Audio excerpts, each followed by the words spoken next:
Clem's house, along with all the others in that video, collapsed. And initially, Clem thought he had died because it went totally quiet and it was totally dark. And he actually said out loud, "Am I dead?" But it was the pain in his back from a crushed vertebrae that told him, "No, you survived." And he begins to kind of pull himself out of the rubble, and before long, a neighbor is pulling him out. And as soon as he's out of the rubble of his house, he looks around and his whole community is pretty much gone. And as he's standing there kind of bewildered, his neighbor says, "Clem, don't look down." And Clem says, "Why?" And his neighbor says, "Because your wife is under you and she's dead." When the dust had finally settled, not only had Clem's wife been killed, but Clem's neighbor had been killed as well, because the tornado went directly through their two houses. That video that Clem shot is now used to educate people on how dangerous tornadoes really are, and how anytime a tornado is coming through your area, never go outside to film it, seek shelter. On Sunday, February 12th, 2017, Abigail Williams was over her best friend, Liberty German's house for a sleepover. Abby and Libby were 13 and 14 respectively. That night, as they're laying in bed, they were looking out the window hoping they saw snowflakes come down, because there was apparently this huge storm that was going to roll through the next day, and they were hoping that if it did, school would be canceled the next day. But when they woke up the next morning, it hadn't even snowed. However, they found out that in Delphi, Indiana, where they lived, school had been canceled preemptively in anticipation of this big storm that never really amounted to anything. So the girls got a free day off where they could actually go outside and enjoy it. So the girls start talking about how they're going to spend their extra day off, and Libby suggests, well, why don't we go check out the Monon High Bridge? It was this abandoned bridge that crossed over the stream, and a lot of their classmates would take pictures on it and post it to their social media, and the girls figured this is a great day to go do that. So Libby asks her grandmother, Becky, who was her primary caretaker, if it would be okay if they went for a hike over near this bridge. Becky gives them permission, but with the caveat that they would find their own ride there and back. So Libby convinces her older sister Kelsey to give them a ride there, and Libby speaks to her father, Derek, and he says he can pick them up. But he'd only be able to pick them up at a very specific time, which would only give the girls a couple of hours at the bridge, but they thought that was fine and that was plenty of time. So a couple hours later, at about 1:30 in the afternoon, Kelsey drops off the two girls at the start of the trail that's going to bring them to this bridge. We know the girls made it to the bridge because at 2:07 p.m., Libby posted a picture to her social media of Abby walking across the bridge. At 3:11 p.m., Libby's father, Derek, texted her and said, "Hey, I'm going to be there in a minute. Just want to make sure you guys are there to meet me." And she didn't text Derek back, and Derek would later say that that was pretty unusual for her. At 3:14 p.m., Derek arrives at the meeting spot, and the girls are nowhere to be found. And so Derek tries calling. There's no answer. He texts his daughter. No response. And so he ends up calling Becky, Libby's grandmother, his mother, and says, "Hey, did the girls contact you and change plans about where I was picking them up or when?" And Becky said, "No, I haven't heard from them. They said they'd be there at 3. They should be there now. I haven't heard from them." And Derek says he can't get in touch with them. So for the next 10 minutes, Becky and her husband, Mike, Libby's grandfather, just try calling over and over and over again to the girls, but nothing's going through. They can't get them to respond to text messages. So Mike leaves and meets up with Derek in the parking lot, and the two of them begin walking the trail to try to find these girls. At this point, the family's not suspecting foul play. They're thinking, the girls probably got lost, or they lost track of time, or their phones just ran out of batteries, or maybe they did get hurt and they can't move, but it's probably not that serious. They're creating scenarios in their head to rationalize what's happening. But by the time the sun went down at about 5 p.m. and there was still no sign of these girls, they ended up calling the police and officially reporting the girls missing. By 6 p.m. that night, there is this massive search combing the trail looking for these girls, but all night they're looking everywhere with hundreds of searchers and there's no sign of them. The following day, on Tuesday, February 14th, one of the searchers was about a half mile away from the bridge where the girls have been taking those pictures, and they discovered the girls' bodies right next to a creek. The police didn't release their cause of death. However, they said, without a doubt, this is a homicide, because apparently the scene was incredibly disturbing and had at least 2 or 3 signatures. Signatures are things done to the victims that are above and beyond what is required to end their life. Things like writing on the victims, or their body position, or much, much worse. And usually you only see signatures when you're dealing with a serial killer. 3 days after the bodies were discovered, police were able to extract some video from Libby's phone. It turns out when Libby was taking those pictures of Abby on the bridge and had just posted it to social media, apparently this guy had come on the bridge and Libby must have sensed danger and she began filming him.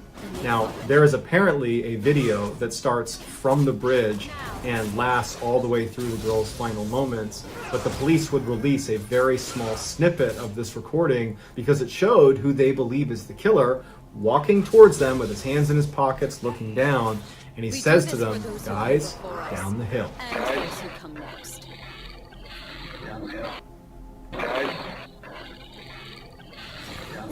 Despite thousands of tips pouring in as soon as this video was made public, they still don't know who this guy is, no arrests have been made, and the case remains unsolved. Where they fell. Before The Bachelorette pitted 30 men against each other to win one woman's heart, Americans watched another show about random strangers competing for a mate. It was called The Dating Game. Starting in 1965, this reality show featured a woman asking 3 men questions without seeing their faces, and based on their answers, at the end of the show, she would choose one to go on a date with. On the surface, the September 13th, 1978 showing of The Dating Game looks like every other episode with lots of unsubtle innuendo, but this episode would go down in history as a one-of-a-kind, not in a good way. At the end of this particular show, it was time for the Bachelorette, Cheryl Bradshaw, to make her decision, and she would choose Bachelor number 1, who would turn out to be this tall, good-looking, long-haired guy whose name was Rodney. Rodney comes around the partition and they see each other for the first time and everybody laughs and they hug, and the show looks like every other show, and on stage Rodney looks like every other contestant that's ever been on the show. But after the show ended and Cheryl and Rodney went backstage and actually began having a real conversation that was not being filmed, Cheryl would say that Rodney completely changed. He became incredibly creepy and was saying things like, "I always get the girl." And then at some point he says, "Hey, you should come out with me tonight. It'll be a date you'll never forget." And she turns to him and just says, "No thanks." This would turn out to be a really wise decision because Rodney was a horrible, horrible person. Had the show done a background check on Rodney, they would have discovered that he assaulted an 8-year-old and went to jail for 3 years for it and was currently on parole. But even if they had done a background check on Rodney, the check would not have discovered what he did at night. Rodney was shamelessly cocky and self-confident, and unlike a lot of men, he had no issue walking right up to any woman anywhere and flirting with her. And he used that to his advantage. He would go up to women in bars and he would convince them that he was a fashion photographer and that they were so beautiful, would you come back to my apartment and do a photo shoot with me? And just like Cheryl on the dating show, these women were immediately kind of charmed by him and would say yes. Once they got back to his apartment, he would shut and lock the door and then become that creepy guy that Cheryl saw backstage. But unlike Cheryl, who at the time she saw this, just said, "I'm not interested," and was able to leave, these women were trapped. And then whether they wanted to or not, they would do a photo shoot with him, and then he would strangle them to death. Because Rodney Alcala was not your typical dating game contestant. He was a serial killer who, by the time he stepped foot on that show and was chosen by Cheryl Bradford to win the game, he had already killed 4 people. And over a 2-year period, he killed as many as 130 people, which, if you're doing the math, is over those 2 years, he was killing at least 1 person a week. Alcala was finally apprehended and he was sentenced to death. Here are some highlights from Rodney Alcala's episode of The Dating Game. And we're going to start by having them say hello to you and see how they sound. Number 1, would you say hello to Cheryl, please? We're going to have a great time together, Cheryl.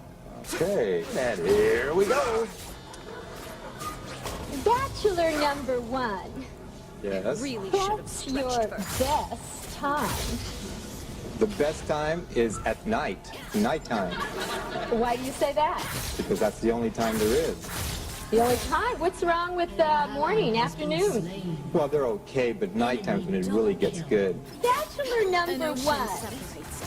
I am serving you for dinner.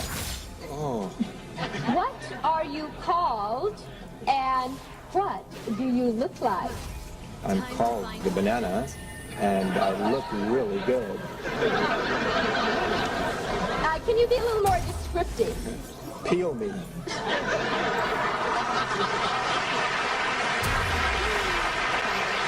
I'm going to ask you a question. Will that date be bachelor number 1, bachelor number 2, or bachelor number 3? Who gets the date? Well, I like bananas, so I'll take 1. Number 1, bachelor number 1. All right. He's a skydiver, so he's got a lot of nerve. He's into motorcycling. He's also a fine photographer. Say hello to Rodney Alcala. Rodney, come on and say hello. Congratulations, Rod. You did it with a 1 answer. So that's going to do it, guys. I hope you enjoyed today's stories. Let me know what you thought in the comments, and I will pin the best comment at the top of the comment section. If you enjoyed today's video and you haven't done this already, please offer to give the like button a ride home from soccer practice, but don't show up.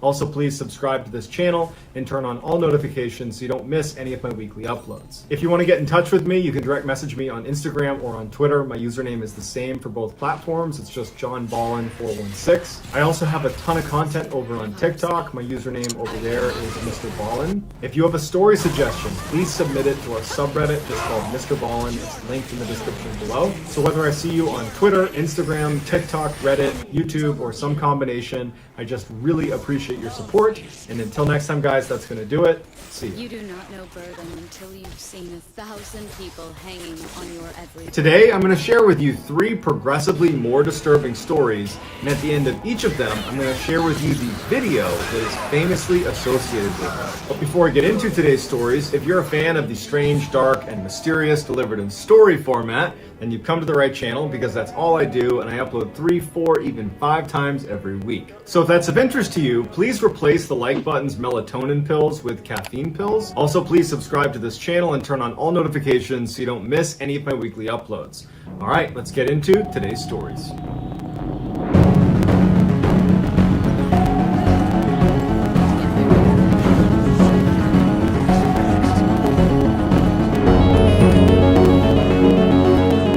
In 2009, a man named Joe Cummings was living in a New York City apartment when he started to notice food in his refrigerator was going missing. Joe led a very hectic lifestyle and did not spend that much time in his apartment, so he thought perhaps, I've been in a rush lately and I've been eating more food than I realized. He started paying more attention to how much he was eating, and whenever he put food back in the fridge, he was really aware of just how much was left when he put it back in. But over and over again, he'd take the food back out again, and it was like someone had eaten another 25% of what he had left. It quickly got to a point where he could not rationalize why the food was missing. He knew it wasn't him, so the only other person it could be would be his girlfriend, who did live with him, but she never touched his food. But since there was no one else to ask, he went up to his girlfriend and said, "Are you eating my food?"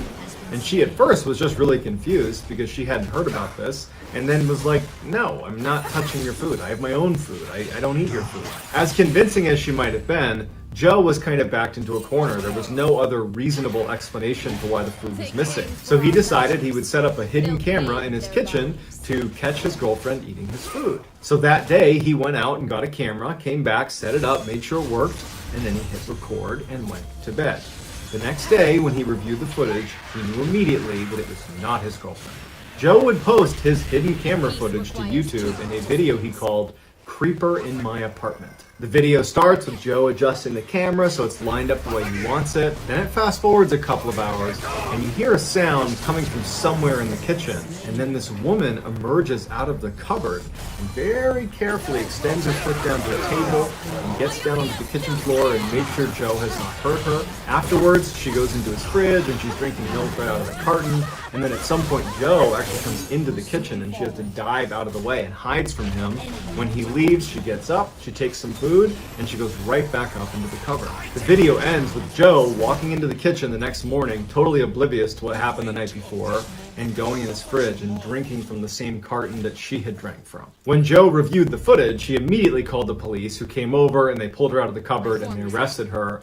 Joe believes she must have snuck in from the fire escape because it leads up to a window that he couldn't lock in the back of his apartment. And the police said that based on what they found in the space she was living in up in the cupboard, that she probably was there for at least 2 weeks. Here are some highlights from Joe's "Creeper in My Apartment" video.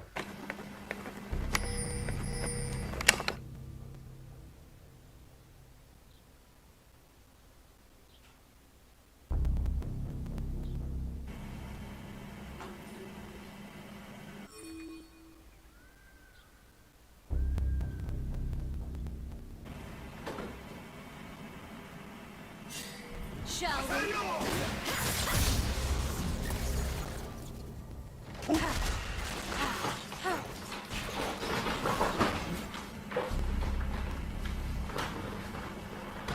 Now, go.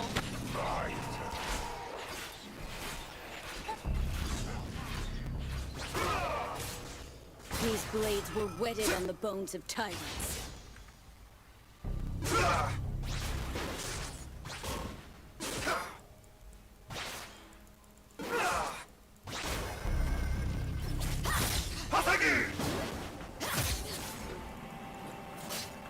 We will resist. It was the day after Christmas in 2010, and Catherine Kleiss was really excited about the upcoming week. She and her husband, Jack Wheeler, had started this tradition where the week between Christmas and New Year's, they would turn off their cell phones, close their laptops, they wouldn't work, and they would just sit around watching movies together the whole week. But that day, Jack would tell Catherine, much to her dismay, that he wasn't going to be around for that week because he had business in Washington, D.C., and it was really important and he couldn't miss it. Catherine was really upset and disappointed and initially kind of lashed out at Jack, but Catherine would say that she wasn't exactly surprised. Jack was a prominent consultant and a former Pentagon official. He traveled a ton for work. So Jack leaves for this trip, and Catherine kind of anticipates that they're not going to speak while he's gone. They didn't really end on good terms, and typically when they fought, they would go long periods of time without talking to each other. But as much as Catherine wanted to be stubborn and not talk to him, they had a wedding they were supposed to go to together at the end of the week, and Catherine needed to coordinate travel with Jack. And so after a couple of days that he's been in DC and she hasn't heard from him, she puts her ego aside and she calls him. Her call went straight to voicemail. And then she called a couple more times, and again, all of them went straight to voicemail. She texted him, no response. She emailed him, no response. Catherine interprets this as Jack trying to ignore her, and she's furious. And she ends up going to the wedding by herself. After the wedding was over, she gets back to her house, and she still hasn't heard from Jack, but she's so mad and so stubborn that he was doing this on purpose, she still didn't think anything was wrong. She really believed that he was stonewalling her. But on January 2nd, 2011, Catherine would get a phone call that would show her that Jack was never stonewalling her. He was never ignoring her. He was dead. Back on the day after Christmas, right after Jack has told Catherine that, sorry, I'm not going to be around this week, he gathers up his things and he heads to the Amtrak train station and boards a train to Washington, D.C. Jack arrives in Washington, D.C., and for the next couple of days, he has a very ordinary business trip. On December 28th, the day he's supposed to come home, things get a little bit weird. Instead of going back to New York, where he lived with Catherine, he bought a train ticket to go to Wilmington, Delaware. Now, he owned a house about 20 minutes away from Wilmington, but he had never indicated to Catherine or to anyone in his family that he'd be spending any time at this residence following this trip. No one knows what Jack did that night in Delaware or where he stayed.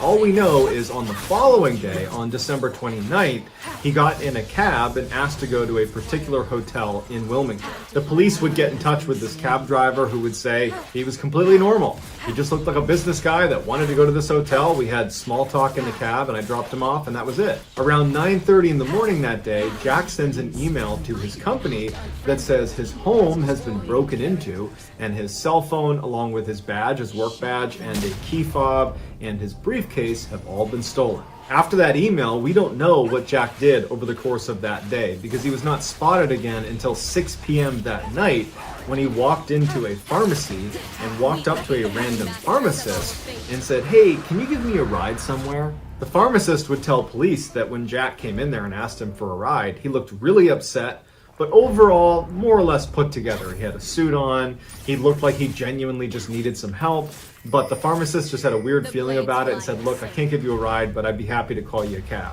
Jack would decline the offer for a cab and would leave the pharmacy. 40 minutes later, a surveillance camera in a parking garage would capture Jack acting totally bizarre. He walks into frame and immediately it's like something's off about him. His suit looks kind of wrinkled and rumpled, and he's walking with a limp, and he's only got one shoe on because the other shoe is being held in his other hand for some reason.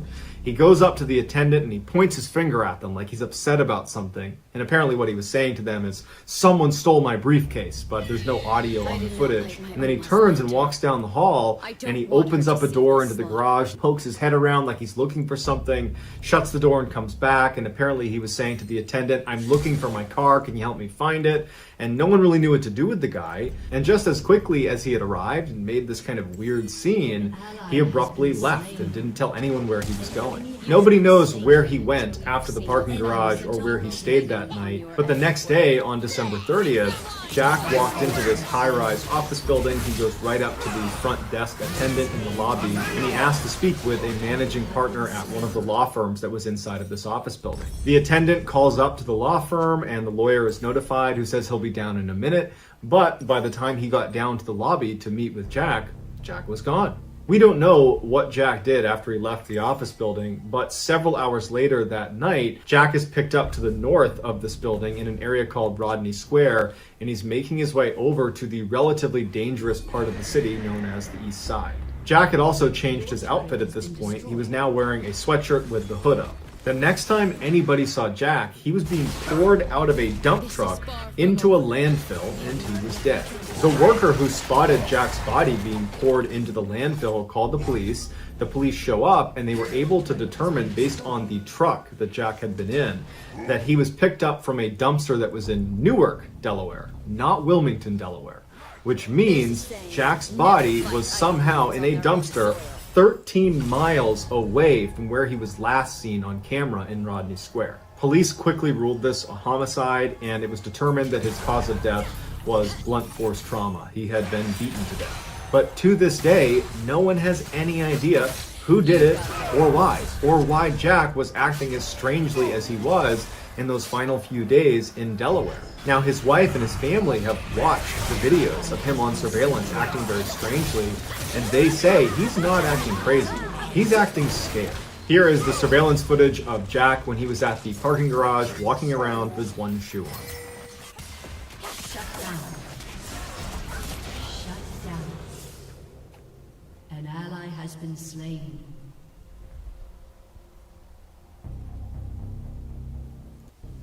Undergraduate student from Wuhan, China. He moved to Montreal, Canada in 2010. The reason I love using StreamYard, well, that's easy.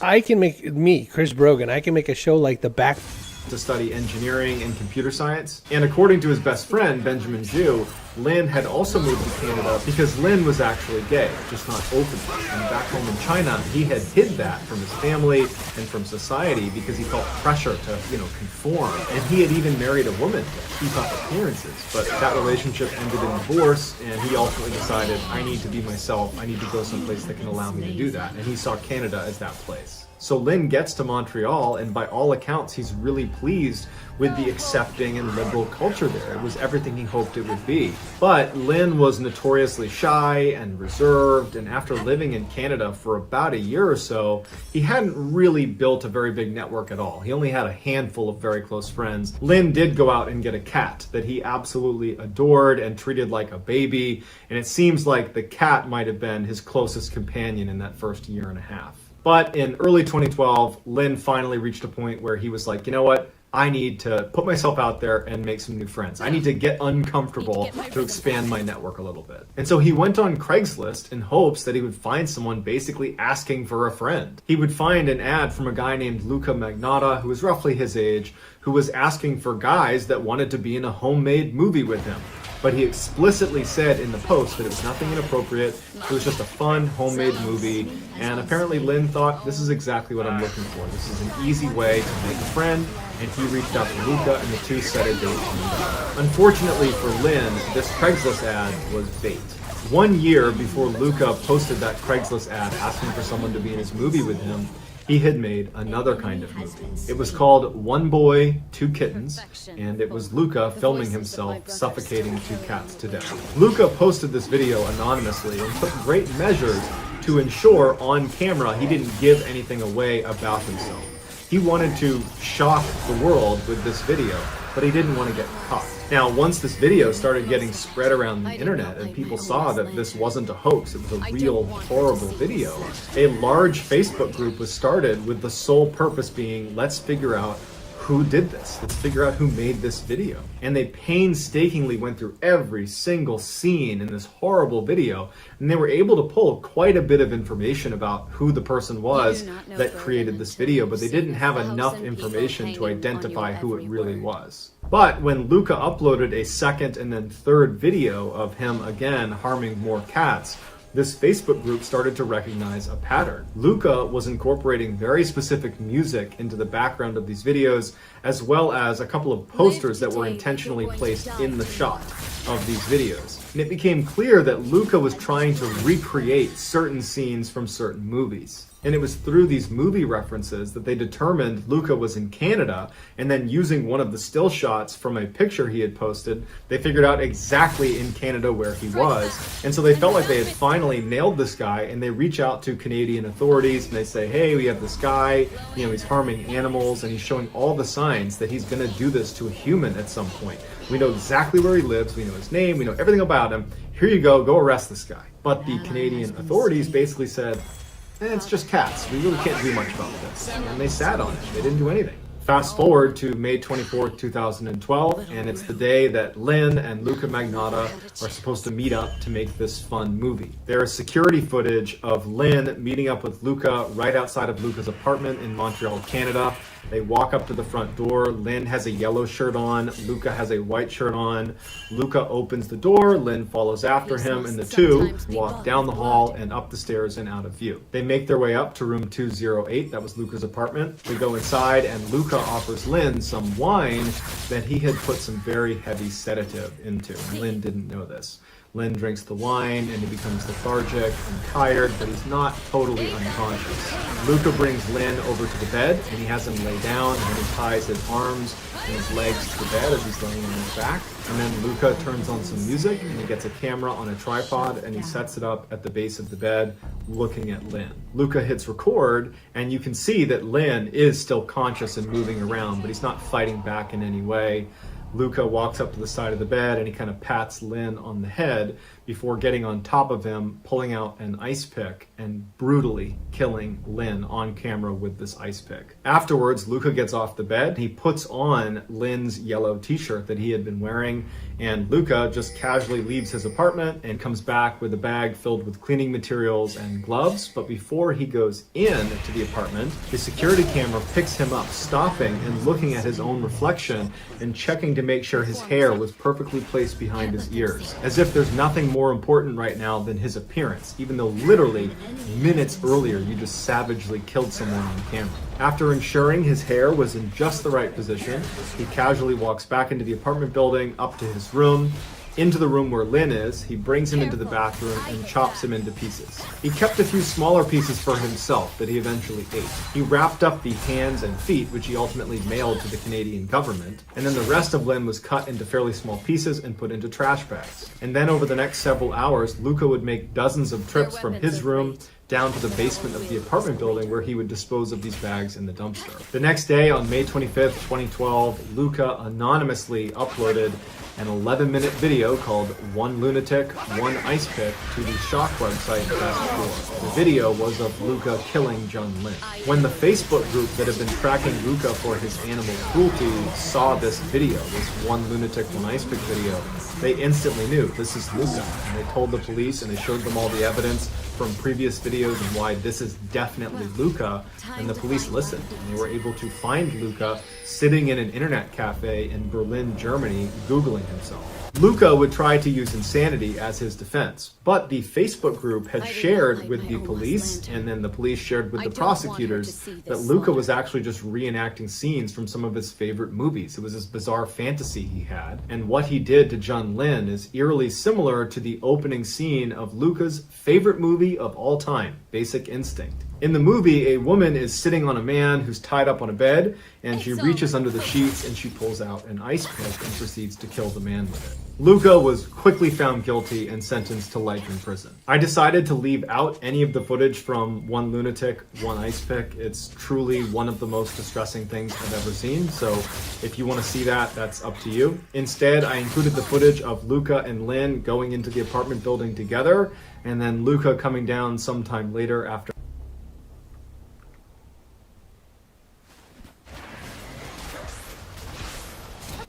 You do not know Broden until you've seen 1,000 people inside.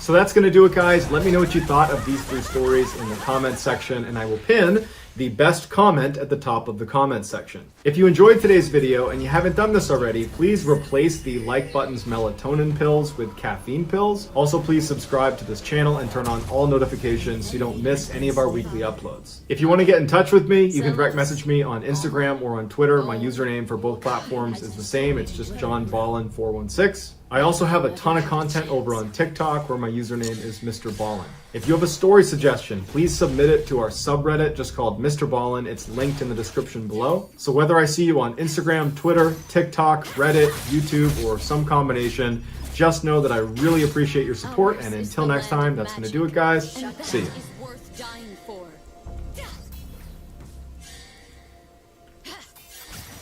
Today, I'm going to share with you 3 progressively more disturbing stories, and at the end of each of them, I'm going to share the video that is famously associated with them. But before I get into today's stories, if you're a fan of the strange, dark, and mysterious delivered in story format, then you've come to the right channel, because that's all I do, and I upload 3, 4, even 5 times every week. So if that's of interest to you, please ask the like button if you can borrow their car and then return it with the gas gauge on empty. Also, please subscribe to this channel and turn on all notifications so you don't miss any of my weekly uploads. All right, let's get into today's stories.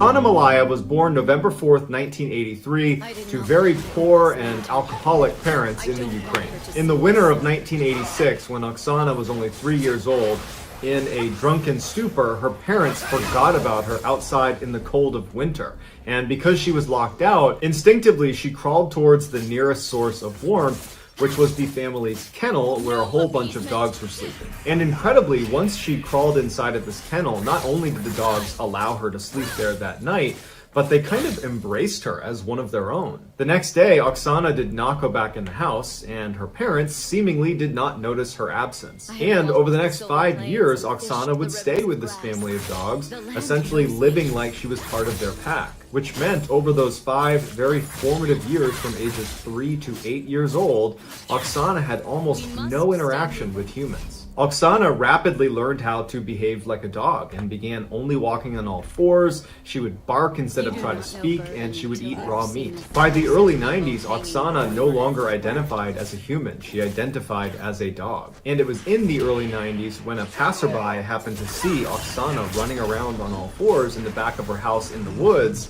and they called the police, wondering what was wrong with this person. The police show up, and Oksana's dog family runs out and starts barking at the police to protect Oksana, and Oksana would start barking ferociously to protect herself from being captured. But eventually the police would use meat to lure the rest of the dogs away so they could retrieve the child. When she was taken into custody, doctors saw that she not only had forgotten how to walk on 2 legs, she also couldn't speak. And doctors were concerned that because she had had almost no exposure to human language for all those formative early years, that she might not actually have the capacity to speak anymore. Oksana was taken to an orphanage where she would eventually learn how to walk on 2 legs, and amazingly, she would learn how to speak. But despite these incredible gains she made towards re-entering society, her experience living with the dogs had really left a mark on her. Although she could speak, she could only speak in monotone with no rhythm and no intonation, and it was actually difficult to follow what she was saying because of that. A psychologist did an assessment of Oksana and determined that her mental capacity was only that of a 6-year-old, despite being a young adult at the time of this assessment. By the time she was 22 years old and had more or less re-entered society, she finally was able to have a boyfriend, and he didn't know much about her past. But when she decided to show him how easy it was for her to run around and bark like a dog, it apparently scared him, and he broke up with her and did not see her again. Today, Oksana lives on a farm taking care of animals, and she was recently interviewed on a Ukrainian talk show where she says she no longer wants to live like or act like a dog, she just wants to be a person. Here is some footage of Oksana Malaya acting like a dog.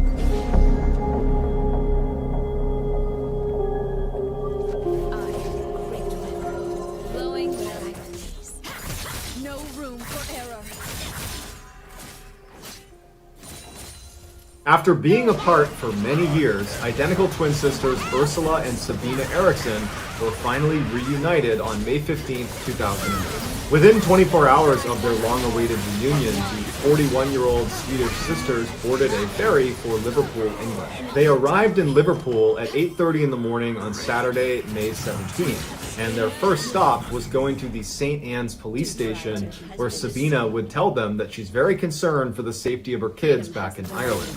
The police would say, okay, we'll follow up, and they got in touch with their counterparts in Dublin, Ireland, who went over to the house and everything was fine. So the women leave the police station on foot and they make their way over to a bus stop, and they ultimately board a bus bound for London at about 11:30 in the morning. So they get in the bus and they start moving, and the driver asks them to take their luggage and put it in the luggage hold. But the women aggressively refuse to give up their luggage, and in fact, they start clutching their luggage against their chest. So the driver starts to feel really uncomfortable about having these two women on the bus, and ultimately decides to just pull over at a service station outside of the city and tell them to get off the bus. They get off, and the driver ends up calling the police and telling them there's something weird going on with these two women. I don't know what's inside their bags, but you might want to come check it out. As it happened, there was already a police officer at the service station who came right over to the women and started talking to them as the bus driver took off. During their conversation, the police officer felt like these two women were not a threat to anybody, and it was just a big misunderstanding, and they let them go. So the officer leaves, and these two women who don't have a car start walking down the highway on foot. Shortly thereafter, a security camera on the highway picks up the two women walking down the median of this very busy highway, and at some point they try to cross the street, and it's obvious as you're watching this video that they're not going to make it. There's so many cars, and immediately Sabina gets hit by a car. Now Sabina was only grazed by the car, so she was okay, and she and her sister went back to the median of this highway, but enough motorists saw this happen that they called the police. And it just so happened that the responding patrol car that was in the area was being shadowed by a film crew that was filming for a TV show called Traffic Cops. So this patrol car shows up with cameras rolling, and they're able to get the sisters from the median over to the shoulder on the other side of the road, and they're talking to them like, what's going on? What are you doing here? And on camera, everything seems totally fine. Like, there is no major issues here. These women were just stranded and were making some bad decisions walking down a highway on foot. Then, all of a sudden, Ursula turns away from the officers and tries to run into traffic. And there are cars whizzing by. They have not stopped traffic. And one of the officers manages to grab her arm, but only gets her jacket, which she's able to wriggle out of before launching into traffic, literally leaping into traffic, and gets hit by a huge truck going 60 miles an hour and gets thrown down the road. Literally a second later, as everyone's like, what is going on? Sabina yells, they're gonna steal your organs! And she leaps into traffic and gets hit by another car. Immediately, police run in the road, they stop traffic, and they go up to Ursula, who was the first to get hit, and they see her legs are definitely broken, but she's alive. As for Sabina, she was totally unconscious, and they didn't know if she was going to make it. When the paramedics finally show up, Ursula, who has the broken legs, fights to sit up, and they're trying to tell her, like, lay down, you're hurt, you have shattered legs, you're lucky to be alive, lay down. She's not listening. In fact, she's violently trying to sit up, and she starts spitting at the paramedics and the police and screaming obscenities at them like they're trying to hurt her. And they're like, we're the police, we're the paramedics, we're trying to help you. At the same time, Sabina regains consciousness And even though paramedics and police are trying to keep her laying on the ground, she begins fighting her way up and is pushing the police off of her, and finally stands up and literally squares off with one of the police officers and decks her in the face before running down the road. Police would have to run down the road after her and literally surround her as she's got her fists up like she's going to fight anybody that touches her, and they would have to tackle her to the ground and put her in handcuffs just to keep her from hurting herself. Both sisters would be transported to the hospital, and when they got there, they both apparently were acting normal again. Ursula, because of her broken legs, would be admitted to the hospital, and apparently she would stay normal and would eventually make a recovery and would be released. There were no charges pressed against her. As for Sabina, the doctors checked her out, and she didn't appear to have any injuries. So they released her, and she was brought to the police station to be charged for punching the police officer in the face. That day, Sabina would plead guilty to her charges and would be sentenced to 1 day in custody that she served that night. The next day, she was released. So Sabina leaves the police station on foot, and later that night, she's walking down the road when she sees two men walking towards her who were named Glenn and Peter. She stops them and she says, "Hey, I'm looking for a bed and breakfast. Are there any good ones nearby?"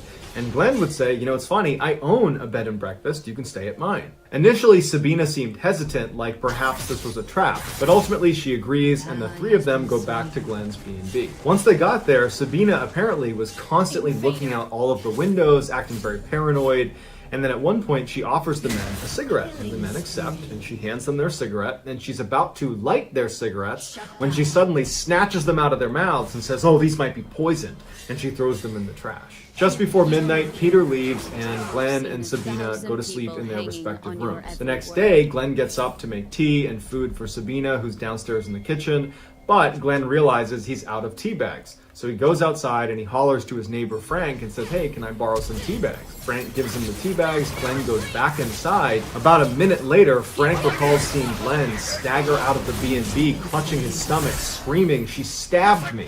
And apparently his last words were, "Frank, take care of my dog," before he ultimately died. Frank immediately calls the police, and Sabina immediately leaves the B&B and takes off running.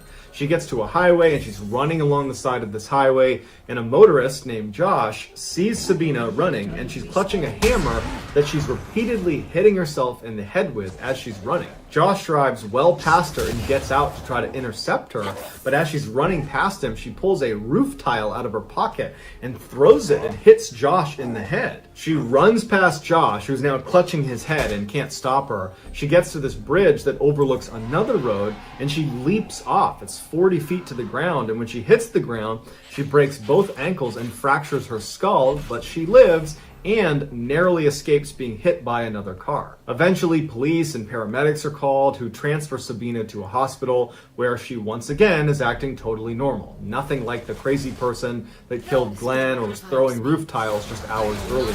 Sabina would ultimately be arrested for murdering Glenn, and she would plead guilty to manslaughter, but she gave absolutely no explanation of why any of this happened.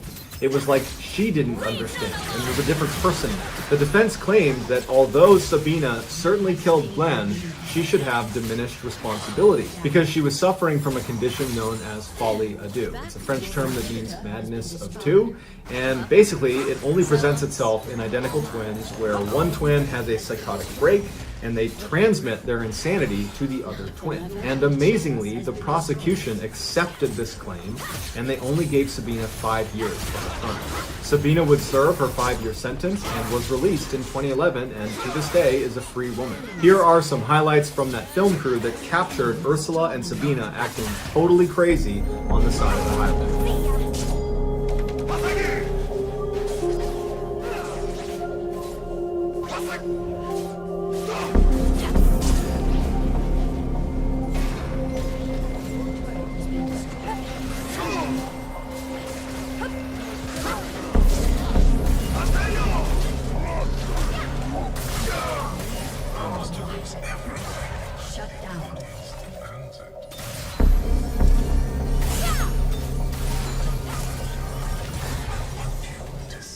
The reason I love using StreamYard, well, that's easy. I can make, me, Chris Brogan, I can make a show like The Backpack Show, where I have a co-host, Carrie, but I can run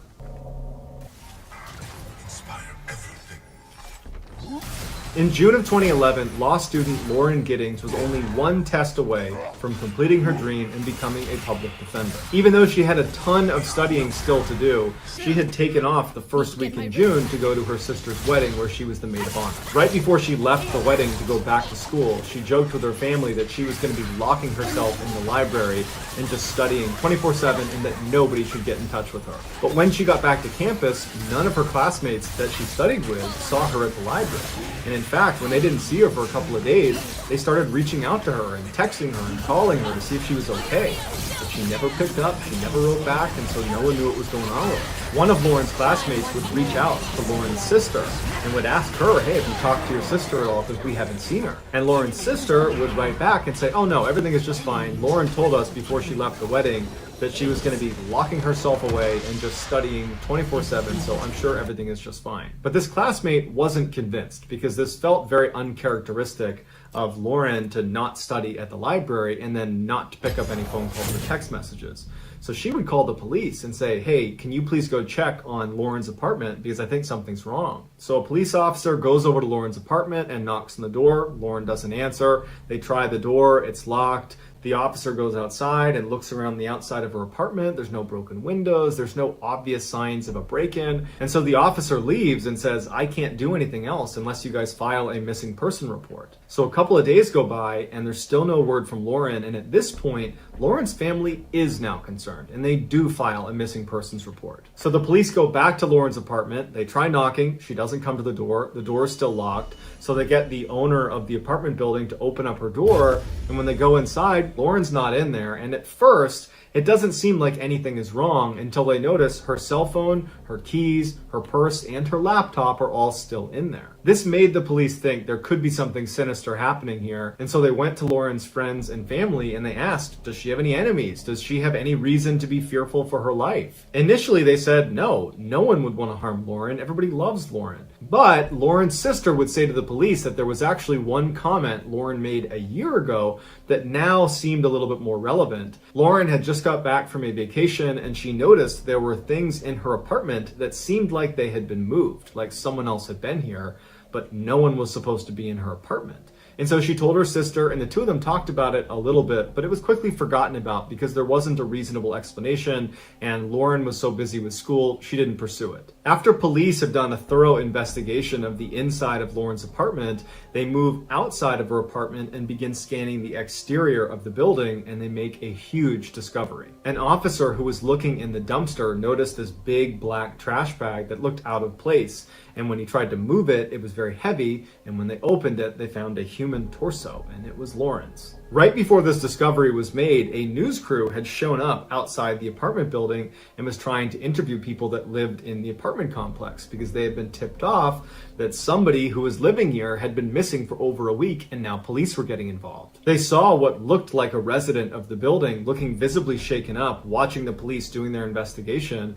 and they went over to interview him. It would turn out his name was Stephen McDaniel and he was Lauren's neighbor and he was a classmate of hers in law school. The interviewer asked Stephen, what was your last interaction with Lauren?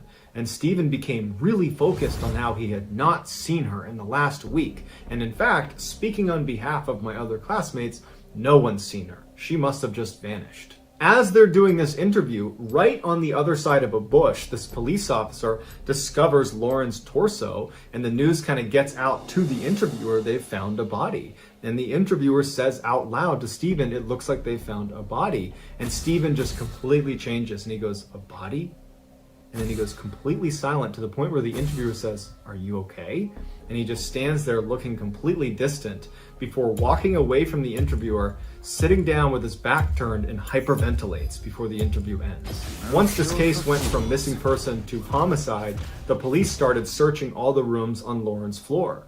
And Stephen's room is right next to Lauren's, so he was the first room they searched. Apparently, as they began searching his room, he was standing just outside the door and sweating profusely and drank over 10 bottles of water. In his apartment, they found a key to Lauren's apartment. And what he would do is whenever she was gone, he would sneak into her room and download her hard drive, as well as steal little souvenirs like small articles of clothing and other things that he would hoard in his apartment. When they went on Steven's computer and checked his browser history, basically the only things he did on the internet were look at Lauren's Facebook and LinkedIn profiles. But the creepiest thing they found was this camera that was literally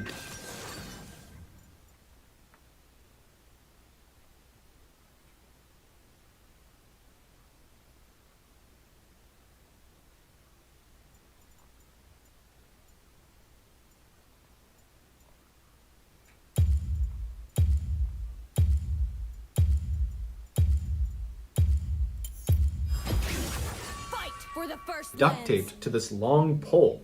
And on the camera were all these surveillance videos of Lauren, because what he would do is he would go outside and he would hoist up this camera and he would film her through her windows in the middle of the night. Stephen was quickly charged with Lauren's murder, to which he pled guilty, and he would openly confess to the details of how she died in court. Most times, he used this surveillance footage to confirm she was not in her apartment so he could sneak in and steal from her. But on the day she was murdered, he would use that camera technique to confirm she was home. And shortly after confirming she was in fact home and asleep, he put on a mask and used his key to get into her apartment and walked right into her room, which woke her up. According to Stephen, she apparently sat up and said, "You need to leave." At this point, he jumps on the bed, and in their struggle, his mask would come off, and Lauren would recognize it's clearly Stephen, and she would plead with him by name to stop. But he didn't stop, and he would strangle her to death. Afterwards, he dragged her into the bathroom and began cutting her up into fairly small pieces. Some of those pieces got flushed down the toilet.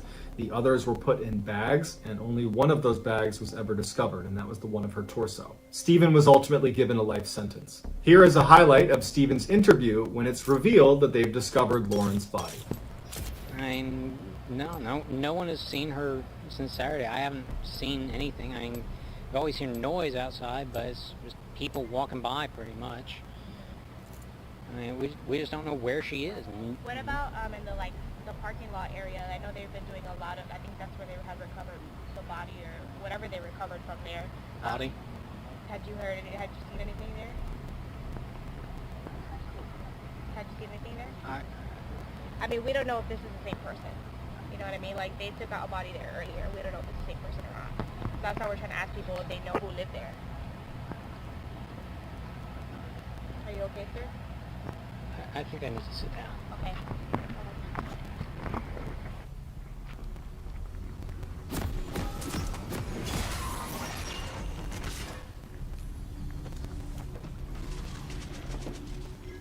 Porofessor is an in-game desktop app. Once the game starts, Porofessor scouts your opponents. Learn how well they play their champs, how aggressive they are, and what blind spots you can exploit. Outsmart your opponents with Porofessor. Download the in-game desktop app now. I have but one life to give for Ionia. I must make it We're all count. hosts of Top Gear America. It's a spectacular. Buckle up for an epic road trip with the new Top Gear America. Streaming now only on the Motor Trend app.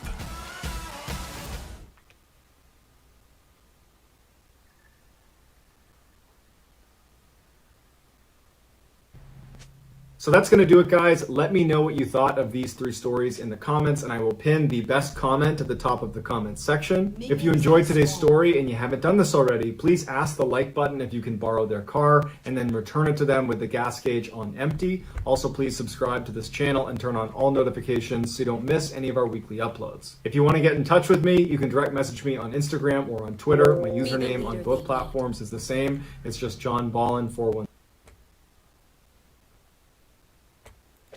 The clue that finally solved this murder was right in front of everyone the whole time, but it would take almost a decade and the intervention of a secret crime-solving society for investigators to finally understand its disturbing significance. But before we get into today's story, if you're a fan of the strange, dark, and mysterious delivered in story format, and you come to the right channel because that's all we do, and we upload 3, 4, even 5 times every week. So if that's of interest to you, please recrust the like button's Smucker's Uncrustables. Also, please subscribe to our channel and turn on all notifications so you don't miss any of our video uploads. All right, let's get into today's story.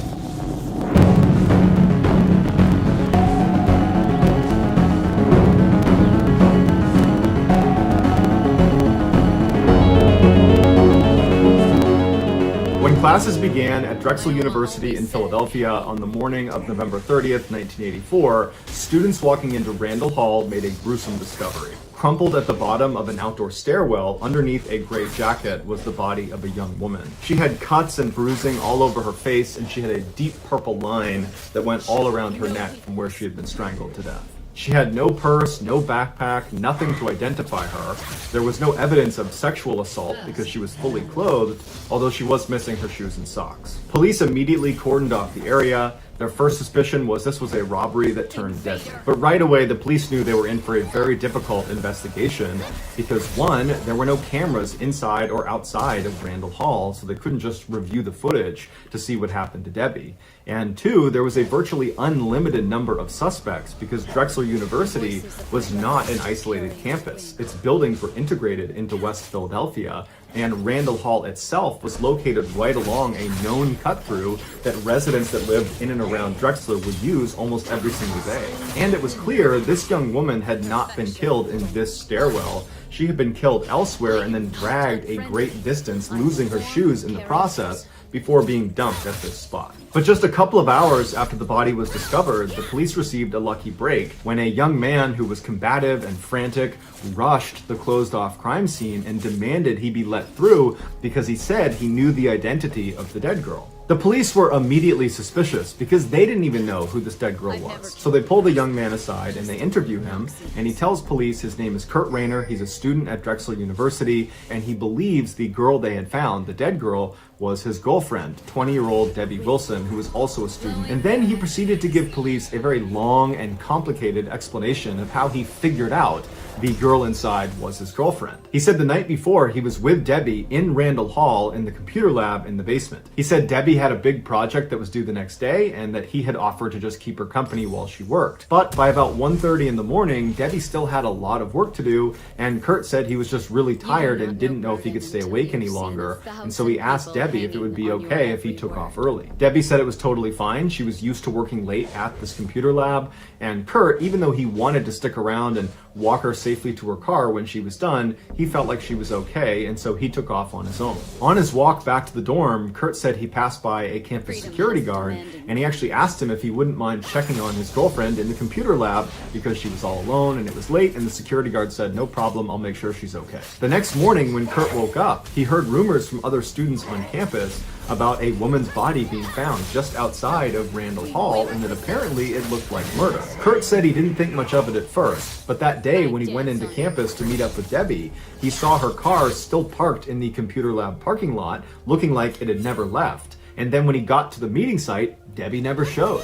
And he said it was at that point that he realized the dead woman in Randall Hall must be Debbie. And he wasn't wrong, it was Debbie, but the police were not buying his story. He was the last person to see Debbie alive, and by his own admonition, he had heard that morning about a dead woman being found at Randall Hall, the very place he had left his girlfriend the night before all alone. But it took him hours to bring this up to anyone. The police also noticed he had bruises on his knuckles and a deep cut between his fingers. Suddenly, Kurt seemed like the killer, and this crime that initially looked like a robbery gone wrong now looked like something much more personal. Strangulation is intimate. The killer almost always is face to face with their victim, and it takes a lot of time and a lot of rage. And afterwards, the killer had covered Debbie's body with her jacket, an act that indicated remorse or even respect.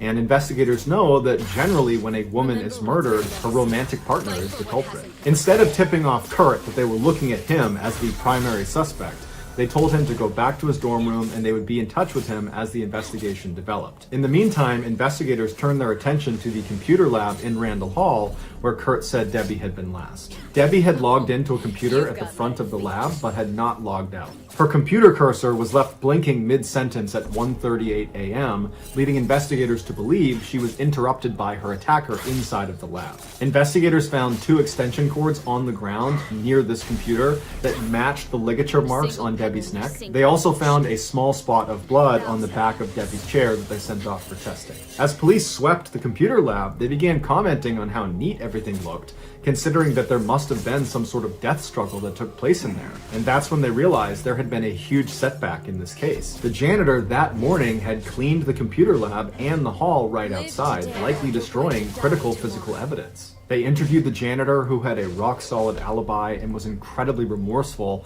at unintentionally destroying the crime scene. And so they asked the janitor, before you cleaned it up, was there anything strange about the computer lab or the hallway right outside of the computer lab? And the janitor said no, it was all normal, but she did say it looked like the tables and chairs had been moved around inside of the computer lab, but it didn't stand out to her because it always looks that way when she went in to clean it up. Because the police lacked physical evidence, they couldn't just go arrest Kurt, even though they wanted to. And so instead, they asked him if he'd be willing to come down to the station for a formal interview, and he said he would. During the interview, Kurt insisted he had nothing to do with Debbie's death.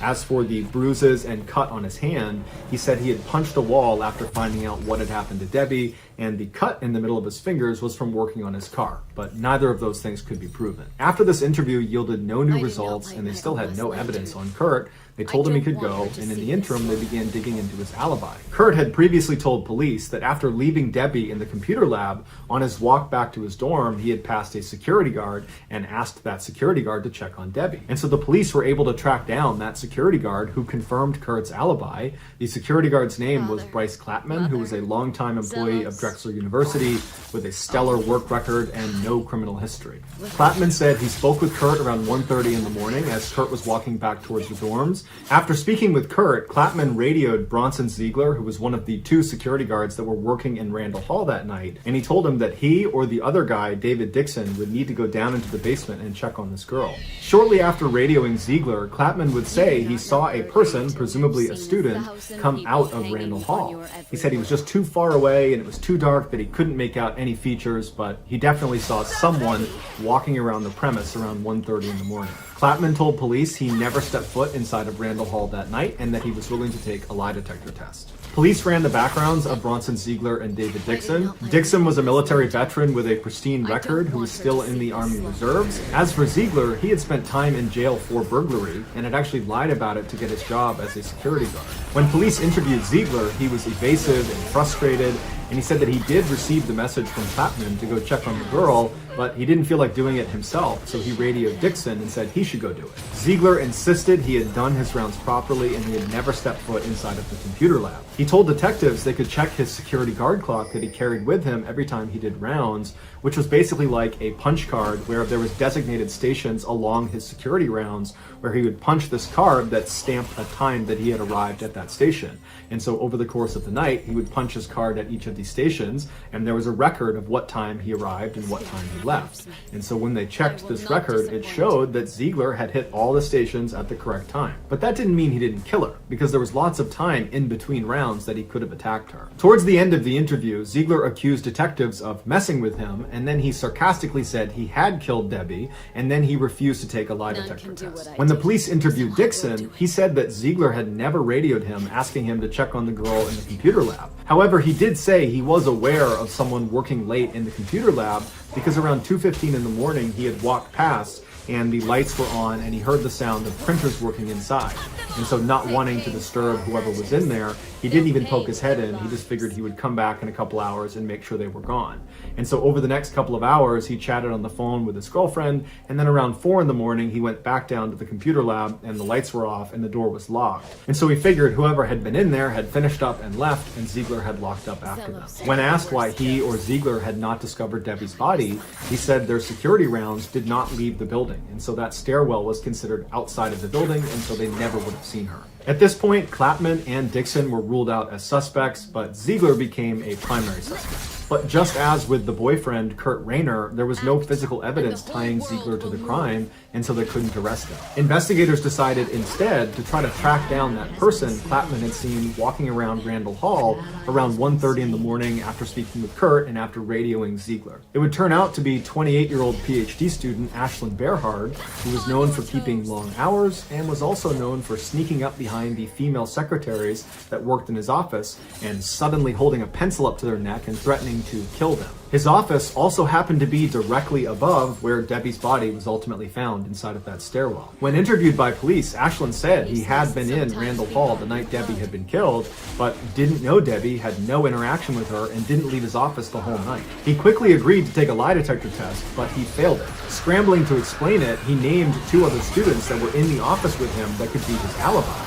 But when police spoke to these 2 other students, they said, no, Ashland was not in the office the whole time. He left around 1 in the morning and was gone for about 3 hours. He said he was going to take a nap. When the police approached Ashland with this information, he said, oh, you know what? I forgot to tell you about my nap. Yes, I left for a few hours. I stepped outside for a breath of fresh air, went back inside, and slept in one of the study hall rooms. But besides that, I was inside of that building for a full 24 hours, and I never saw Debbie. I had no interaction with her.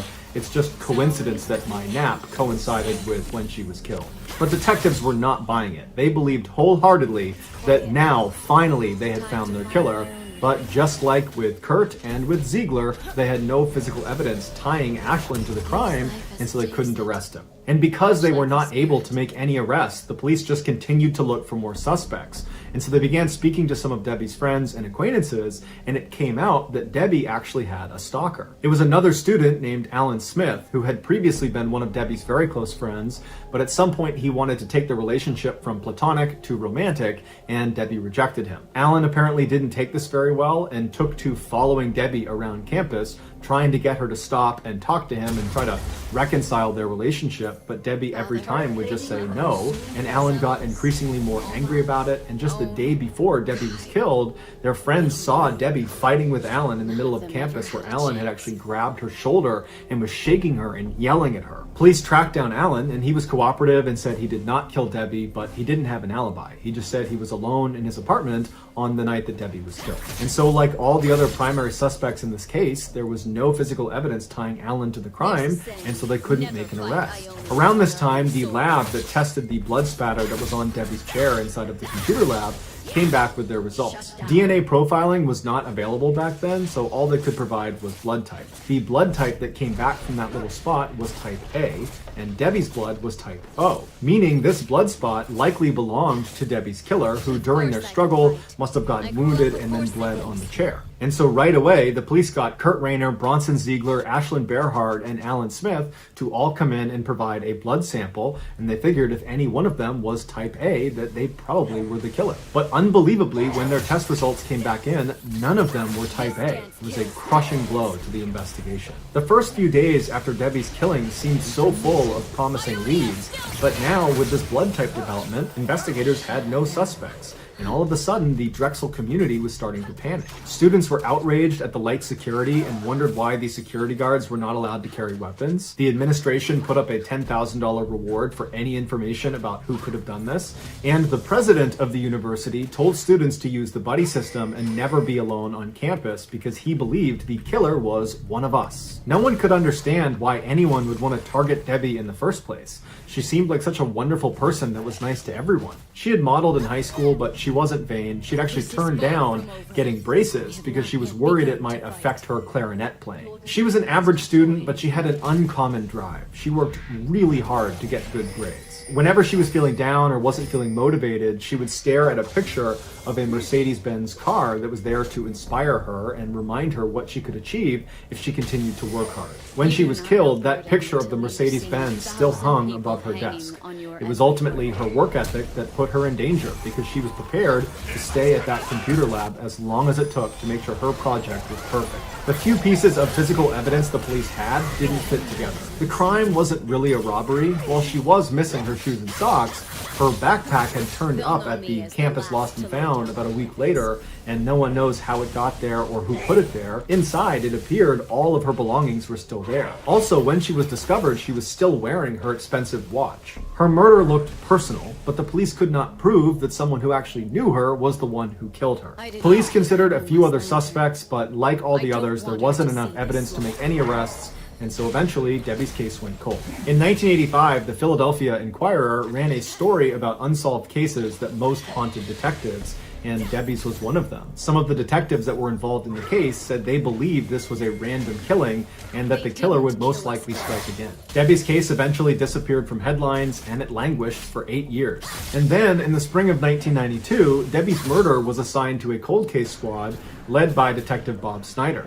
And desperate to crack the case, Snyder threw a Hail Mary. He took the case to the VDOC Society, which is a private and highly selective club of geniuses from all walks of criminology. Homicide detectives, prosecutors, defense attorneys, FBI agents, forensic scientists, even an aeronautic physicist. They came from all over the world for these monthly closed-door sessions where they would talk about these unsolvable cases and try to solve them. So in one of their monthly closed-door sessions, Detective Snyder stood in front of the VDOC Society and laid out the details of Debbie Wilson's murder. Then he opened the floor to questions, and for hours the society got nowhere. Then Richard Walter, who was a founding member of the society, said that he had a theory. Walter was a famous criminal psychologist who had profiled some of the world's most infamous killers.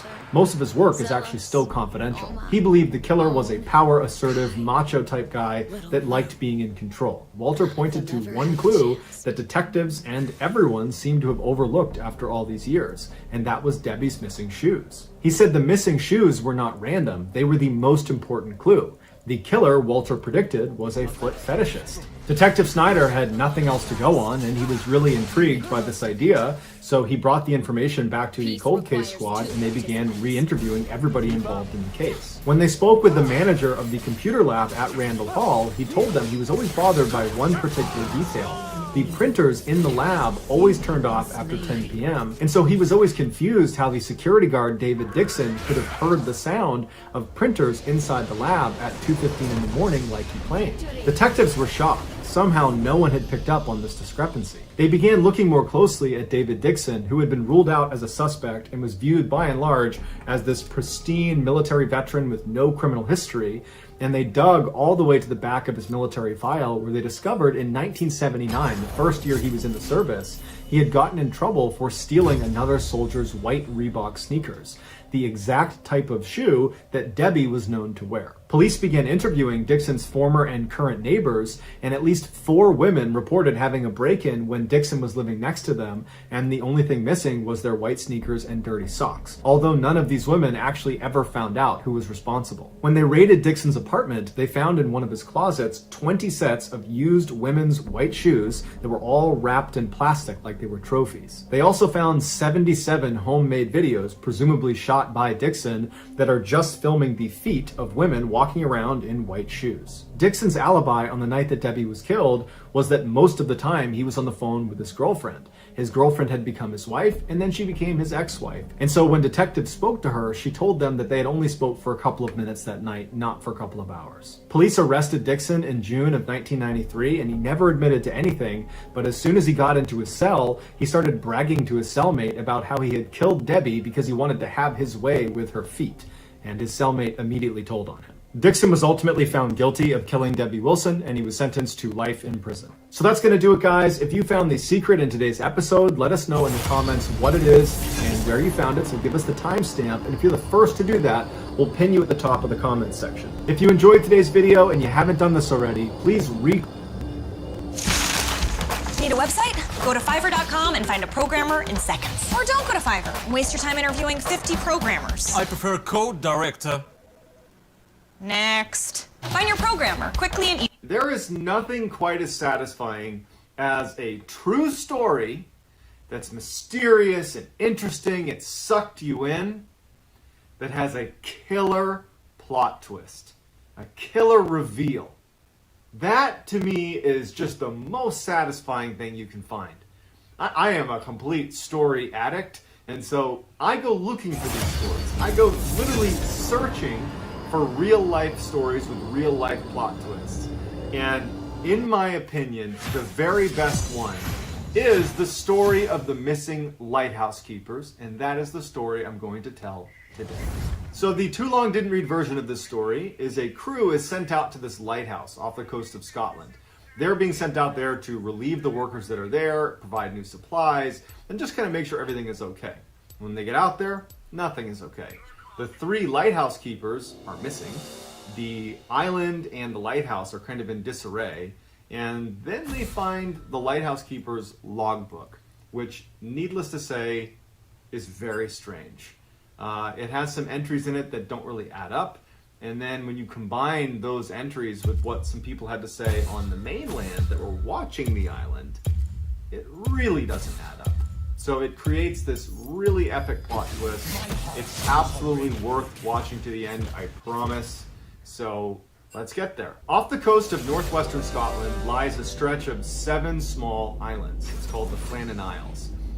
One of those isles is called Eilean Moor, and on Eilean Moor is a lighthouse, and that's where our story is going to be centered. But before we get into the story, Eilean Moor has some odd history to it. It's long been regarded as a place that's paranormal. In fact, on the island, basically the only people that inhabit it are the lighthouse keepers. Usually there's 3 or 4 of them, and sheep. And so sheep herders often go out to that island, and they're the ones that report hearing strange sounds and just feeling like they're being watched. It's a creepy place. And in fact, anybody that visits the island that isn't a sheep herder or a lighthouse keeper, even if they've never heard of the history of Eilean Moor, oftentimes report a very odd sense of being watched, of just not feeling right on that island. And so Eilean Moor really had developed a reputation as being a pretty creepy place. So in addition to just the strange aura around the island that basically anyone who went there reported, anybody that went to the Church of St. Flannan is its name, they reported feeling like they were being drawn to pray. That there was this overwhelming sense that you should be praying as soon as you walk into the church. And in fact, the draw was so strong, like getting on your knees and praying, that they developed this strange ritual that when you got to the island, it was customary that before you went in, you immediately dropped to your knees and crawled around the church on your knees before making your way inside and continuing to pray. So just a strange place with strange rituals. That's the scene that is set for this true life, very strange mystery. In December of 1900, a steamboat was passing by the Flannan Isles, and as they rounded their way past Eilean Moor, they noticed that the light was out. The lighthouse was not operational. And so when that steamboat finally got to port 3 days later, they told authorities that, hey, Eilean Moor is not operational, you should go check on them. And so as it happened, it was actually time to replace the lighthouse keepers that were at Eilean Moor. So Captain James Harvey gets his crew together, and he takes Joseph Moore, who's the replacement lighthouse keeper, and they head out to Eilean Moor to check on the lighthouse keepers, but also replace them. So it was a changing of the guard and making sure that everything was okay. As you approach Eilean Moor, you would see a massive staircase coming up from the dock all the way up to where the lighthouse is. So from a distance, if you were looking at Eilean Moor, it would be fairly easy to break out anybody that was walking down the steps to get down to the dock. And since the island was really only inhabited by lighthouse keepers and sheep, the crew, Captain Harvey and his crew, as they're making their approach to Eilean Moor, they're watching those steps to see if the lighthouse keepers are going to notice them and come down and greet them on the dock, because that was customary. You always are at the dock ready to assist the crew as they come into Eilean Moor. That was just the way it was done. And so as they're making their approach, they're watching these steps, looking for signs that the keepers are coming down. Because on some level, the crew that's going out to replace them, on the back of their head, they're a little bit nervous that something's wrong. I mean, they know that the lighthouse was not operational, and that's part of the reason they're coming out. So they're kind of like actively watching those steps. They're looking for signs that they're coming down to the dock. And as they get closer and closer, they don't see anybody coming down the steps, they don't see anyone on the dock, and even worse, no preparations were made for the next crew to come in.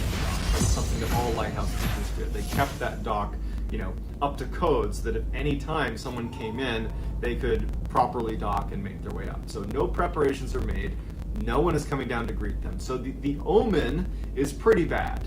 And so Captain Harvey and his crew, they dock on the dock, and the captain and his crew say, hey, to Joseph Moore, you go up and just do a cursory examination of the island. Make sure these guys are okay. We'll stay down here for a minute. You go. So Joseph Moore gets out, and he starts walking up this massive set of stairs where he can't see the lighthouse. He can only see the steps. It's pretty steep. And later he would say that he had this deep sense of just foreboding. Like something bad is about to happen. He felt very stressed out as he's walking up these stairs.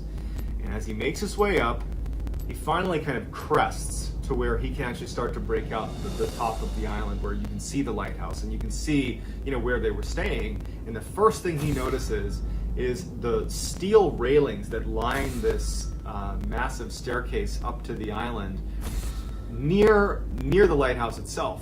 The steel railings had been bent over.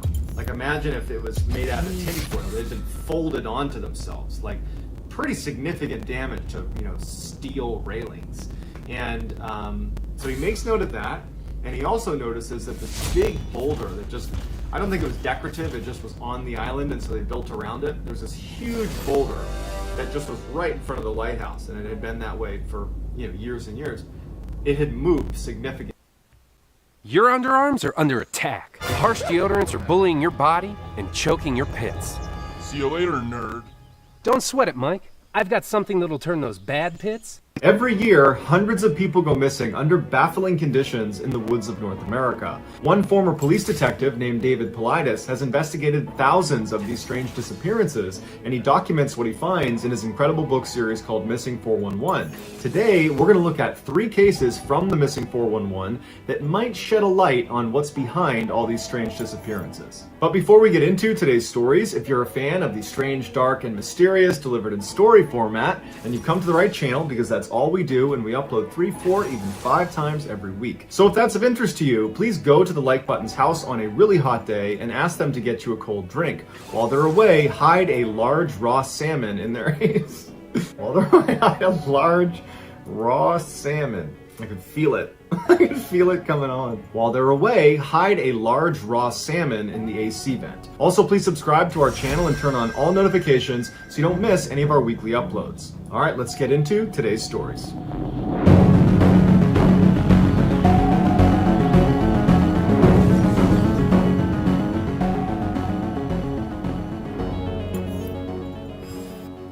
West Townshend is a rural area on the east side of Glastonbury Mountain in the American state of Vermont.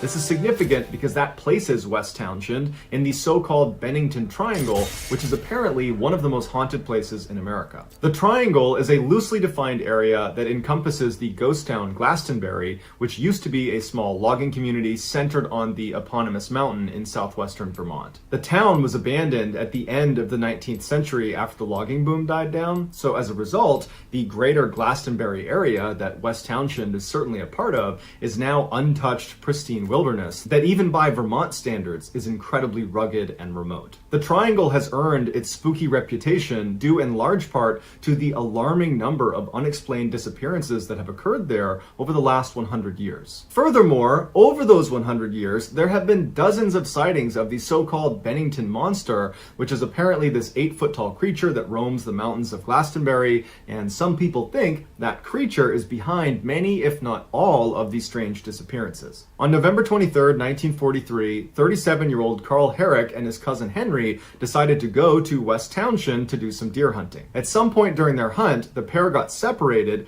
and Henry spent some time yelling for Carl and looking around for him, but he couldn't find him, and so he assumed he must have gone back to their camp. But when Henry got back to camp, it was empty, and Henry waited around for a little while for Carl, but he had this sinking feeling that something was wrong, and so relatively quickly, he left to get police. Police show up, they launch the search. For 3 days, they combed the entire area, and there was just not a sign of Carl anywhere. On the 3rd day, Henry discovered Carl's body. He was lying motionless face down in a clearing in the woods. Initially, Henry thought maybe he was still alive, so he ran over to him and rolled him over, and very quickly realized that no, Carl was deceased. However, there weren't any obvious injuries to Carl's body. He had some minor scratching on his arms and on his hands, but that was about it. Henry looked around the area and he found Carl's rifle that was loaded leaning up against a tree 70 feet away from where Carl was. Next to his rifle on the ground was an expended shell casing. Also, around Carl's body were apparently huge bear tracks. The official cause of death was baffling. Carl apparently was squeezed to death to the point where his rib broke and punctured his lung. So the theory became Carl must have been out here by himself. He encountered a black bear. He fired one shot at the black bear. Thinking it was down, he walked over to check, and the bear attacked him and squeezed him and killed him. The end. but not so fast. If Carl encountered a black bear and fired one shot into the animal based on the one found shell casing, that one shot is not going to be enough to put that animal down. Or very rarely is one shot going to be enough to put down a black bear. And Carl, being a hunter, he would know that. And he would want to keep some distance with his weapon up aimed at the animal in case he needed to fire again. But even if Carl was really confident that one shot had taken the bear down, well, why would he risk his life by checking on the animal to make sure it's down without his gun? Why did he place it against a tree and then walk 70 feet over to this animal that if it's not dead, it poses an enormous threat to you? You're all alone and unarmed with a huge bear that you've shot? No one's going to do that. You're going to carry your gun. But even if all of that happened, that Carl, unarmed, approached this bear thinking it was dead, but the bear's not dead, he's lying in wait and he leaps up and attacks Carl. Even if that happened, black bears don't squeeze people to death. They might scratch you and bite you and rip you to pieces, but they don't squeeze you to death. And Carl only had light scratching on his wrists and on his hands. He did not have any signs of a traditional bear attack. So either this is the first time in the history of black bears that a black bear squeezed a person to death, or something else squeezed Carl. But what kind of an animal is, one, so strong it can squeeze a man's chest to the point where it breaks his ribs, and two, happens to be roaming around the Bennington Triangle? Makes you wonder. Ape Canyon is a gorge on the southeast portion of Mount St. Helens in the American state of Washington. The canyon is so named after a group of miners alleged that ape men, aka Bigfoot, attacked their cabin there in 1924. And if you want to learn more about that specific event, I covered it on my YouTube channel in an earlier video. It's right here. It's called Scariest Bigfoot Attacks, and I'll also include a link in the description. And while some people believe there are literally ape men running around this gorge on Mount St. Helens, there's never been a confirmed sighting. However, there was an event in 1950 that forced the general public to come to terms with the idea that there could be ape men running around Ape Canyon, or at least a large predator somewhere out there. In 1950, 32-year-old Jim Carter was a member of the National Ski Patrol at a ski area called the Milwaukee Bowl, which is in the state of Washington. Like everybody else on the ski patrol, Jim was a highly skilled skier and mountaineer. In May of that year, Jim was a part of a 20-person climbing party from Seattle, Washington. Their plan was to go to Mount St. Helens, hike up above the tree line, pick a spot, and then ski back down again. So the group arrives at Mount St. Helens, they hike up the mountain, they reach the spot where they want to ski down from,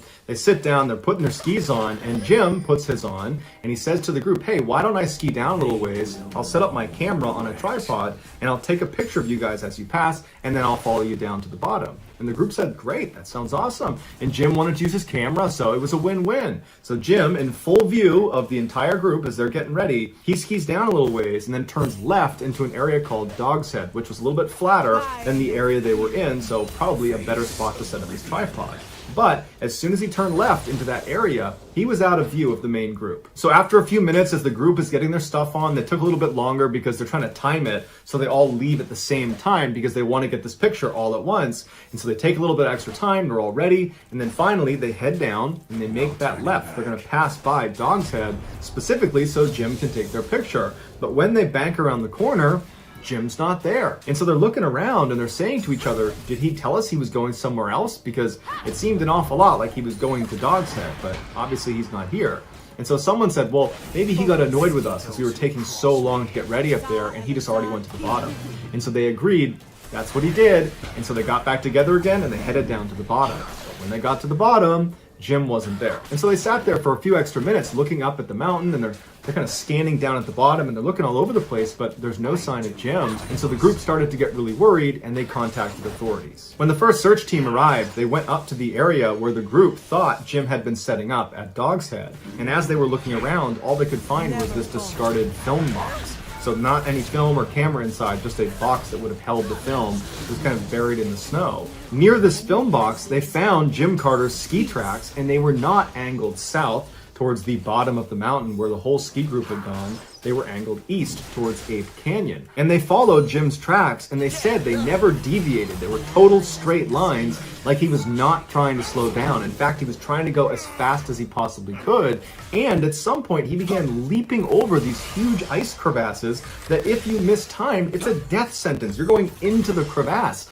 And he didn't just jump over one, he jumped over 2, 3, 4 at full speed without slowing down. And then his tracks got all the way to the edge where it overlooked Ape Canyon, and he went flying off. When the head of the search team saw this crazy ski line from Jim Carter, he said to the media that the only reason a guy like Jim, an expert skier who would never take risks like this, the only reason he would be skiing like this is if his life was in danger or if he was being pursued. So the search teams moved down into Ape Canyon, and for 5 days, 75 people combed the entirety of Ape Canyon up and back over and over and over again. They never found Jim, and they never found his skis or his camera or anything. And the whole time they were looking, those 75 searchers would report that anytime they were alone, they had the distinct feeling they were being watched. And it got so uncomfortable for many of them that they refused to go back into the gorge unless they had someone right next to them. After those 5 days of searching almost exclusively inside of Ape Canyon, they spent another 5 days not only continuing to search Ape Canyon, but also the surrounding areas. And finally, after 10 days of finding no trace of Jim Carter, the search was terminated. The only rational thing investigators could point to as the reason behind why this happened to Jim was he was diabetic and he had forgotten his insulin that day, so perhaps he became hypoglycemic and he became confused and then managed to ski off the cliff into Ape Canyon, where he landed in such a way that he remained hidden. Or, like the head of the search party seems to think, he was being pursued. He was skiing for his life. Whatever was chasing him had scared him so badly that he was skiing in a straight line down a cliff, jumping over ice crevasses before falling into Ape Canyon. And then presumably whatever forced him off the edge went down and scooped him up and took him away, and that's why they couldn't find him. But unless someone finds his body or finds some other piece of compelling evidence, we will probably never know for sure what happened to Jim Carter. Somewhere out in the Sierra Nevada mountain range lies a small hunting camp that's been there since the 1950s. Despite its fame, only a handful of people know exactly where this camp is. But even if you were given explicit directions on how to get there, you might just walk past it because it's tucked away in the middle of the woods up on this mountain. It's just a small fire pit, a couple of logs around it, another log set up for cutting wood, and there's some paths that have been beaten down over the years from its occupants, but it's pretty much unremarkable. According to camp members, the fastest way to get to the site is by horseback, and it's approximately 8 miles, and it's through very rugged terrain on this mountain, and it includes a 4,000-foot elevation gain. However, this 8-mile trail is not marked, and every year it changes slightly because trees will fall along the way, changing the topography. Ron Moorhead, who's one of the 4 original camp members, laments the fact that anybody knows anything about this campsite. He wishes they could have kept it a secret, but he knew that wasn't an option after what they discovered there in late 1971. In early 1971, Ron was a young man, and he was invited out for the first time to the Sierra camp by the 3 founding members. When Ron got there, he fell in love. It was this beautiful, natural, pristine wilderness that overlooked this amazing valley, and they're surrounded by these huge white fir trees. There's a freshwater stream that trickled by, and in terms of hunting, the deer were plentiful. Ron said this campsite was the closest to heaven he thinks he'll ever get. The only real drawback of the site was the large bear population, but they always had guns on them, and they built this shelter out of heavy fallen timbers that they could go inside, shut the door, and they'd be protected from the bears until they left. When there wasn't a bear threat, they slept on the ground in tents. In late 1971, Ron came back to the camp with the other 3 founding members. They'd had a great day of hunting, and they were standing around the campfire just chatting with each other when they started hearing a grunting sound not far away from them in the forest. Now, typically, whenever a bear came to their campsite, it was usually at night, and they would hear it grunting somewhere off in the forest. And as soon as they heard it, they would stop and they would listen to kind of confirm it was a bear. And if it was, they would go inside of their shelter and they would wait for it to leave. But this time, when they stopped to listen to confirm it was a bear, the sound they heard next was something they had never heard before, and it was so frightening they almost fell over each other running to get inside of the shelter. It was like a whooping sound you would expect from an ape, except instead of a series of whoops like you would expect from an ape, it was one loud whoop, and then silence, and then another creature somewhere else made a responding whoop, that sounded different than the first. There was at least 2 creatures that were basically speaking to each other out in the forest out of view. Ron would say, as these creatures were howling and whooping at each other out in the forest, the men were huddled around inside of the shelter looking at each other like, what is that? Has anybody heard that sound before? And nobody knew what it was. And after a little while, they heard these creatures running towards the camp. They were pretty well off, but they heard these heavy footsteps approaching. And so Ron and the others, they put themselves up against these slats inside of the shelter where they could look out in the direction where these creatures were. And they're staring out just past the light of their campfire into the dark forest. And they hear these things running, and they stop. They don't come into the clearing. It's like they're just outside of where they could see. And then their tone completely changes. These creatures, which are now one on one side of the camp and one on the other, begin speaking to each other in a language that almost sounds human, but it was nonsensical. It sounded like an imitation of a human language, but not human. And so Ron and the others are terrified, and they're just staring through the slats, waiting to see this creature that's going to emerge at some point, but it never does. Instead, the creatures continue to stay outside of the light, and they move around behind their shelter out of view. And so Ron and the others move to the very middle of their shelter to get as far away from the walls as they can, because there are breaks in the walls, and they're worried one of these things is going to reach through and grab them. But finally, after hours of these creatures running around the perimeter of their camp, communicating in this totally otherworldly language, they started whooping again and ran off. And for the rest of the night, Ron and the other 3 stayed right in that shelter. The next day, when the sun came up, the men were out of that camp as fast as they could.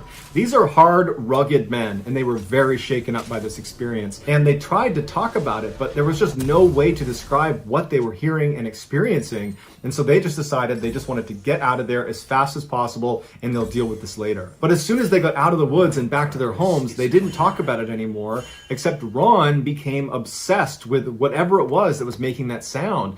He so desperately wanted to find out what it was. And so he convinced the other 3 members to come with him and go back to the campsite, except this time Ron was going to bring an audio recorder, and he was going to try to capture some audio of these creatures. And so the 4 men went back to the campsite. They didn't even hunt that day. They stayed right near the campsite. They made this big fire, and they're all just kind of nervously sitting there waiting, kind of hoping it happens and also hoping it doesn't happen. And at some point in the evening, Ron said he heard footsteps way out in the middle of the forest, and they sounded like they were running towards the camp. The 4 men sprint inside the shelter, lock it behind them, and Ron turns on the audio recorder. Now, before you listen to this famous recording, here are its bona fides. After being recorded, Ron sent it to Dr. R. Lynn Curlin, who is a professor of electrical engineering at the University of Wyoming, and he and his team analyzed it, and they concluded that 1, it was unaltered, so it's not been edited, it's not been doctored in any way, it's an authentic audio recording. And 2, whatever was making the sounds could not have been a man, because their vocal range was dramatically higher and lower than that of the humans. The doctor said, based on average pitch and tract length, the creature that was making the sound most likely was between 7'3" and 8 feet tall. In addition to the Dr. Curlin examination, a cryptolinguist expert named Scott Nelson also pointed out that it would have been nearly impossible in 1971 for Ron or any of the other hunters to dub the sound of their voices, which are on the recording, over the sounds that these creatures were making. Because a couple times in the recording, you hear both sets of voices happening at once. That's something you couldn't have done in 1971. Despite numerous attempts to debunk this recording, it still stands as a legitimate, unedited recording. Although what they were recording is still a mystery. Have a listen.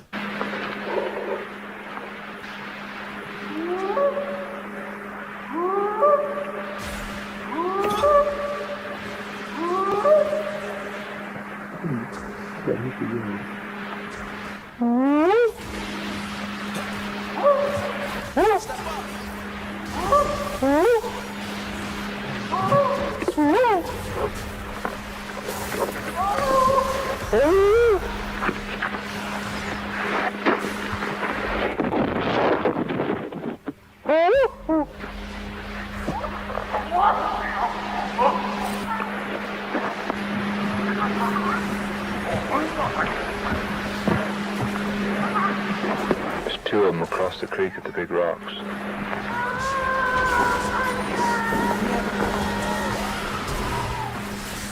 It's a hard act to fall. It sounds like he talks to others and they talk to each other. Yeah.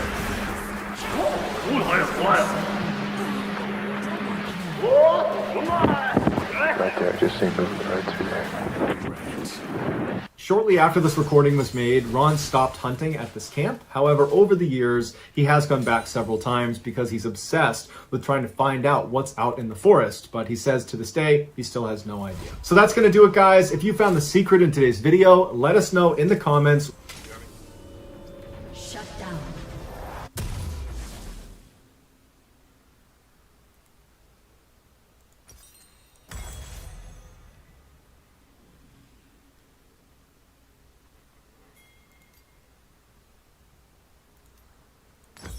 An ally has been slain.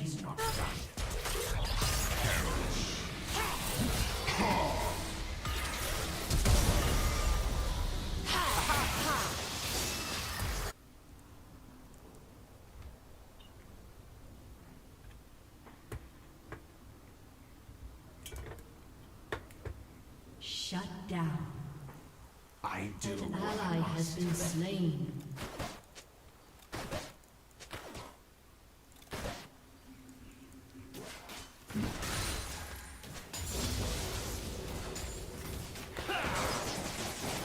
Focus. Pity those who cross me.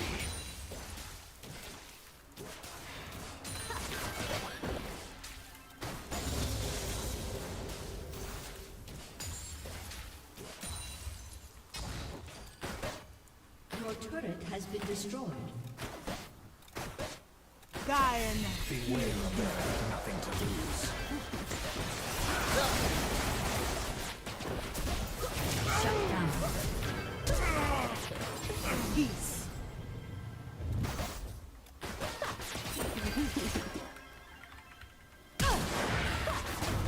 An ally has been slain. Pain must be felt.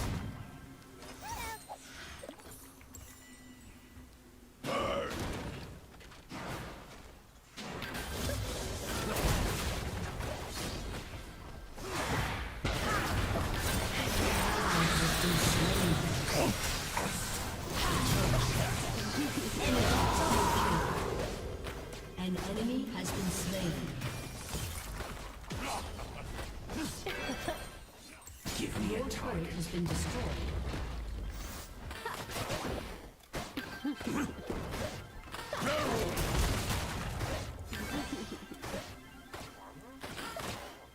Enemy rampage. No turning back.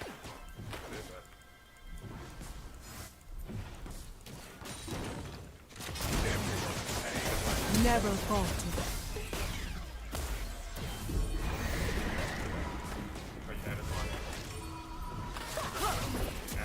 Your turret has been destroyed. Okay, I asked you what you say because I didn't hear you, not for you to yell at me. Thank you. I appreciate you didn't yell. My purpose is clear. They say, Focus.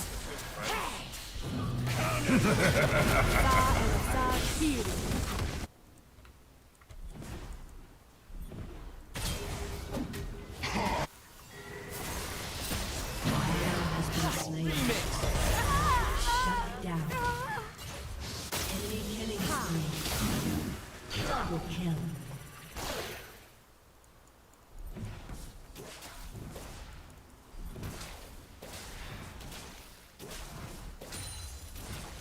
No forgiveness.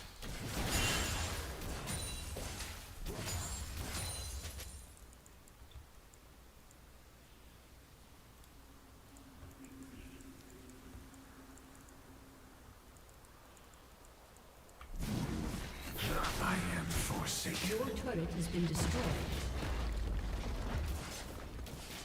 Your team has destroyed a turret.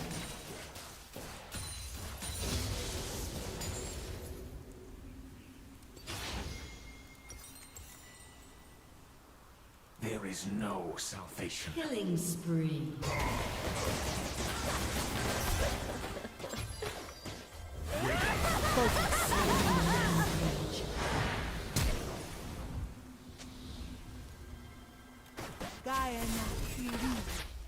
I'm on borrowed time. Never falter.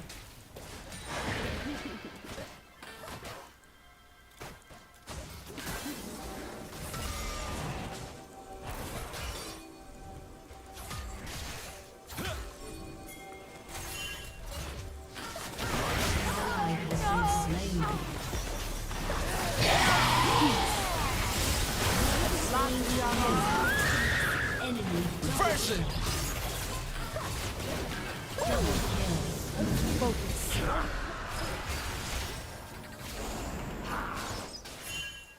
My work is not done. Peace.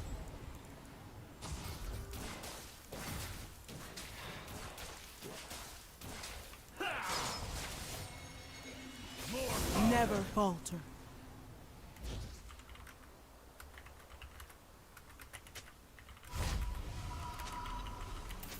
I do what I must.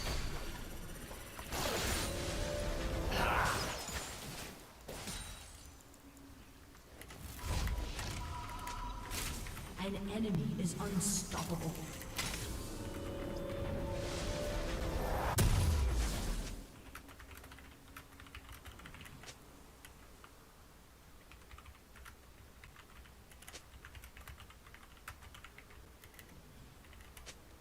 Shut down. Beware. An ally has been slain.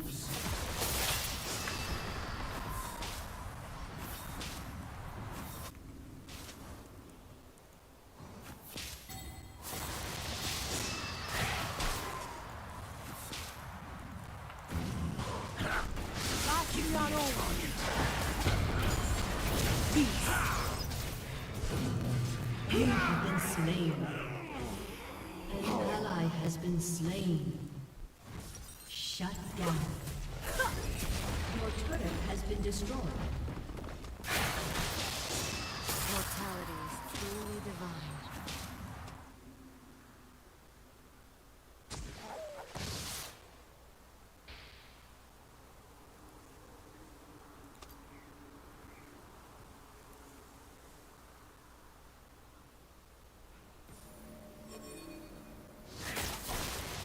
Only cowards flee their fate.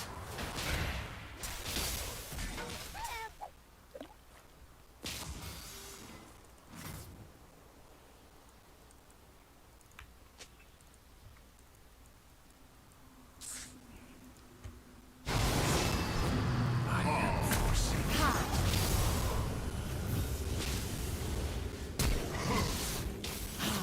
Enemy is unstoppable. Here it is.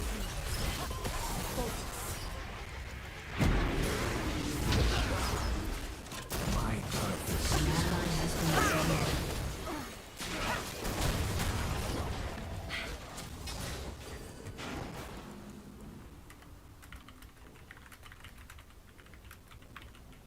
An ally has been slain. I'm on borrowed time.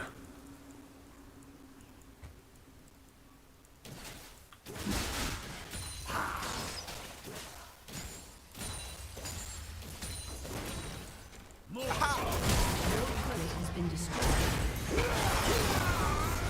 You have been slain.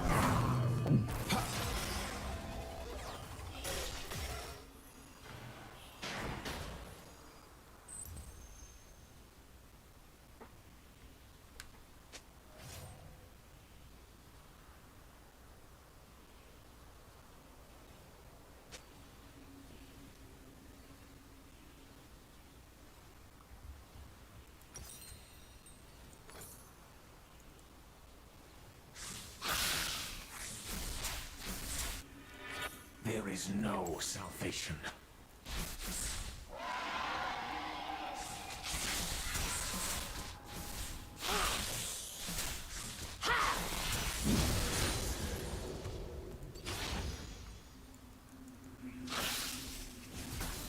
My work is not done.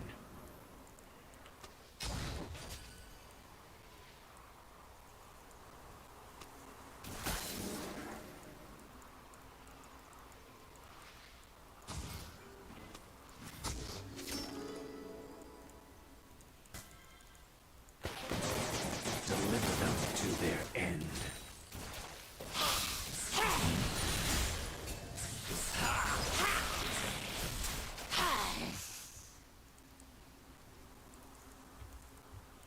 Your team has destroyed a turret.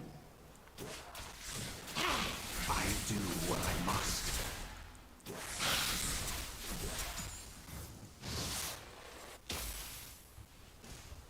Shut down.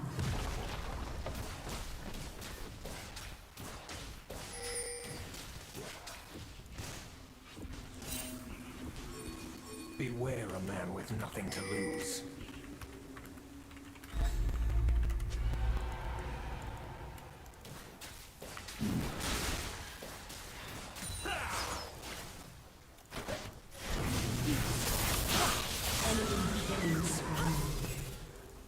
Bloodshed carries a price.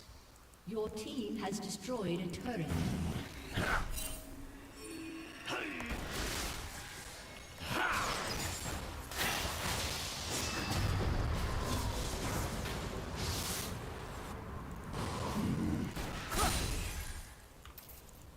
Face oblivion.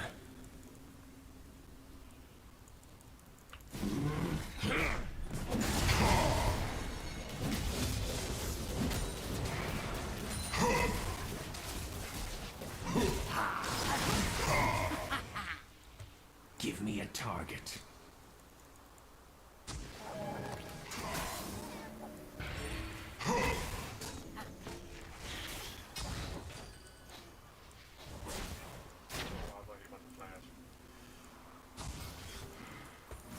I am forsaken.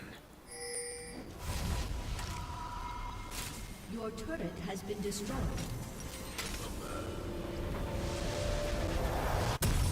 Enemy rampage. Your inhibitor has been destroyed.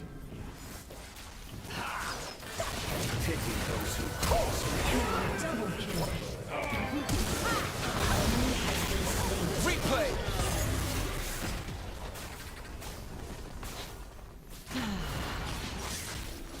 An ally has been slain. Enemies dominating. Your turret has been destroyed.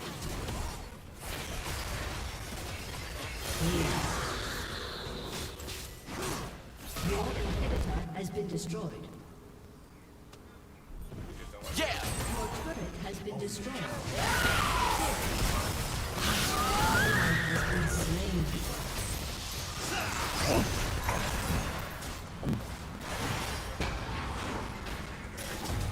Your turret has been destroyed.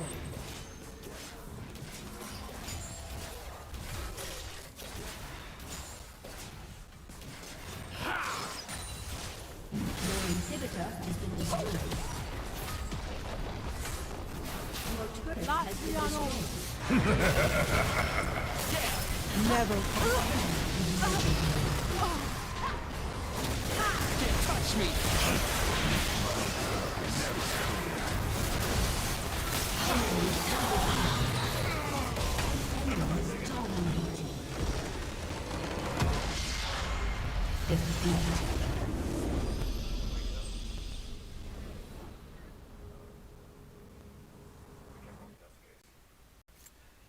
I can't. I want to see you, not the ceiling or your blinds or something. Maybe later.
gonna play a game of Domino?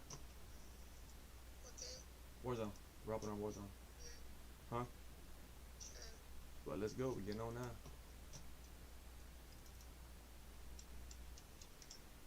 No, you don't have a mic. You what? Oh, okay. Well, let's go.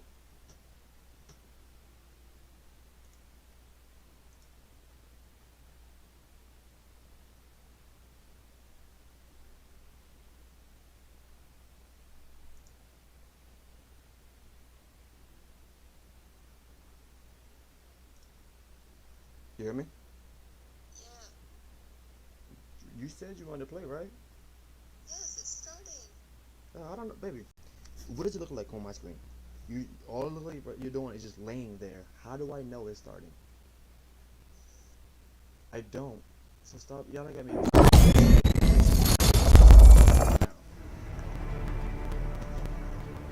get irritated sometimes when you just raise your voice for no reason. I'm supposed to assume you start the game.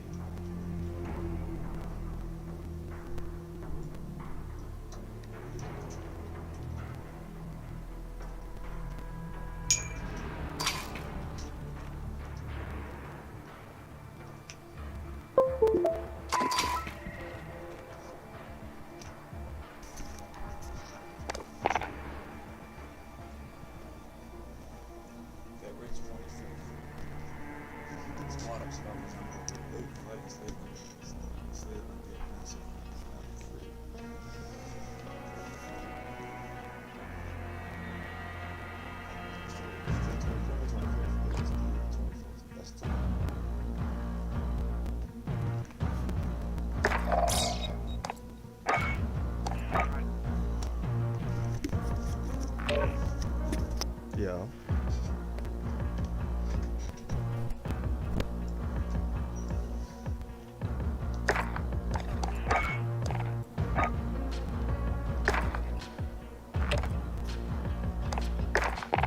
Mic check 2 1 2.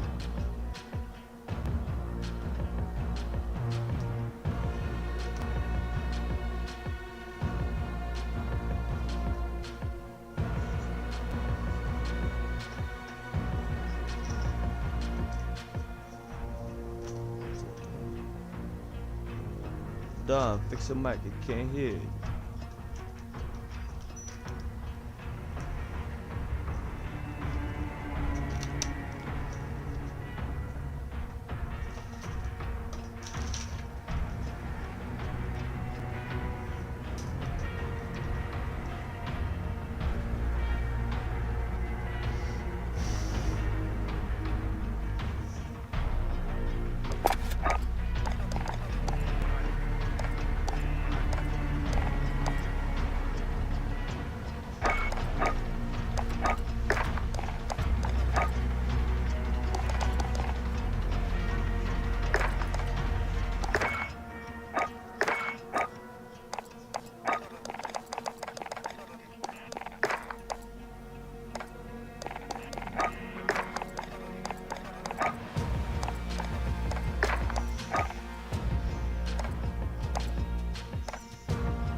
Dom.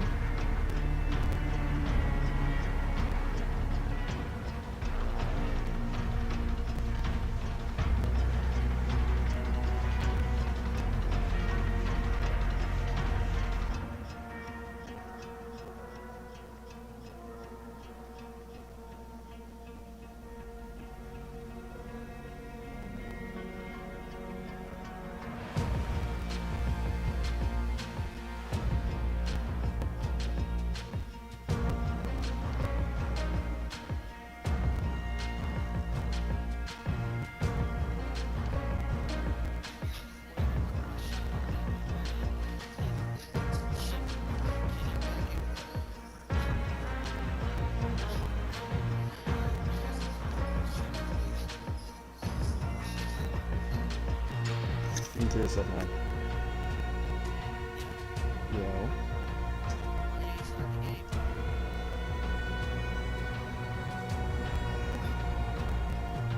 I was waiting for your mic.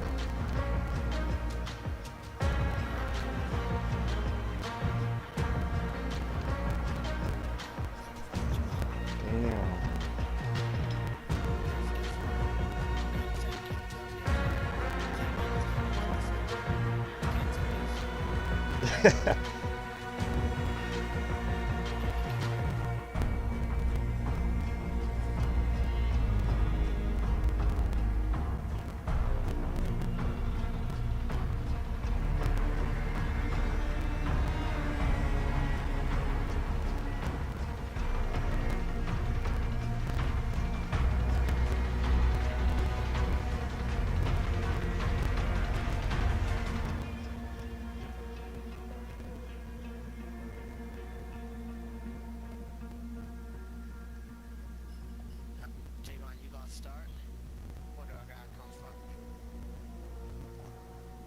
What?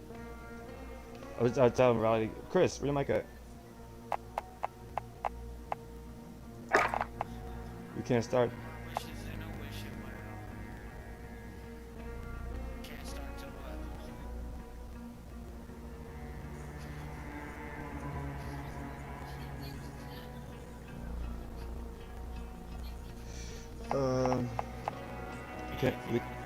We can't start till Chris mic is on. She at home.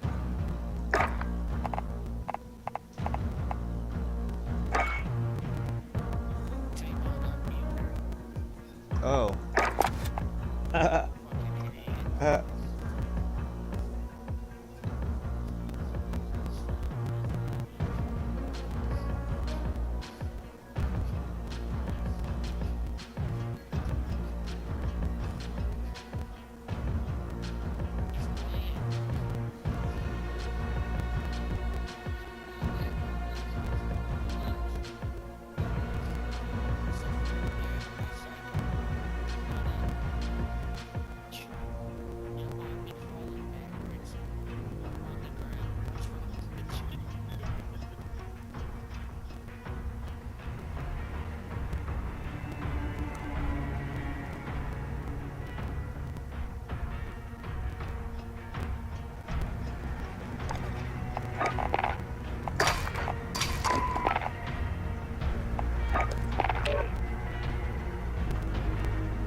Chris.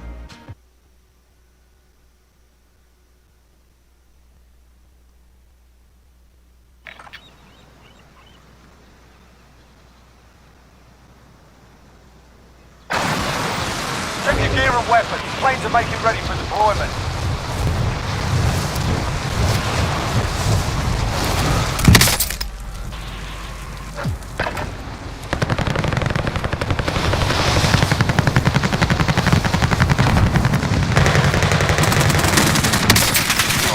Done.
Chris.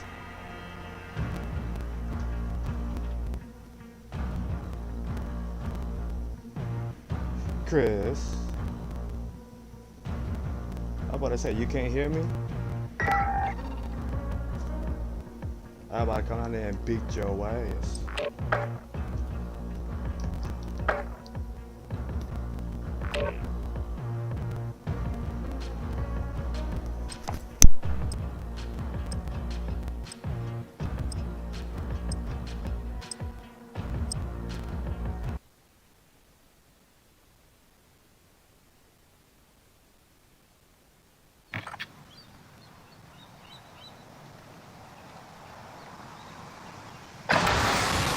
Check your gear and weapons. Planes are making ready for deployment.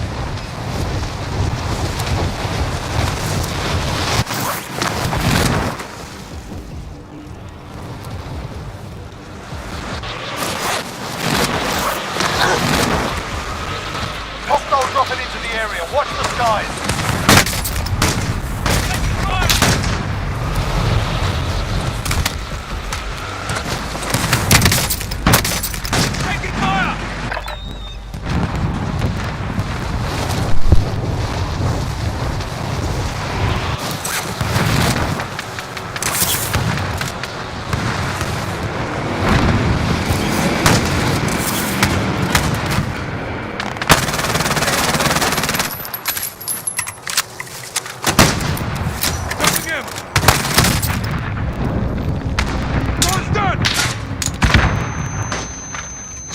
What's your fucking problem? You're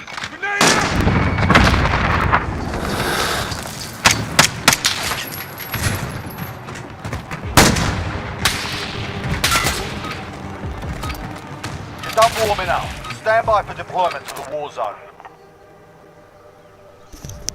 Alright, ladies and gents, let's get it.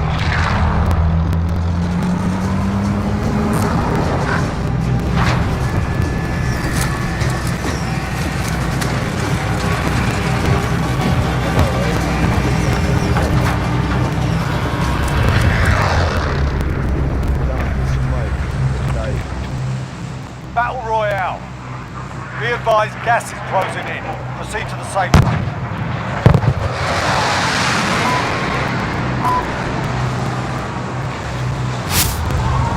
Hostiles dropping into the area. Watch the skies.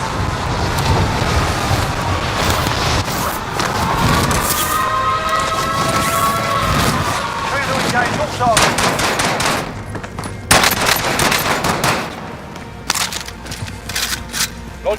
An enemy team is hunting you. Stay alert.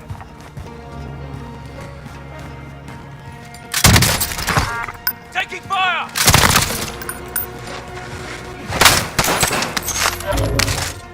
I'm hit. I'm hit.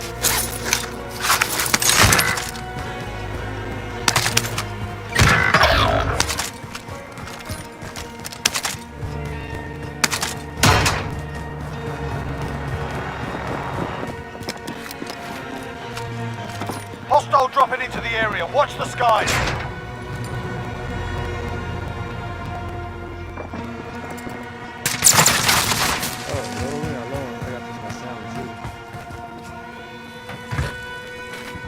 Allied cluster strike inbound. Same.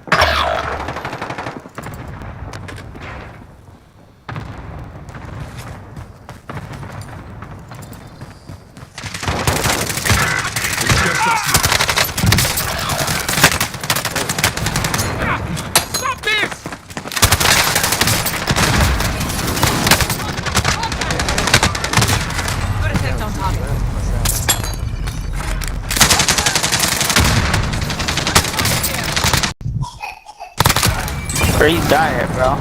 Same, bro, you right there, right? Dead ahead. Fucking horrible aim, bro. Don't worry, I had it too. What the fuck? Yo, this double dude from Baltimore, he got 410.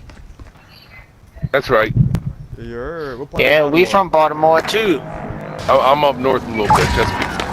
You said Chesapeake City, you're okay. 15 minutes away. Word? Chesapeake City. It's like 30, that's like 30, 40 minutes away.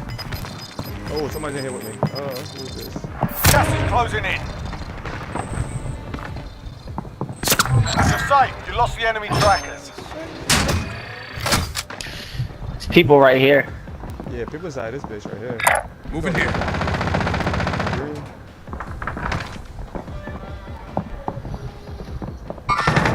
Engaging shooter.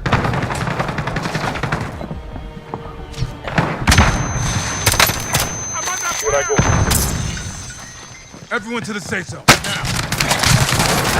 Fire! Damn. Yo, I tried to pick up a gun. I ran through. I opened the door. Opened and closed the door. Targeting me. Oh, this guy's cleaning up.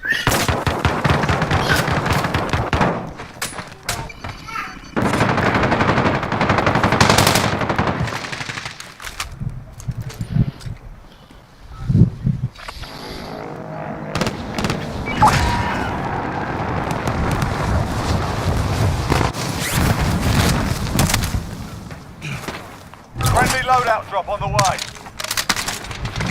You guys on the roof? Yeah.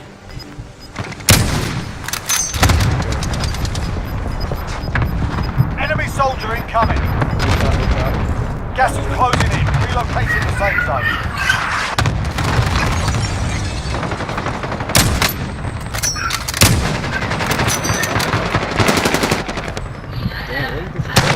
I'm hit.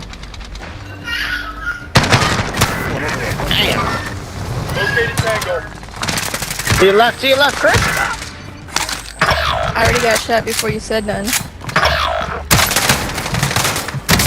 So you're gonna say it after? I thought you seen the tag. I tagged him. No. Keep downing people without getting a fucking kill.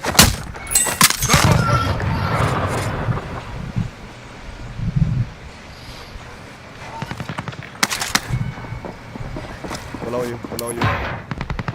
Behind. Across from you. Shut up. Damn, your headquarters are hot spot. I'm going back. Put that shit on headquarters, bro. I'm going back. I'm gonna get 3 kills this time. Yeah, right. I just got a kill. Like 3 kills. Got a free kill. Give me that. Let me get a gun first. I'm going right back over here. There's why I'm in prison.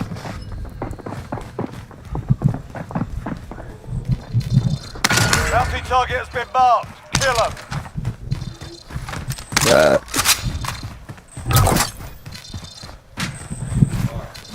Hostile RCXD in your AR.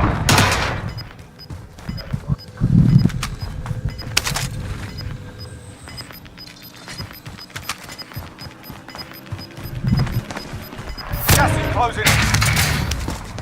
Who that? Gotcha, bitch. Who that? Mover here.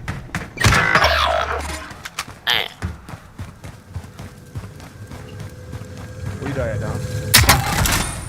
On the roof of prison, the opposite side of you guys. I knew I heard something. Damn. I killed one. Somebody's at the top sliding. I heard him, but I wasn't sure it was Chris or the other dude. Slid on my ass.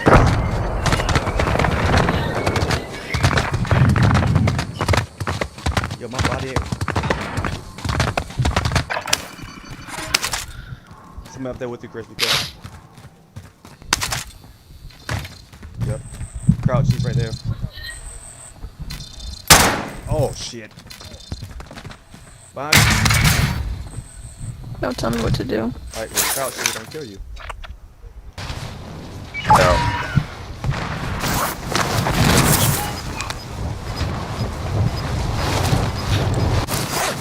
guy on the tower up here.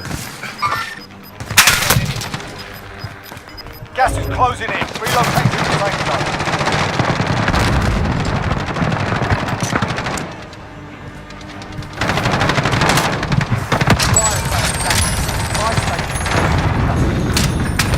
Free self-rescue. Bounty target is down. Well done. 25 remaining. Nicely done. Enemy UAV overhead. Moving.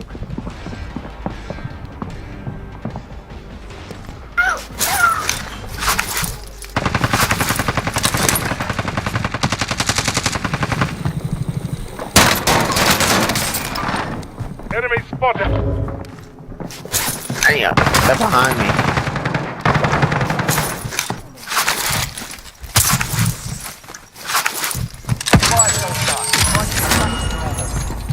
Enemy dropping into the AI. Taking fire!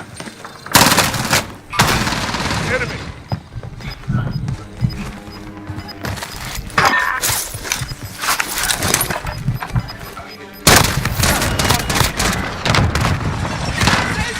Oh, how did he see me? Oh.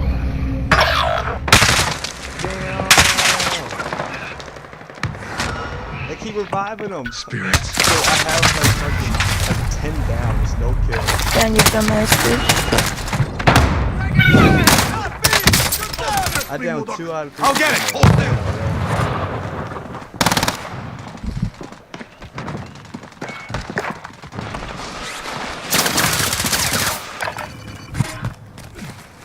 Oh, yeah, I'm still on the roof.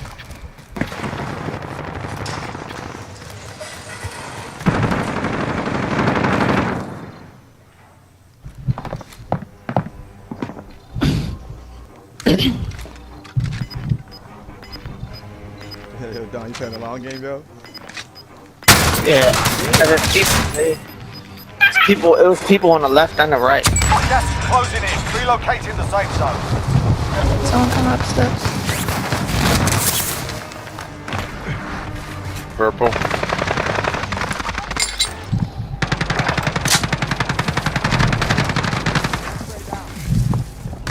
Oh, it's live in there, bro. Scare me like that. Hope you die. I died. That's supposed to be you. Spirits. The person that was going to be on the... Yo, why did none of my shit work? Oh shit. And it's still bro, I can't finish nobody this game, yo. I wish they had how many downs you had. That's your dumbass.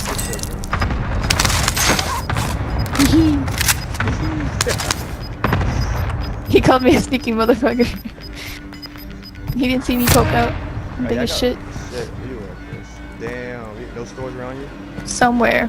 Right No. side. Right side, Chris. I don't want to buy you. No, there's a person over there. Right side. Yeah, he was over there. And I don't. Why is that okay? She straight up said, I don't want to buy you. Oh, they're camping inside headquarters. No, they're camping right here in front of me, too. All three. Four. I lied. Yeah, dip.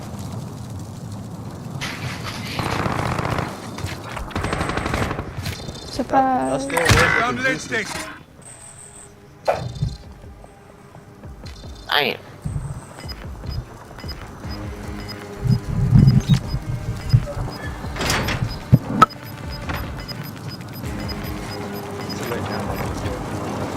Ooh. They got a gas mask.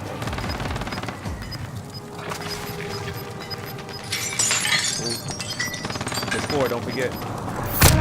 Yeah, I know. Inside the circle. Now. All 4 of them in their half.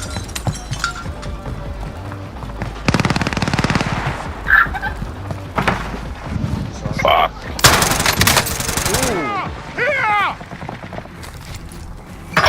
Random 10 enemies remain. Y'all dead. Throwing knife, random.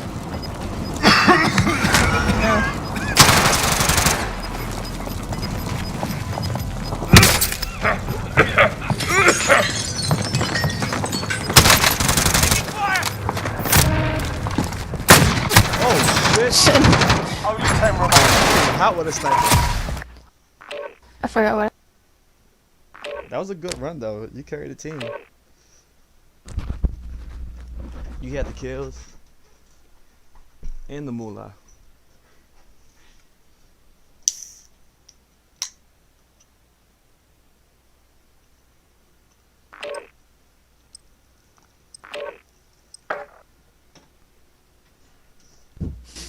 They're making food. You had I kills. think it's fish. I had fish last night. You had kills and money. You picked up for Dom.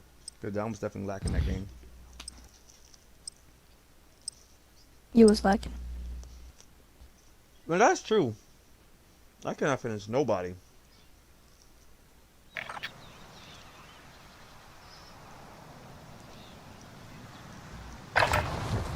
Check your gear and weapons. Planes are making ready for deployment.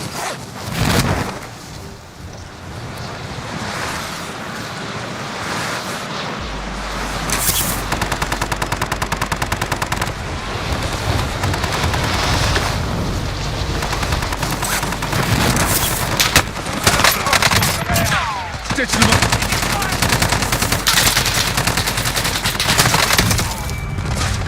Rounds incoming.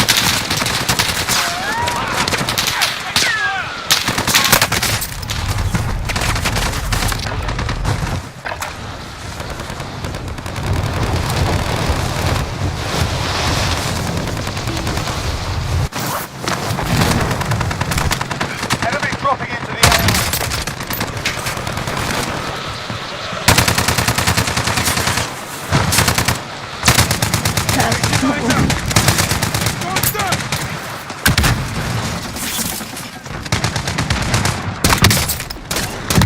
I got you, dog. Hostiles dropping into the area. Watch. Enough practice. Time for the real thing. Who's driving? Who is? Chris, you get into a car? If I did, I would pick you up.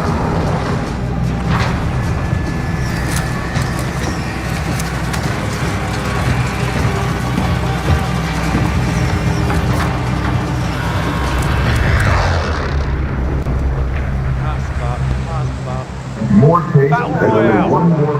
Right, soldier. Mark a drop point for your team. Avoid the gas.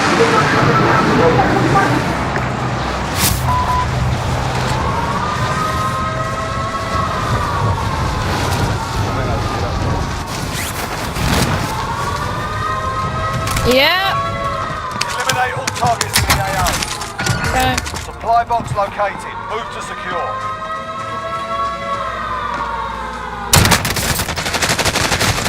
I broke the shit.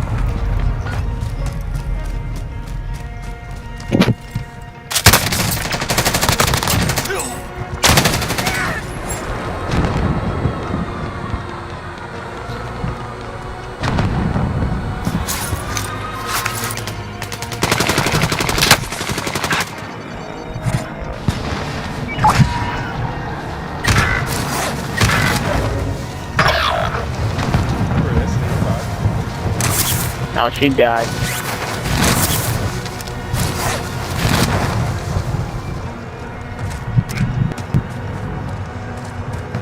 Wherever they at? Contract update. New objective identified. Bitch ass nigga. Hostiles dropping into the area. Shit, Tay. Gotta finish the kill. Who's over here? Who's over here? I'm over here with you. Holy shit. I've been expecting myself to get some food. Yo, someone get revived?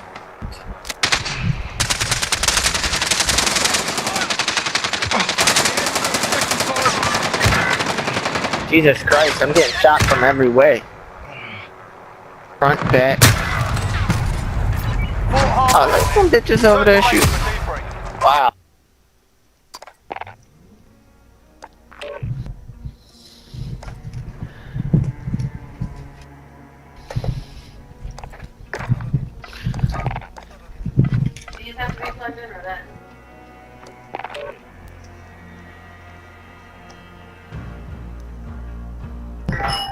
Look, They might have to be plugged in all the time, yeah. Shut up! This just needs to be charged. Damn, yo. At home violence is not the go-to, bro.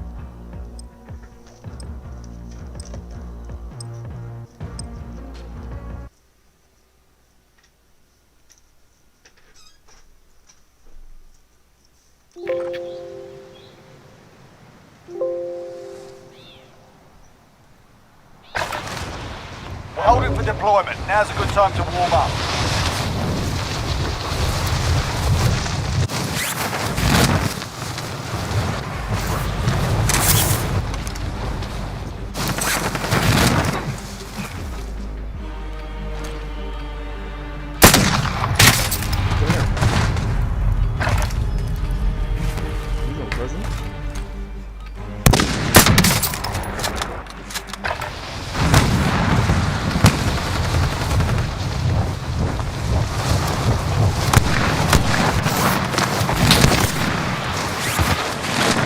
Enemy dropping into the AO.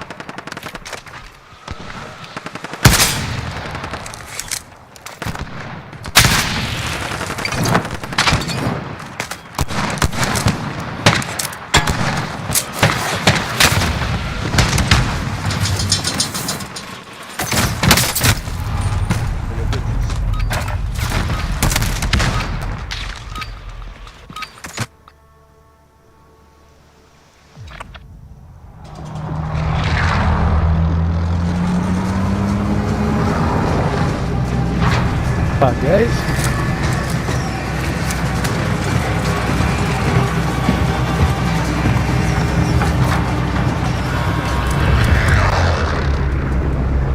Scavenger contract. Battle Royale. Gas is closing on your position. Suggest you get moving. Alright, guys. Run out. Headquarters. Not there. Loadout. Targets are up. Get to work. Enemy dropping into the AO. Located a supply box. Secure that position. Damn. Objectives Wait. updated. Move to the next location. Oh, what did I say? Where'd she die at?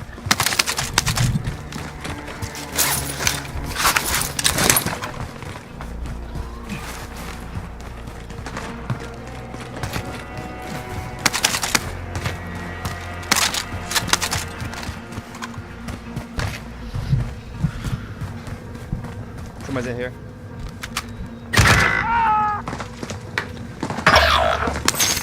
And where?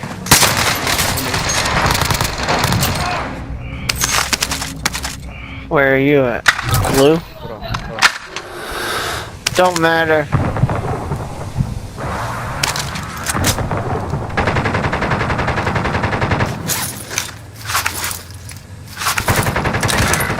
Contract updated.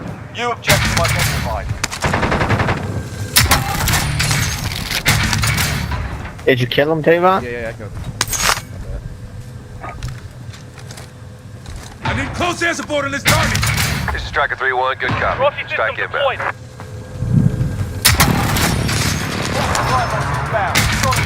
Come on, let's go get loadout, bro. Shots missed. One more.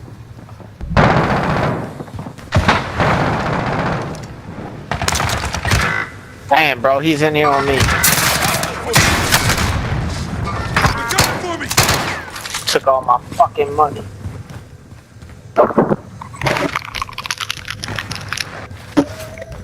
It's just us now. Oh, stay alive.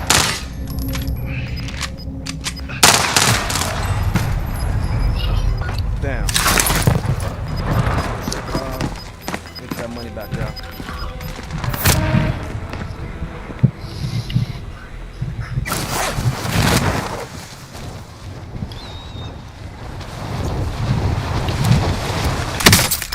Yo, my screen black. What's going on? Am I down? So still got 3 seconds. Okay, my screen's just black.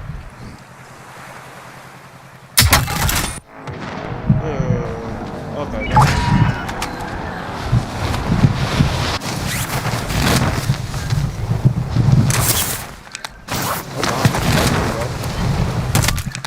I know.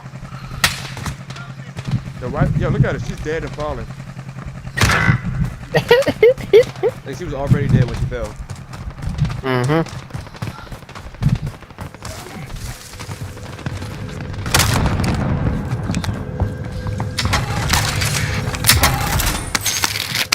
We got money. We got money.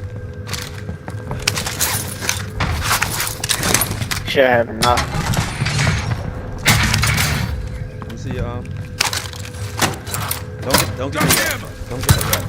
Money. Why you say don't hit it Friendly yet? loadout drop on the way. I got me there. Damn. There are 24 enemies still out there. Kill them all. I should have got plates too. Gas is inbound. Marking new safe zone.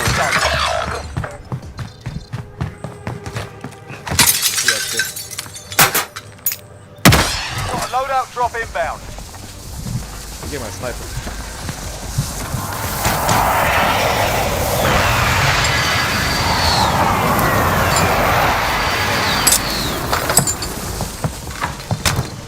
Hostile dropping into the area. What?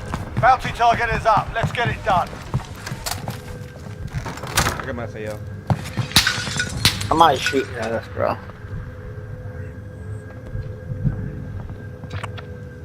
Moving.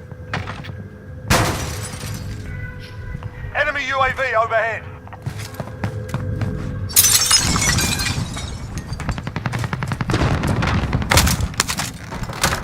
Are you in here with me? Yeah.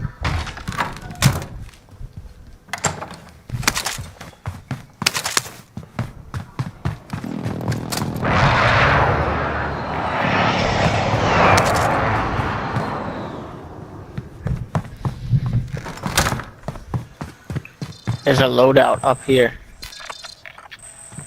Dang it.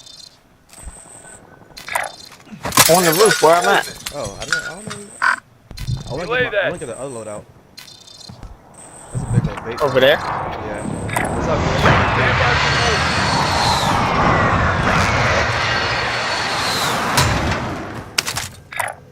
Marking target location. Somebody over there on that roof.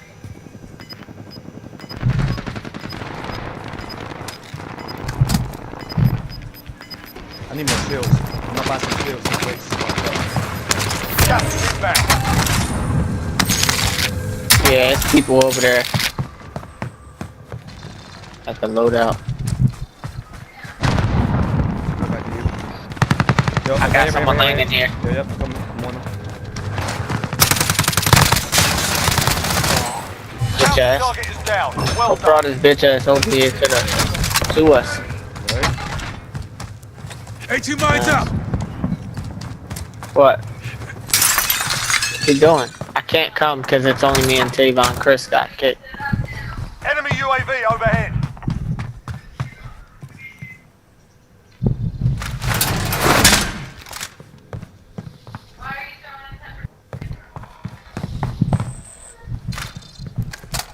Chris is back. She Hostile foot patrol. They're coming from over there, bro. Oh, they're getting shot.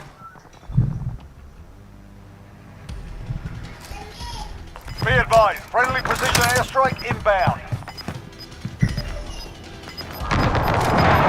18 mines up. Down one. Down Gas is two. closing in. Relocating the safe zone. Got one right here, bro. Engaging shooter. Over here. Broke shield. Fire sale is active. Buy station costs are adjusted. Oh, pussy. Run back if you could.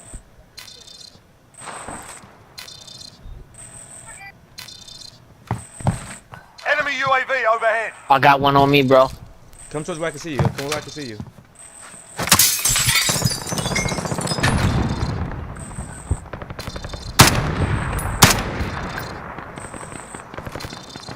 Watch out, there's people landing behind you. Enemy dropping into the AO.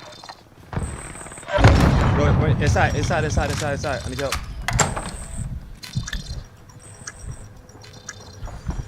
Inside where? Out here then. Right, Delta. Right, get back to normal.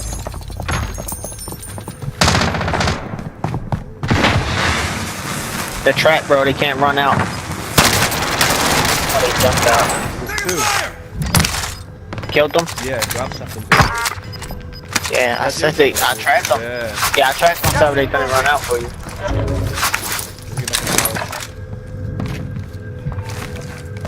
Somebody's here?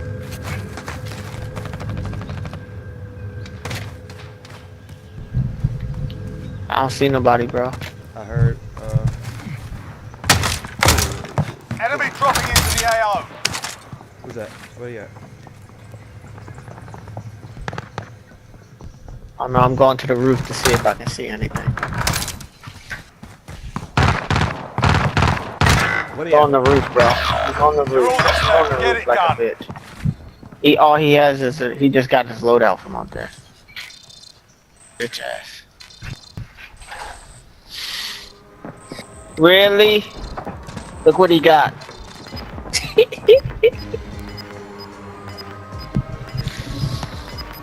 At least I died before the what's it called?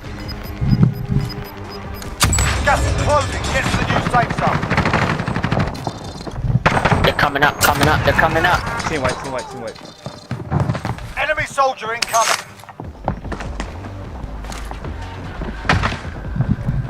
It's one coming in, left side. I got two in here.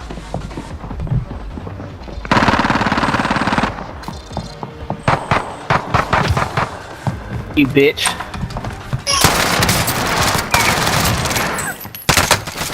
Where the fuck is my gun at? Damn, bro.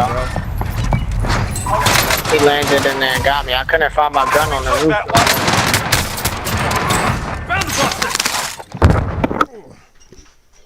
Hey, Chris, you ready?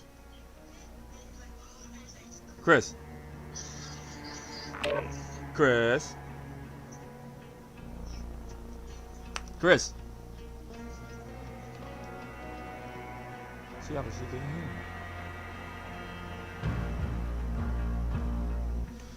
Whew. We didn't do too bad. We got 5th place, 2 people though.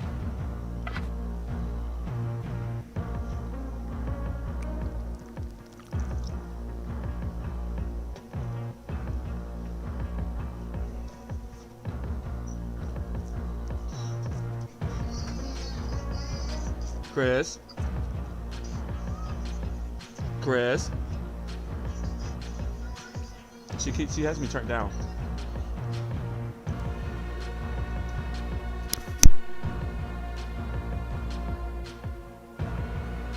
Chris. No, she's in the I'm on FaceTime. I'm trying to FaceTime her. But she has me turned down because we're on the game. So she can't hear me when I'm speaking and she keeps walking away.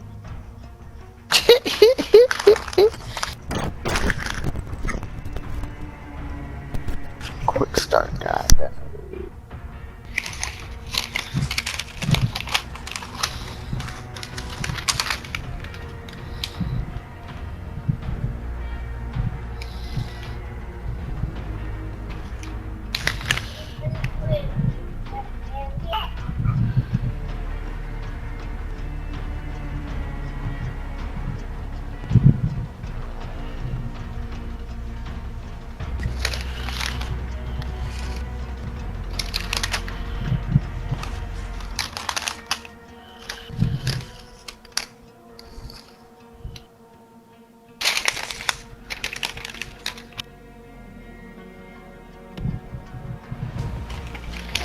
Hey Jordan, I think you charge them, so plug them in, cause there's an on-off switch.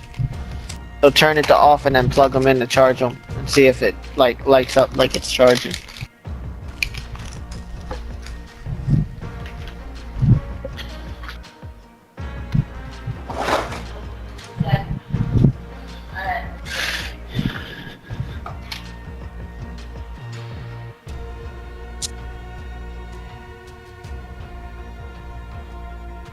It was the other one.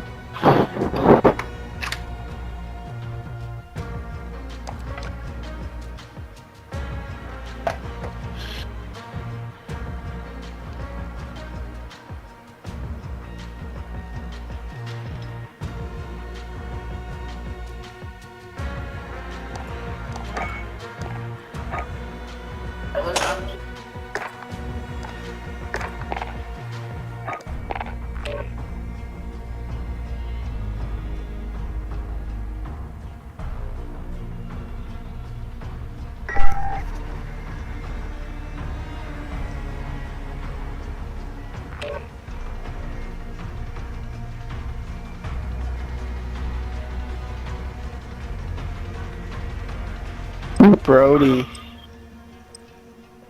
Brody.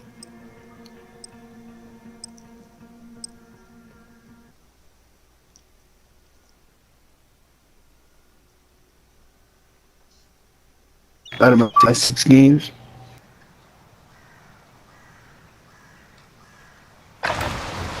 Get yourself sorted. We'll be deploying shortly.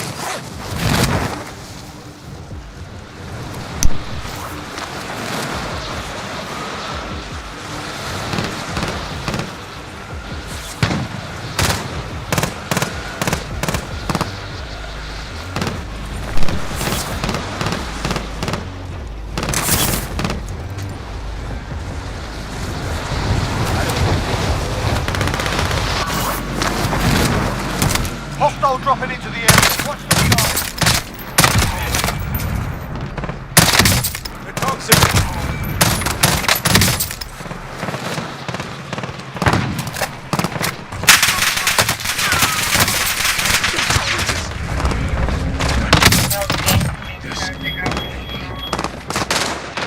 Soldier incoming. You're good. Probably.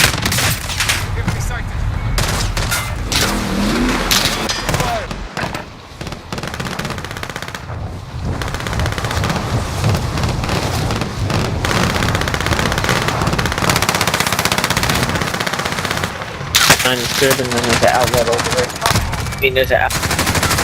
Alright guys, don't Right here. I'll take care of you. Go your way and win. I'm kidding. Okay. Ah, come on, that's fun. That's funny. What happened? There you go. There you go. I think you explained it all. What happened? That's where you're gonna be at the end of this game, bruh. We'll say he about to have 15 kills. No, he is Battle definitely Royale. more than you. Mark a drop point for your team. You'll lead them in. Let's do it. Gas Where you guys wanna go? Safe zone. I'll take it. Hostile dropping into the area. Watch the skies.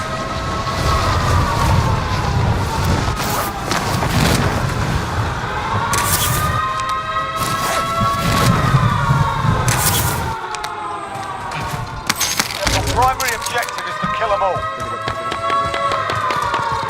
Located a supply box. Secure that position. I fucked my map up. What the fuck? My map is different. Next objective located. There it is. Next objective located. You're being tracked by an enemy team. Stay sharp.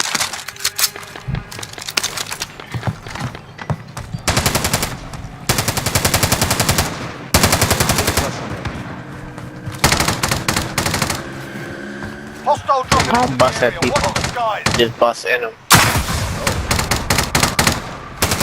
Oh, run to this is why. Behind us, behind us, behind us, behind us. 2 guys in the behind us. Purple. In the yellow hot coat. Coming. I have no ammo. Purple's your ammo. You must get up. Broke shield. Jesus Good, you got Christ. some armor up, putting up our He's armor. about to kill me. He's about to kill me. Coming, we're coming.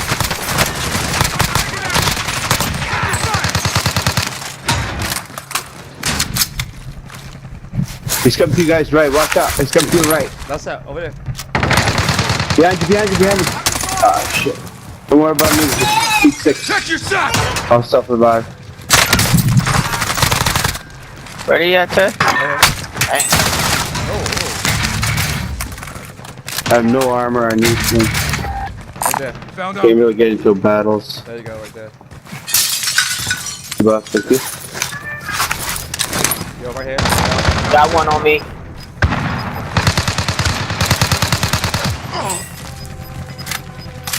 Gas is moving. Our green build up. Use armor up, good to go. We got enough for our loadout. Yeah, I'll buy it. shit. We got I hella got money. money. I got money. I'll get a UAV. I'll buy some UAV. I'm buying loadout. I'll spend money too. Am I spending monies? Let's go. Let's go, Chris. Only Chris, I can't 25 hear you. remain. Can you hear me? You're safe. You lost the enemy trackers. Friendly UAV overhead. Oh, greenhouse. Let's boot him up. Is us. Oh, he got me. Moving here. Somebody come revive me. I got what you call. He's killing me. Just grab Who's loadout. shooting from? He's upstairs in the top window. Let's go get him.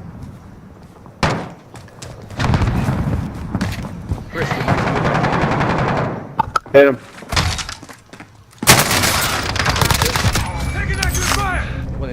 Get him? Yeah. Yo, can y'all hear Chris talking? No. No. It's just me, you.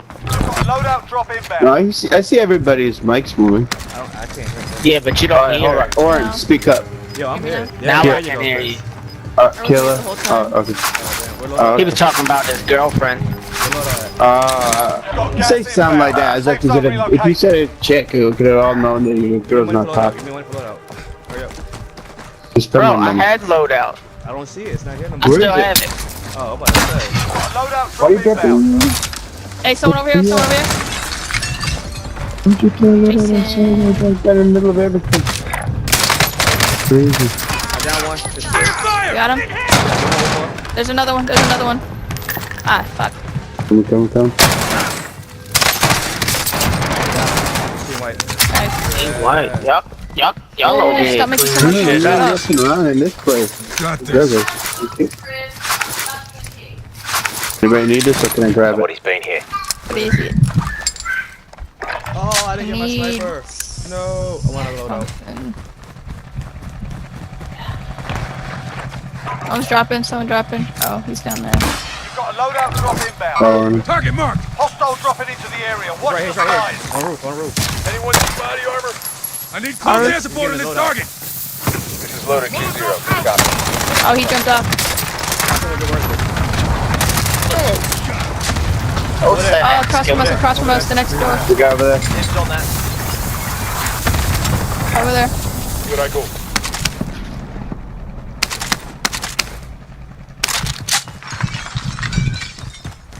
Yellow house. Right here, on me. Ooh. On top. I think his teammate's still here. Yeah. Got him. Another one coming in from the I think he top. was the last player of their team because he went straight down. Damn, it's only 4 teams left, bro. Look. Y'all killing. Stop putting it in work. Moving here. Target ID. There's another one. Who's shooting at me? Armor down. And that guy over there. Copy. Oh, okay. Where's circle at? We're in a good spot. Hey, let's get this building. Yeah. We're right now. Yeah. Let's go back to that other building, yo. Actually, no, these two. Green. Okay. We're good. I'm coming your way. Enemy vehicle. Relocating. How's everybody on ammo? Anybody need anything? Armor? Go over now. Oh, I need the armor. Oh, get the. Oh yeah, there you go. You took it. I was just gonna say that. There's armor right here. Satchel. Somebody threw that grenade over there. Was that you guys? That was me. I took the thermite. Oh, okay. Because there was that car driving. I tried to pull that I don't have car. anybody in the heartbeat anywhere close to us. It must be on the other side, on the Lines up. prison. Must be over up there.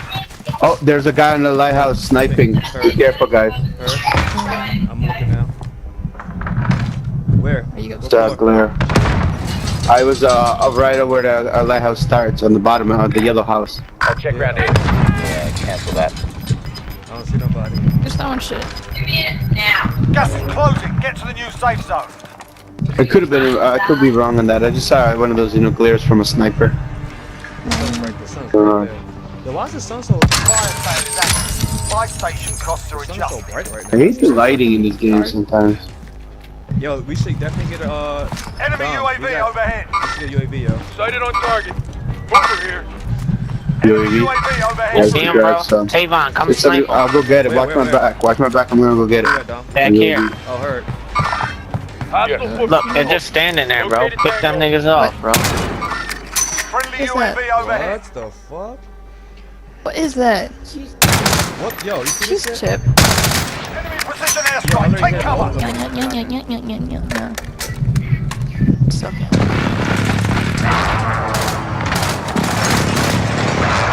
I busted one shield. Hit one. Hold on, I have a airstrike. It's too crowded. Oh, that's the one. That's the dude that was in that car like a fag. Shoot at me. Who the fuck shooting at me? Right there. Move it. Sorry. Gas is closing in. Down them. Friendly precision airstrike inbound. Right Got there. movement. He's reviving. Oh, what? How did I not hit him? Down him again.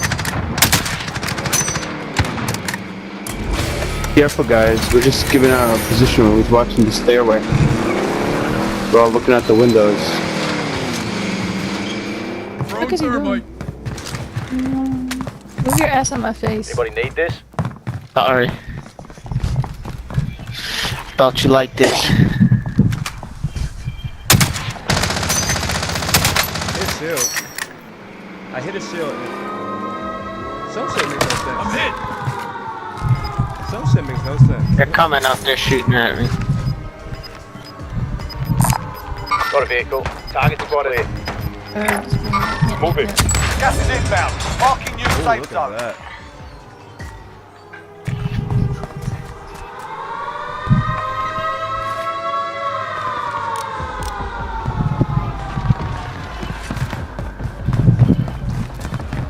Oh, we got on our right, 214, 35 meters. Yo, let's go here. Down on the bus street up below us. He just landed. Dom, catch down with you. I'll push you with Dom. Hold on, I'm jumping up here to get the. I got an airstrike.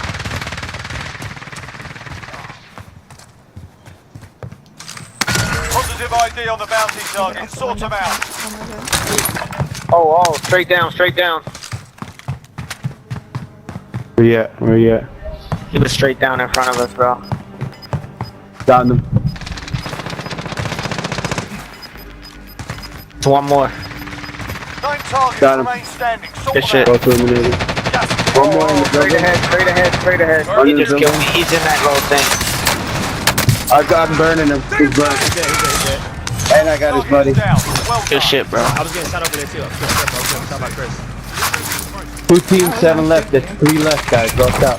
It's all above us. Yep, they're above Nah, us. Above us. y'all got a whole team left. It's just because there's only 3 of y'all. Here I go. I'm dead. I'm dead, shawty. Oh, you're Right here, good. on me, Yeah. on me. Here I go.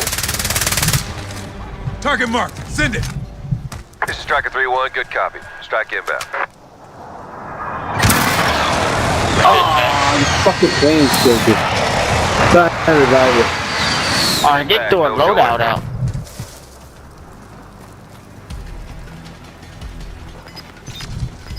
Yeah, right there. Right there, bro. Oh, fuck. To your left. Her shit. I wouldn't see somewhere. 5 remain. Finish You glitchy. Shit. Get it done. Gas is inbound. Oh, I wasn't inside the building. That's why I got me. My bad, guys. Less than 5. We're still standing. Let's I come was back one and before. finish. I was not by the window. Oh, that time of Yeah, that was my fault. I was Good shit though. Hey, yo, Chris, we fucked them up, yo.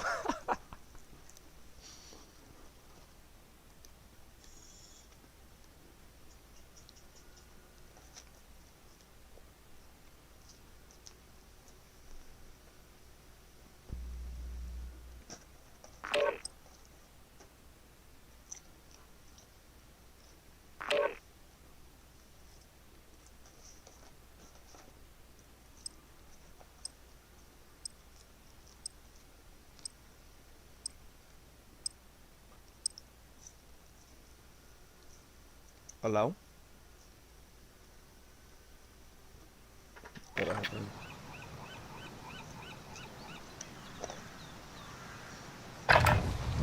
We're holding for deployment. Now's a good time to warm up. Yo, not gonna lie. My precision said, let's destroy our vehicles. Hostile dropping into the area. Watch the skies.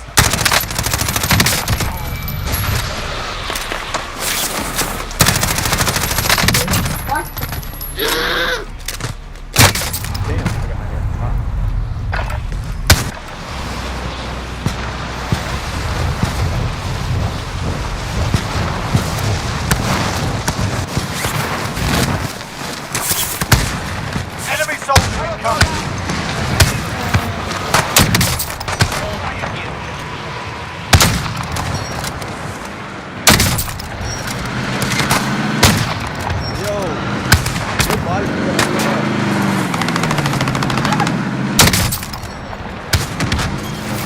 Hostile dropping into the area. Watch the skies.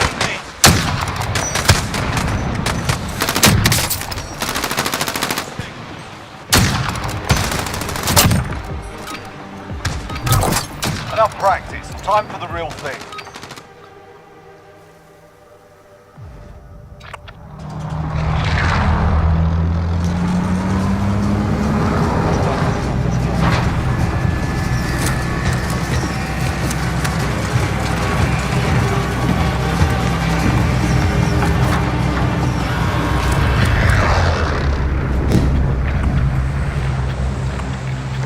Battle Royale. Mark a drop point for your team. You'll lead them in. Avoid the gas. Get to the safe zone. Yeah, we think I know it. They're gonna put that by. Might be on that scavenger contract.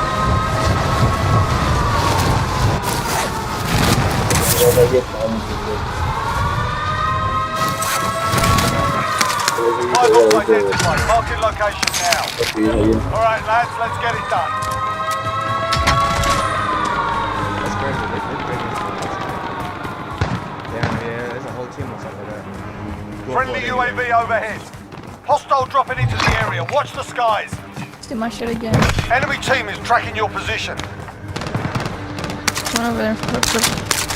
In front of you. Right here, right here. Right there. Okay.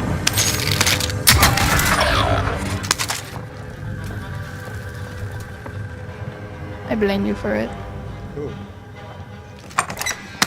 I'm sorry, Chris. I swear I'm sorry. Sorry. Sorry. Too late, I'm dead. I know. He said sorry. Contract update. New objective identified. She hates me. Next objective located. Oh, no, I don't.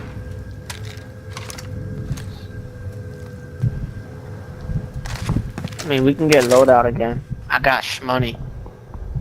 Honey. Yo, team over there, the last scavenger. Oh, yeah?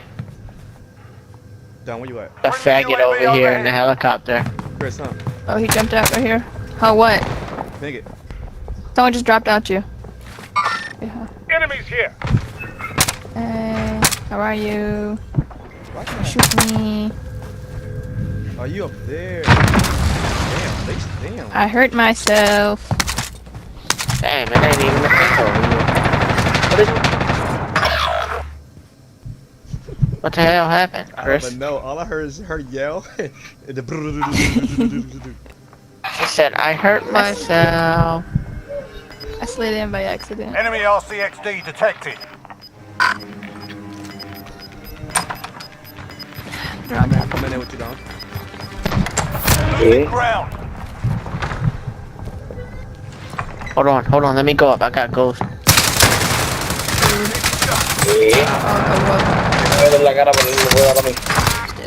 Taking fire! Evaded the enemy track. Good work. There's still one right here. I don't know where. Oh, never mind. Hey, hold on. Right here, bro. Coming up the steps. Get him and get that money, bro. Here, I'll distract him. Damn, I should have healed up. He wasn't Is he killed. dead? Did you die?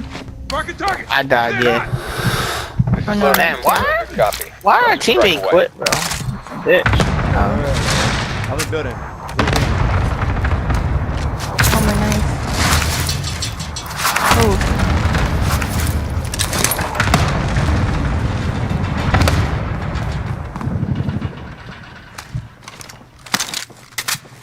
They just landed outside somewhere. Hostile RCXD in your AO. Oh, right here, yeah? The fuck did... Why am I missing? Loadout drop inbound. Pieces. That took longer than I got fucking should've. stuck in the window, bro. Ah, stupid. You dead? Gas is closing. Get to the new safe But now. Are you dead now? I'm back.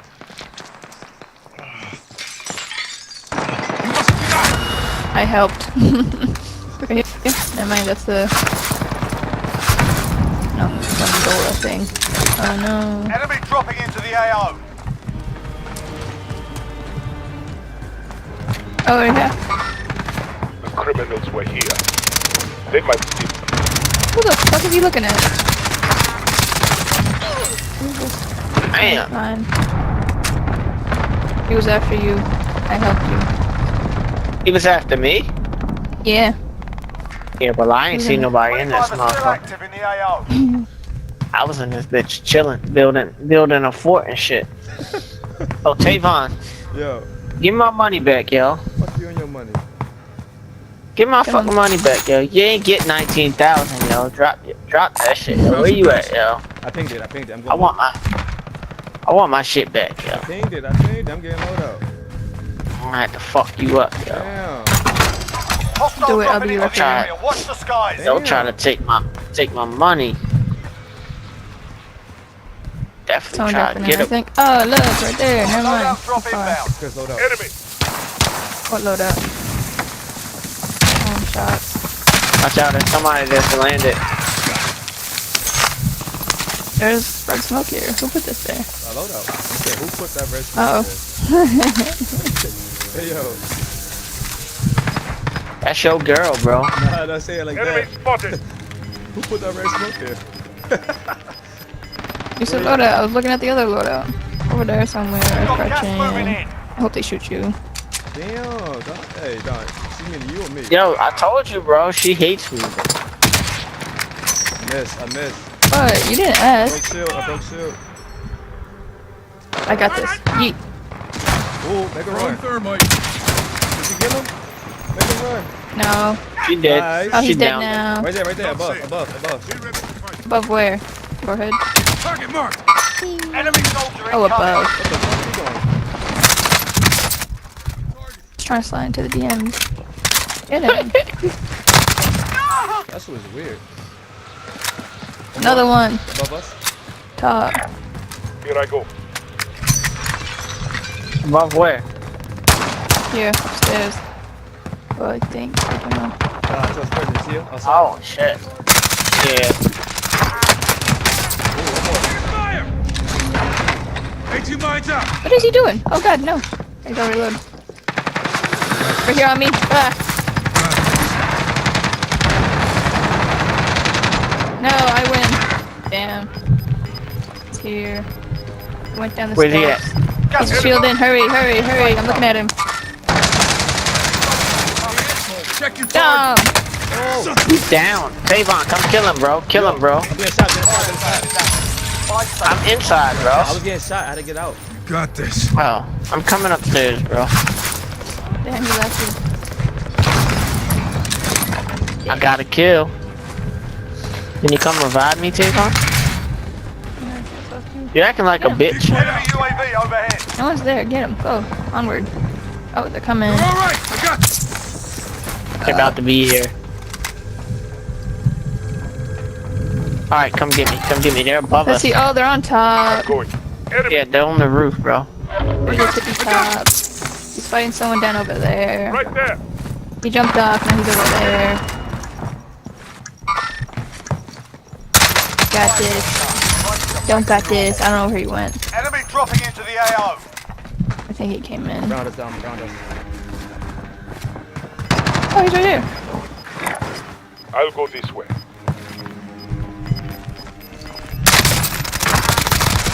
Got him. Thank you, whoever killed them, because you saved my life. I got this. I'll pull him out. You shoot him. Yo, we need to get the prison. Fuck. Oh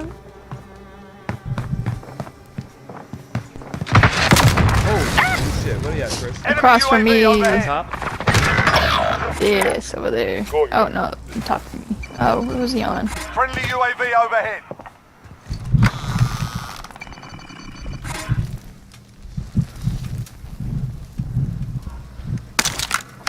He jumped One in. at the top of prison.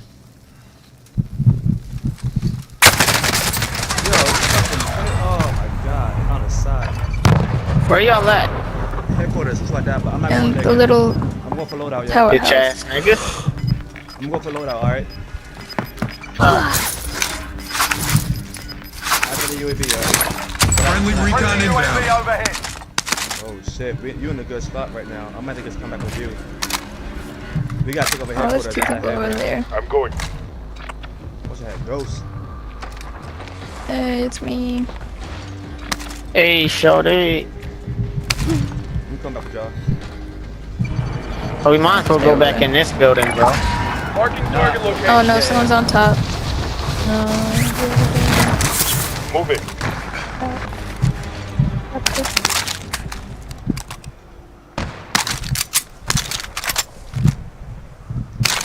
Enemy UAV overhead. Yeah, it looks like they're all in front of us, really. They got guns up here? I took him. Yeah, I need He's too ammo. slow. They got ammo?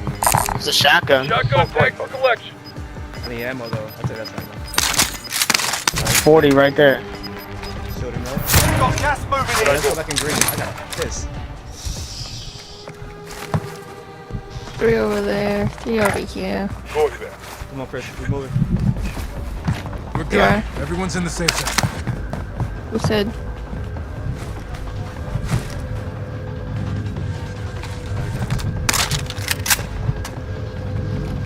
Somebody in here running. Is that y'all?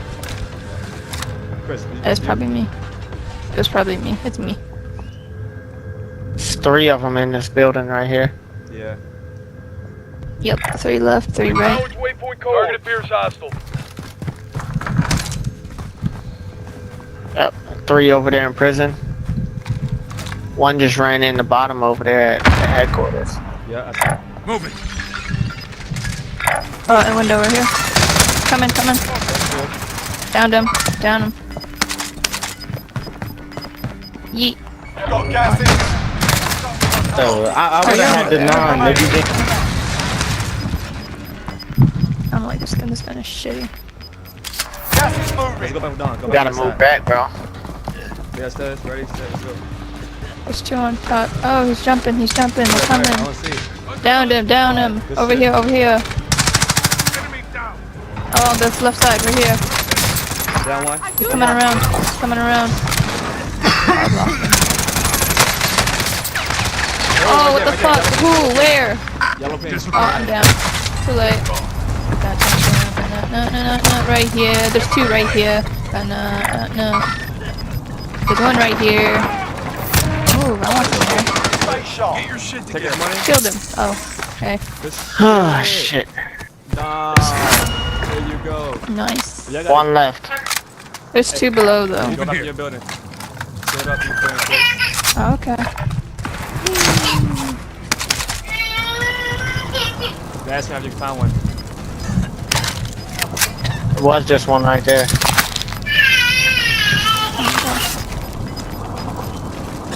Right here. Oh, behind you. Got him. Ooh, oh. Shit, Chris. Come here, baby. Come here. She put you in here. She locked you in here, baby. Come here. You don't want to see daddy?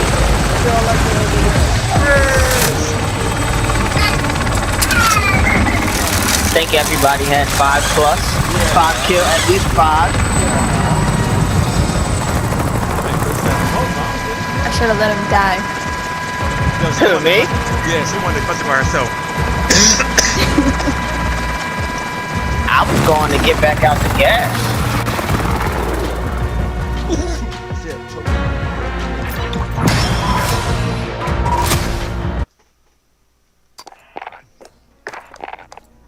She said she wanted to say she was the last one alive.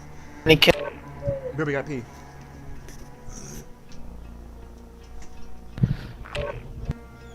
No, me and Chris had 5 kills. I had the highest score because I did the most damage.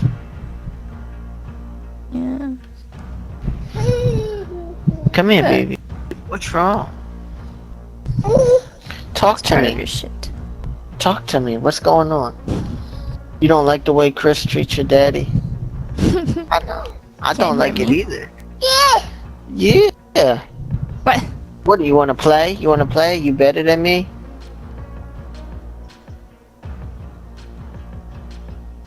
I feel like we want more mini royale. High five. How many Give me a kills- high five. How many kills we had? My thing updated. You had 7, me and Chris had 5. High five. You're not gonna give me a I mean, Everyone. Was it Chris? I remember that. Have we played a win in mini royale before? You haven't done it yet? No, I'm saying, have we won? Oh, have we won? Nah. We'll do it. I feel like we have.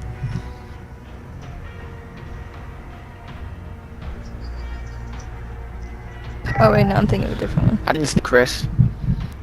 I got 13 of them things. Now. Yeah. 13 dubs, you said? 14 now. 14. And Yeah. just in resurgence. In resurge. Let me see. You got 7 rice cakes. I got 17 resurgence. Excuse me. Stop looking. This is mini. Pretty much get your ghost class and that's it. Get yourself sorted. We'll be deployed shortly. About to get your willy wet? Joe said you about to get your what? His willy wet.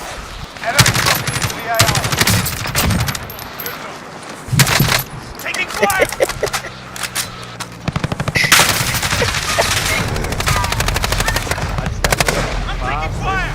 Kid.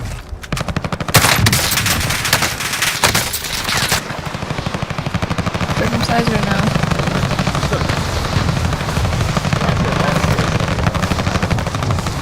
Huh? I know you don't know, but Enemy soldier incoming. Dom is what? I bet you know. What is this? I said Fucking whore. I said Dom knows I haven't been really. So all Dom's kids is gonna be circumcised. Even the girls. Ow. It's a date. It's a date. How you gonna... I don't know. It's a date.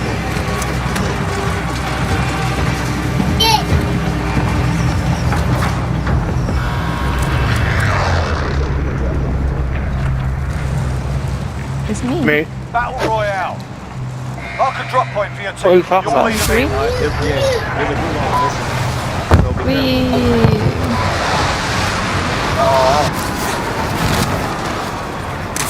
Death of the King. Enemy soldier incoming. Eliminate all targets in the AO. Located a supply box. Secure that position.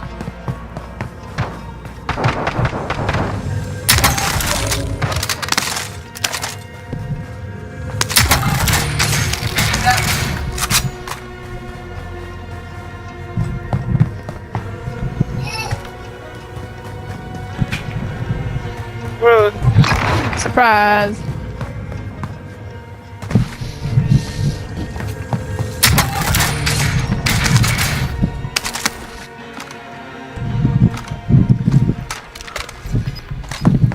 Make your minds up! Who you shooting at?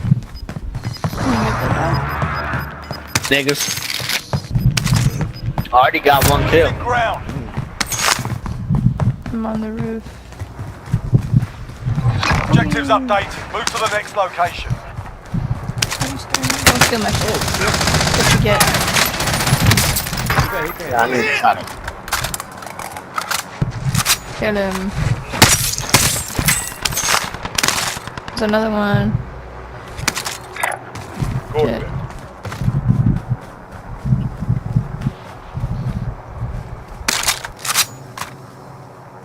Who is it? Got a loadout drop in. Okay, there's like a lot. Yeah. Kill this motherfucker. Where y'all at? Prison. Where you at? Hey, where'd you go? Oh, they're dismissing everything. Cleaning niggas up. Yeah. The fuck are they doing? Where are they? By the bus station. I'm going for Scabby. By the bus station. I'm blind. Where I y'all can't at? see. Y'all up here on the roof? We was. I'm going Go on the roof. I think Chris is. I'm going to. Next objective located. I'm still on the roof. I'm getting the last one. Enemy soldier incoming. Enemy UAV overhead. Contract complete. All supply boxes located. Gas is inbound. Marking new safe zone. What are they doing? I got Oh shit, I another fell. bit. I see. Damn, now. Team white. I need some ammo, though.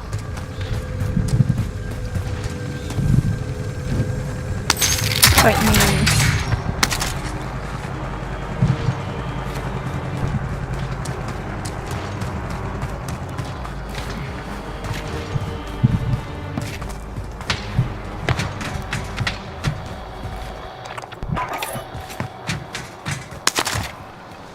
Enemy dropping into the AO.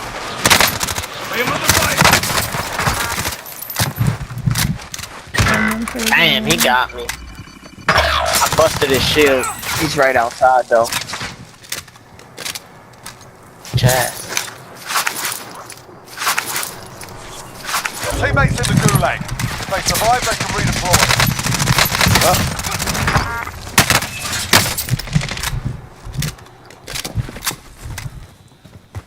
That's it.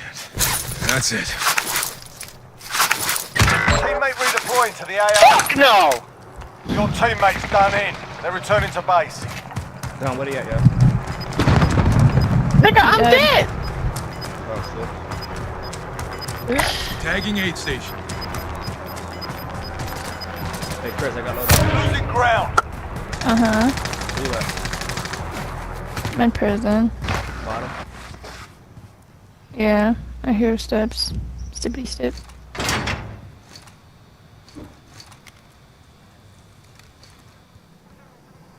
We're good. Everyone's in the safe zone.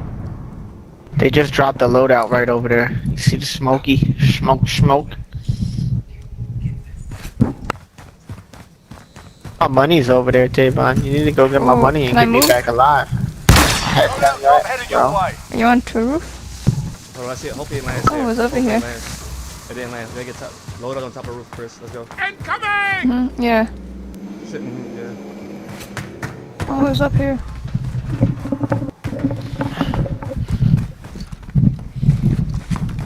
Diversion. Receiving hostile fire. Yeah, it's somebody right there above you, Tavon. He's sniping.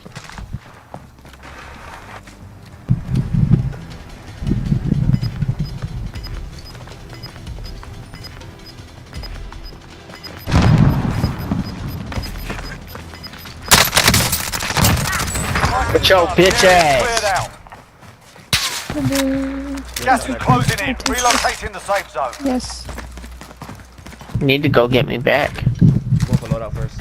It's right here. We have enough, don't we not? I threw it already. Come on. Where's that money? Oh, it's down there. Hurry up for the storm zone.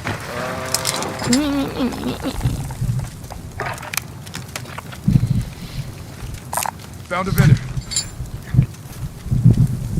Disregard that. Risking it for the biscuit. I'm going Yeah, let me see your yeah. money. First, let me see your money. Drop, not all of But it. it's more money over there, bro. Spare cash. Oh, someone just died over here. You gotta hurry up, though. Enemy dropping into the AO. Somebody's dropping in. Oh, they went in there, bro. Don't chase it. Let them fight. Look, he's ready to buy somebody back. Dumbass. Another one. See him. My Claymore went off for somebody. Good shit, bro. Thank you, I appreciate you. I'll buy you a hooker. They're gunning for me! To the left, keep the pressure on!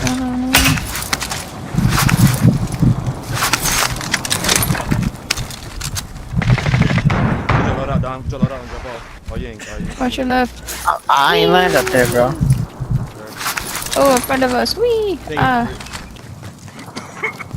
I need some ammo, though.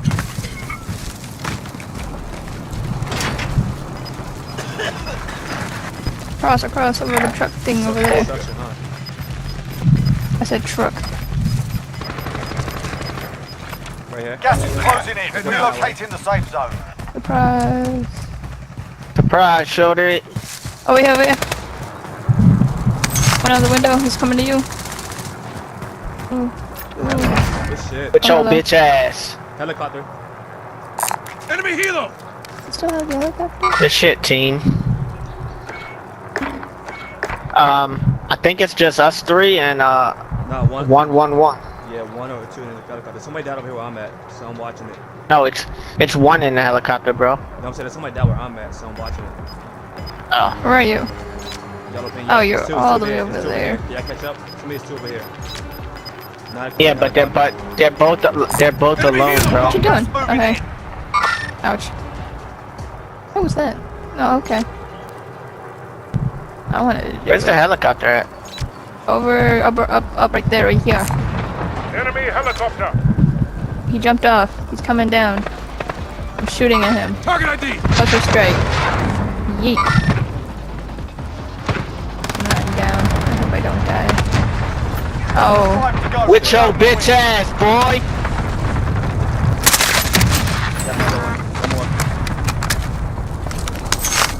I put my shield. I brought the Deagles out. There's 2 by you? 1, I get 1. 1. Okay. Is he on the ground? Yep, he's right here, bro. Right there. Can't get up. I can't get up. Bro, Chris, get him! What the fuck? Wow. Where? He's right there. Yo, I had the Deagles. With your bitch ass, Hey, Chris, I had the Who said Deagles, no? I couldn't kill him. I was transferring. Who died? Who's this? That's Dom. Oh, Dom got up. He didn't finish it. Hey, Chris did it first. He gave it a row. Yeah, that's tough.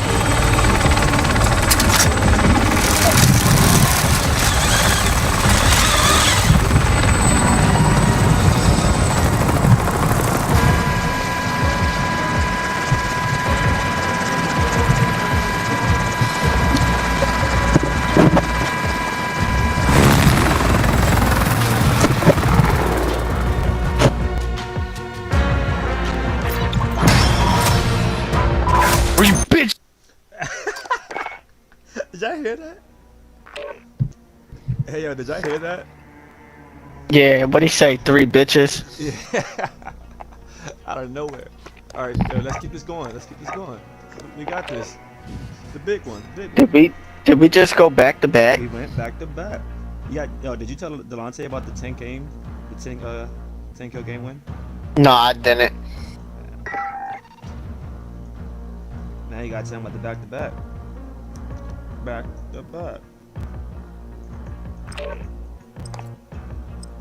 I mean, if we ever had a call team, he'd be a sub. Chris would be starting. He'd be a sub.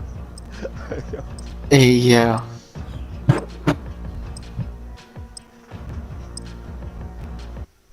Yo, this Monday, give me the ball first. I'm taking the jumper. I'm gonna get them thinking I can shoot. Do what? Give me the ball first. I'm pulling it no matter where I'm at.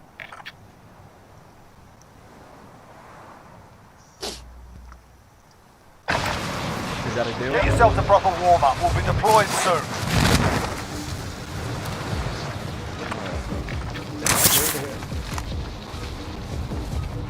You hear me, Dom?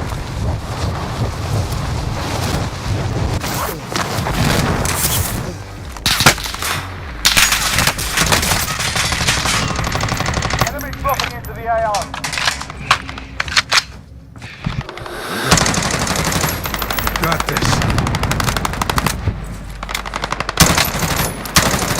What did you say, bro? I said, give me the ball first. I'm shooting no matter where I'm at. I'm pulling it. Half court, Okay. don't care. Hostile dropping into the area. Watch the skies. Any long range guns because that's the oldest. That's this. Man.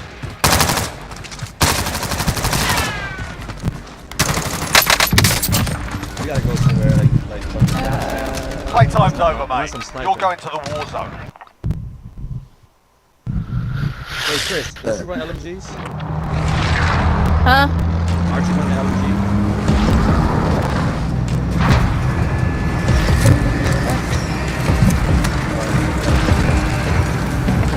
Hey.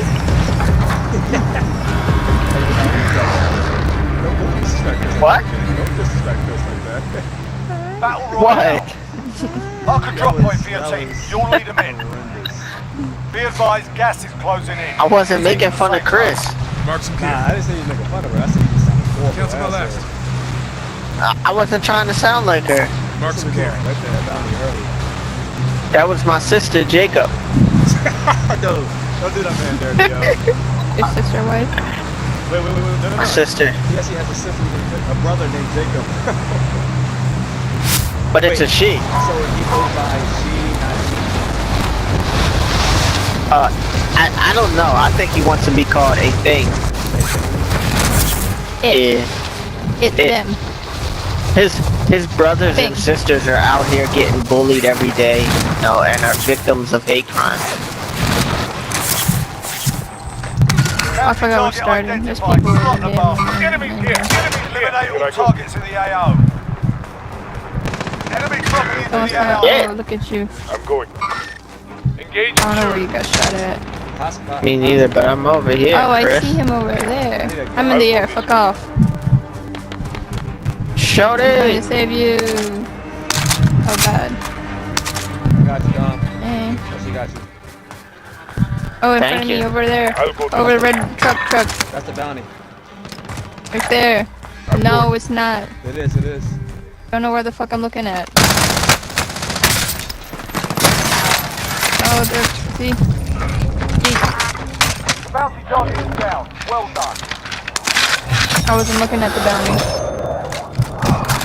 Your teammate has entered the gulag. Surviving earns them redeployment. Damn. Ain't no fucking way, bro. That can't be leaving me like this. That's disrespectful. Bro, I just clapped this man. Mark some gear. Brushing your teeth, man. Got your big boy PJs on. Just got you a Firebox bag. identified. Marking location now. Probably the only kid I know that likes to brush his teeth. Your teammate was sent to the gulag. They'll fight for a chance to redeploy. Yeah. Oh, damn. Oh, I'm gonna die. Yeet. Yeet. Teammate redeploying to the AO. Your teammate's done in. Shit. Returning to base. I win, bitch. What? Huh? Come here, baby. Come here. Oh yeah, you're surrounded. Just put him in here with that. Let Daddy see what you're doing.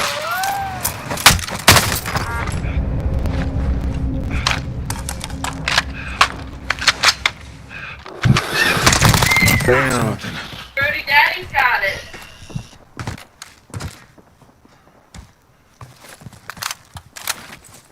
Oh, don't go that way. There's no one. What?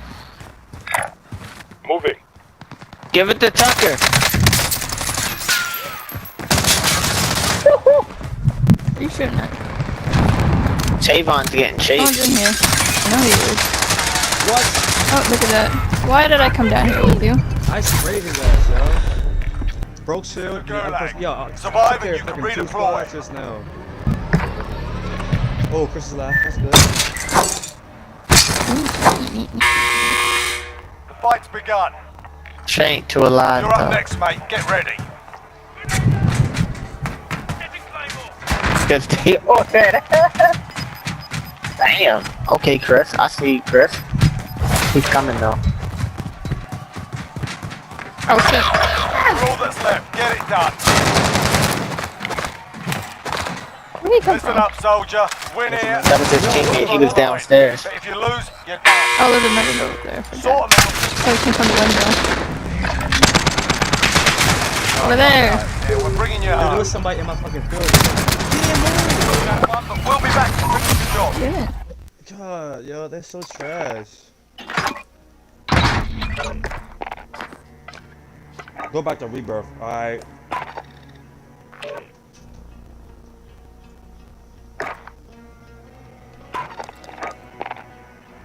We all here? Yeah. This is my left. Yes, Daddy. Chris, I said don't call me daddy on the mic. That's not what I call you. That's not what I call you. Why can't you be a Jeez. bitch though, yo? That's kind of, yo, I didn't hear her say bitch. she whispered I just it. heard her say that's not what I call you. She whispered it. She like bitch. I was like, I had a friend. I actually had a girlfriend. Now I realize I don't have a mortal enemy. Sorry. I'm your rival that lives with you. Your forever rival with your 27 boyfriend. 27 boyfriends. Yo, I'm fucking jealous. Damn. Damn. We're holding for deployment. Now's a good time to warm up.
Enough practice. Time for the real thing.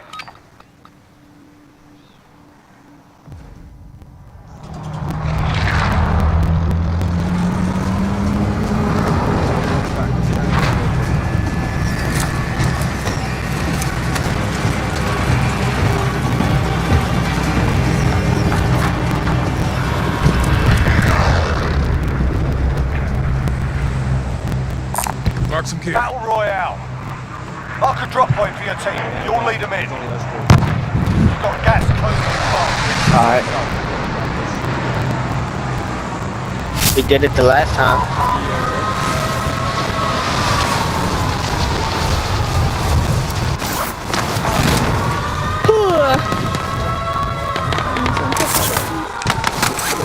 Five ops identified. Marking location now.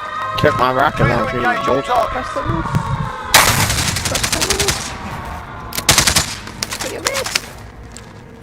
Dan's way up there. I'll go for it. I'm going over the rocket.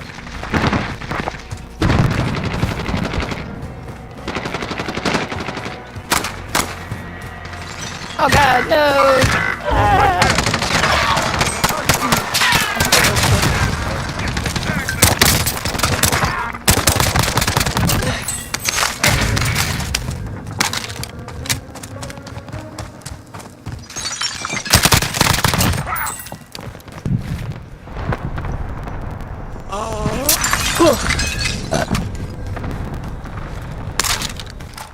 Enemy soldier incoming. Have eyes on gas mask. Enemy spotted.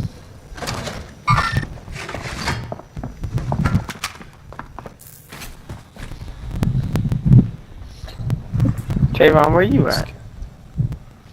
Trying to get scabby, but the whole team's here. Oh, there's two right down here, bitch. KIA. It's up. Killed himself.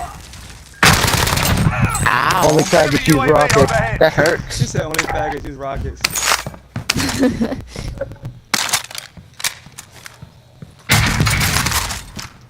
I mean, you are one. Not lying. Damn. Steal my kills again. Found armor. Small I caliber. had this. Cancel my last. Hostile dropping into the area. Watch the skies. Oh, they're coming back. Gas is inbound. We good now? Yeah. UAV overhead. Oh no. I have 7 shots left. Brody. Stop, buddy. I got him. Brody. Guy only right here. Yes, You I have it on. can't take the headphones off here. Here's the phone. Who is this? Yeah, call somebody. I don't know. Call whoever you want. Call a hooker if you want. Tell me how much it's gonna cost you and I'll pay for it. You said what? No, this bitch ass nigga is camping the body. He's a bitch. He was camping where I died at. Stupid. What? Fuck you. He said fuck you. Where the hell is he? I don't know. Where the fuck is That's he? disgusting. That's called incest. Oh, he's right there. I have no ammunition. Dumb, I leave my life in your hands.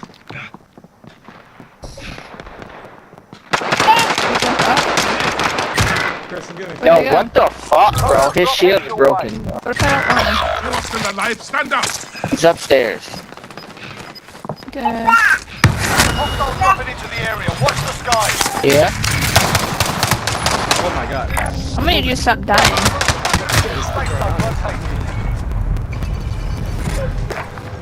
He said, how about you just stop dying? Chris is a G. Fucking G. Get the fuck up. One on my double floor. Got you. Bottom floor. He's upstairs. Outside the window, Chris, outside the window. Behind you, watch that. Outside. You jump off the ceiling. Yes, he jumped off ceiling. I don't assess nobody. 25 left. Stay sharp. Downstairs.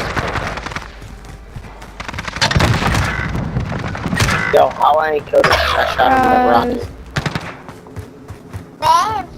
It's a whole nother team in that building next to y'all. Hey, shout hey. What you doing? Brush on teefies?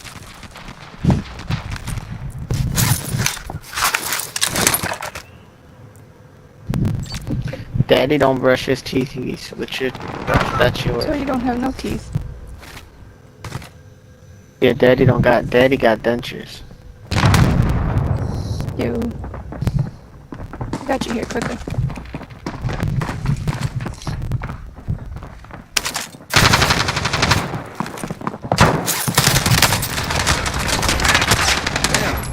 Kill this motherfucker. Where they at? They in there, heavy. Oh, there's full. We gotta play a little more safer, that's the case. Let's get a spot and stick to it. Are they upstairs? Yeah, they're all upstairs. It's 4 from Chris, it's 4.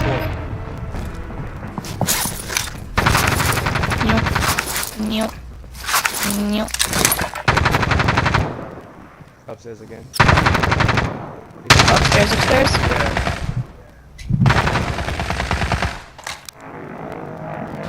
The first one like that, I'm enjoying it.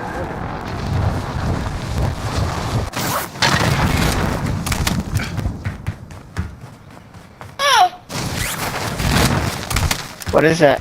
Who texted you? Yeah, Scare me like that? Back. Oh god, the fuck is done. Man. Little shots. Might attack me on the roof.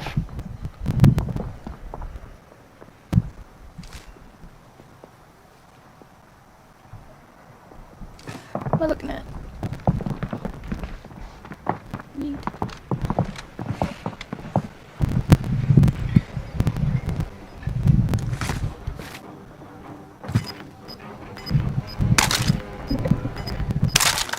all in each corner.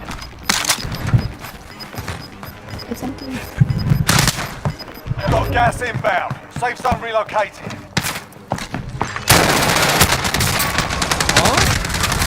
Broke shield straight to that. Oh, that hurts. Got you that time.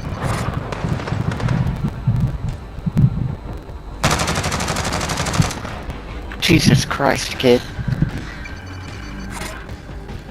Doing. Yeah? What I tell you about stretching my collar, my shirt? You want me to stretch this shit?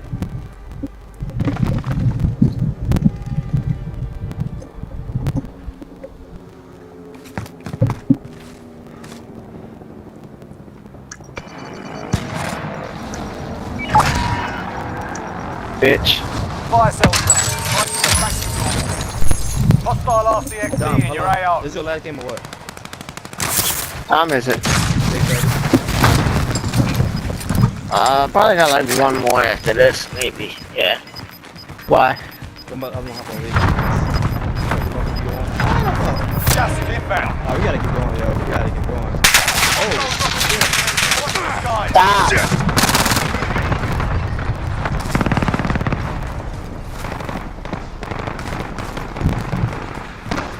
Everyone to the safe zone, now.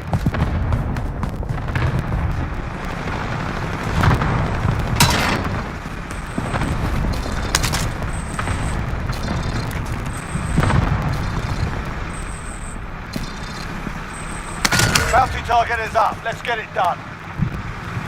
Allied cluster strike inbound.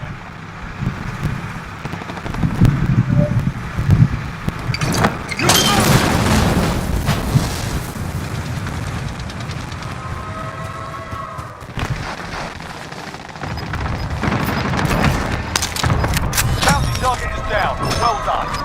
Oh. good shit. Good shit. Gas is inbound. Marking new safe zone.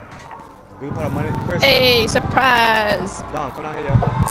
Found a vending. Alright, hold on.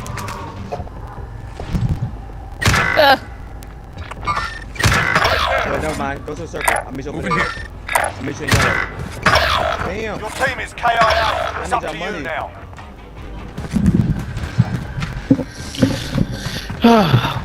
Well, I killed the one guy's teammate. There's only one of him left. I think.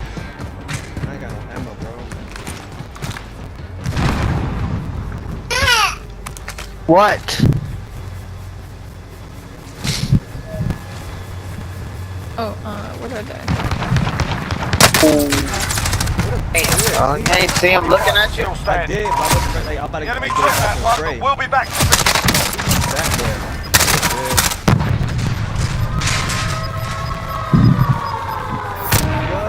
At least we averaged 5 kills in a lot of games.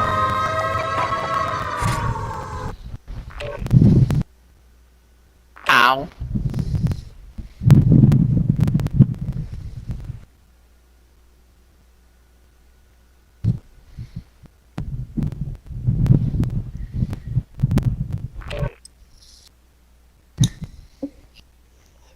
Oh, excuse me. Chris, What? I think I'm gonna pick you up. What do you want? I think I'm gonna pick you up tonight. How about me? I can't hear you.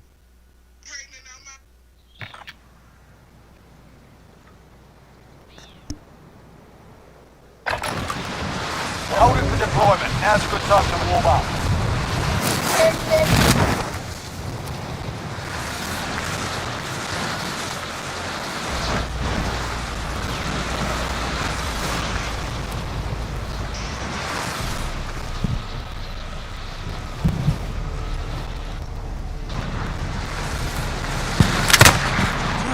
They're gunning for me!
practice. Time for the real thing.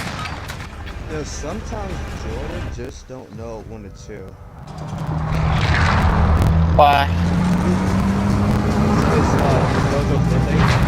I'm like, damn, that's right. It's like a birthday.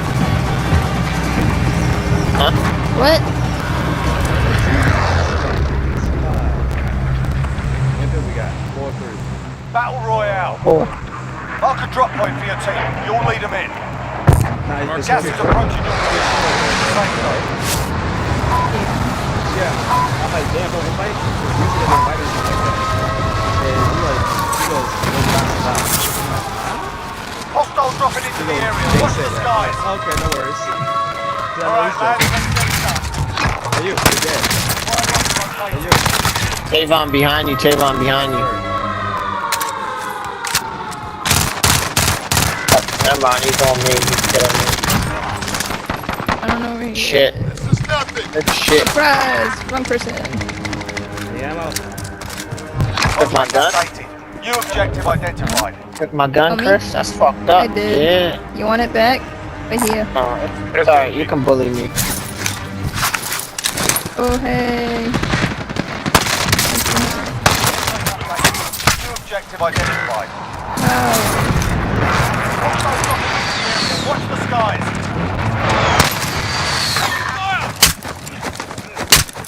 I can. Contract complete. All supply boxes located. Damn, I was just getting fucking whoops.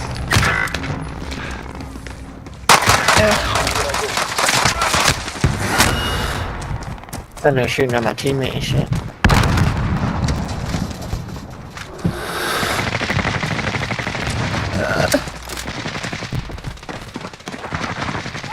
Oh, right there. He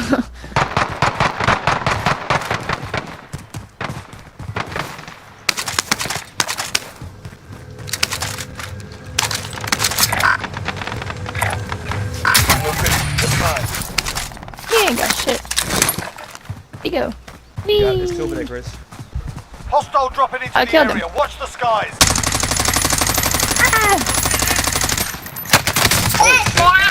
The other person's right there. Fuck. No, like I was saying, he was like, no black. Oh, I tried. I'm like, oh, okay. And then he goes, nah, you can come over, but no Asians. I'm like, oh, okay. I'm like, kinda. I'm not Asian. I'm like, kinda don't want to come no more. He goes, alright, bitch boy. Like, we don't know when. I know he's on that stuff. Losing ground. Position deployed. It's okay to say what's not okay. He's on what stuff? He's on drugs. Different kind. Don't know what he is. It is. Ooh. For real? Yeah. He mainly does Adderall. Like, he mainly does that. Where the fuck is the guns?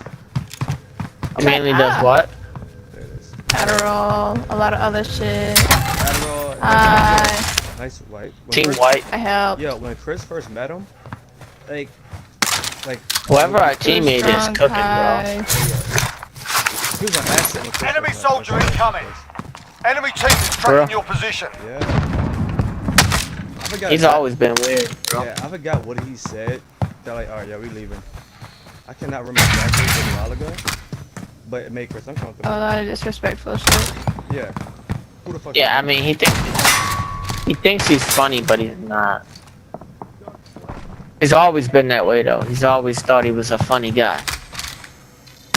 There are 24 enemies still out there. Kill them all.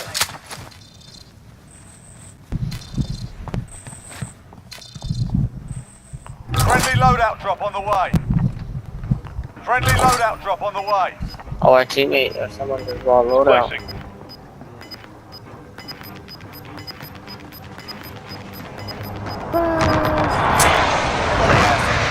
Safe zone relocated.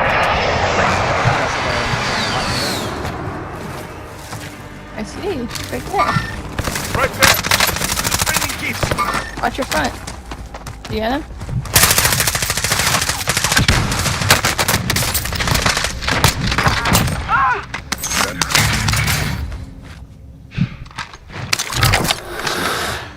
It's nothing.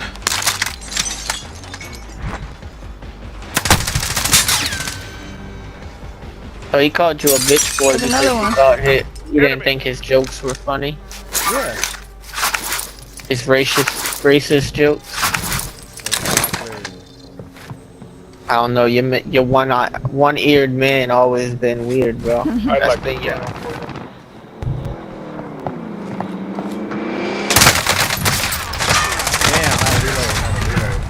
Oh, you died. I was coming for you. It's alright, I had to reload. I'm on the road now. That's always been you and Dustin's homeboy, bro. Yeah, I played sports with him. That's all it really was. And then we ended up playing Call of Duty too. I didn't know he played sports. Yeah, he played basketball. He wasn't bad.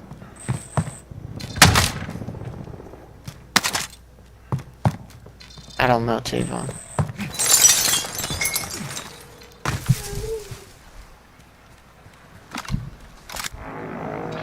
Load out, I'll go for it. It's too early, I have a snipe.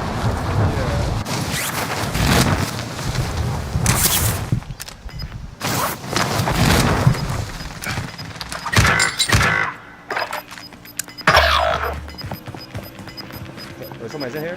Relocate. Gas is moving. And where? Oh, there's a whole team, where I die.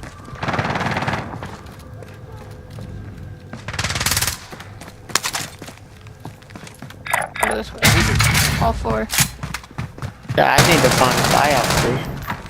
Funny.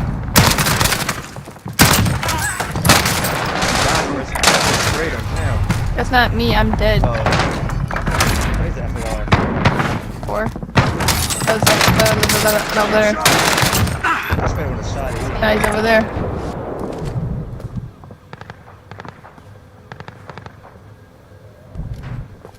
How many kills I got? I got 4 kills somehow. Yeah, our teammate got 6, bro. I'm gonna catch up. Enemies here. Shut up. Damn. Enemy.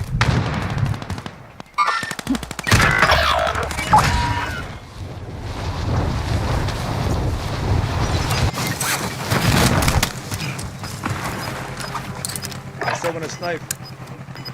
Where'd they kill y'all at? Gas is closing in. Relocating the safe zone.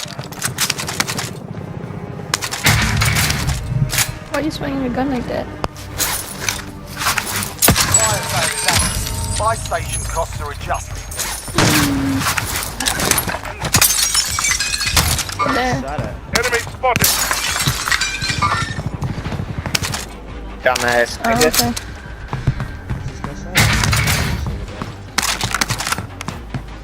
Sniper over there. Buddy, on my Over heel. there. La, la, la. But yeah. Here I go. Enemy soldier incoming. I'm going. They're on me, bro. Careful behind you.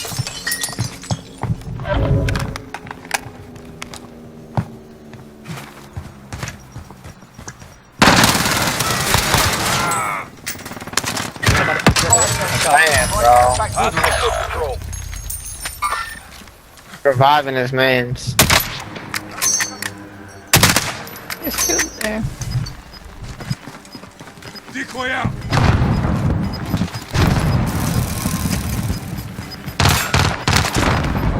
Got gas moving in. Oh, he's right here.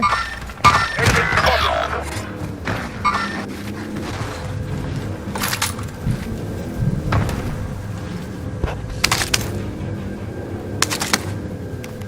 18 mines out.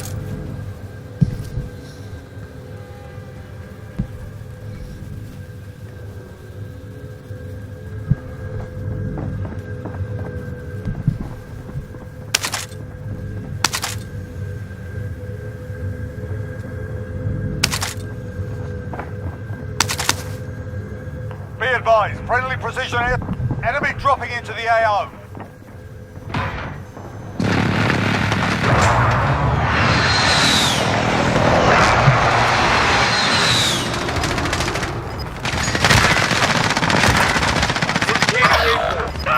Pussy. Gas is inbound. Marking new safe zone. Yeah, I'll go. Enemy. Here I go. Ah, kill myself.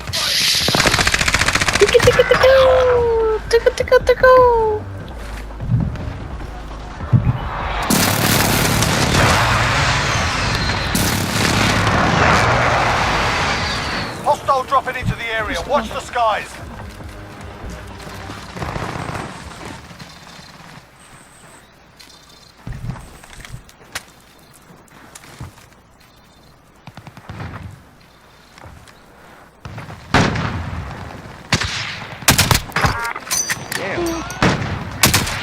Finish him.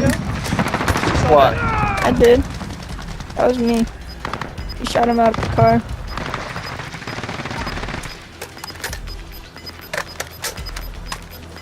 Using tear gas! Losing ground. Get him. Do it again. Finish him. Bitch. Right there, right there. What? Literally spraying him before he even comes out. Oh, that was a bird.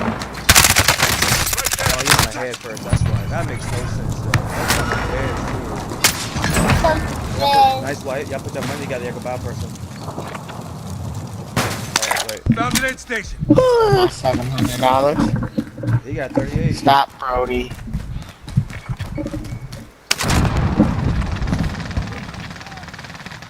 Stop. 10 remain. You're nearly done. Stop. Damn, dog. Wait, hey, left of you, left of you. You see it in front of you? Run the hill.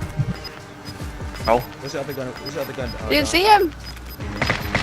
Right there. I'll go this way. Watch your ass.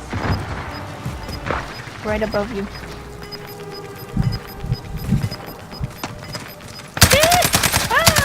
Oh, Looks like a weed melee nugget. him, melee him.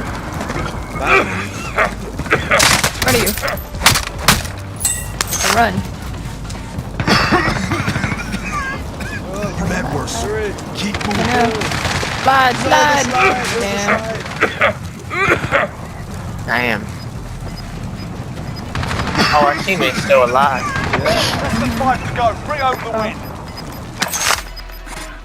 Yo, that's why. Here I go. He just took the person out. There it is.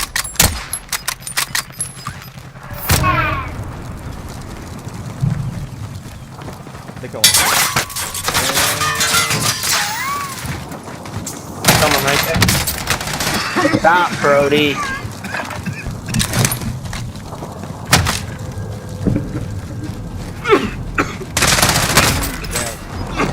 Less than 5 still standing.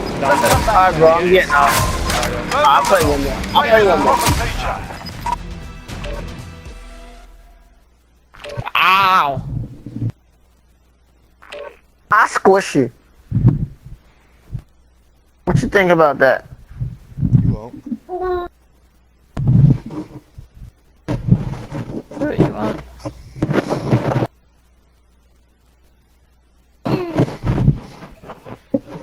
Yeah? Oh, are you gonna look at it?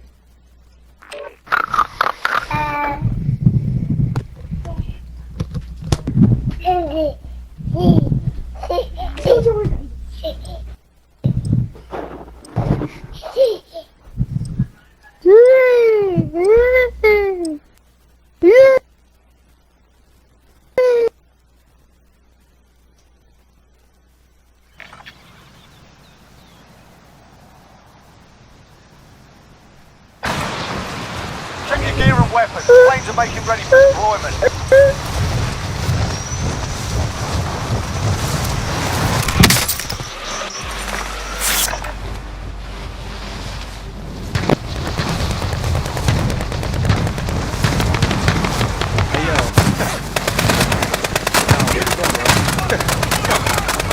I got a kid jumping on my back, pulling my headphones off my head, pulling my t-shirt off, keep drooping my collar, and I keep telling this little nigga, yo, stop drooping my collar, yo. Come on, yo, stop, bro. I'm ready to fuck you up. I don't care if you're only one. Enemy soldier incoming.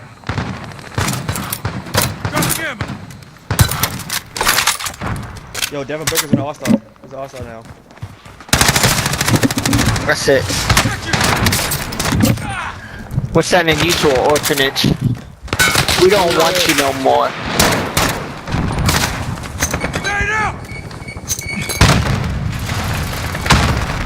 Hostile dropping into the area. Watch the sky.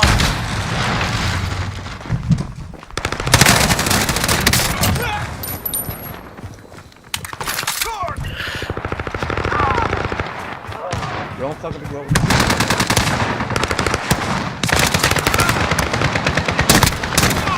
Enemy dropping into the AR.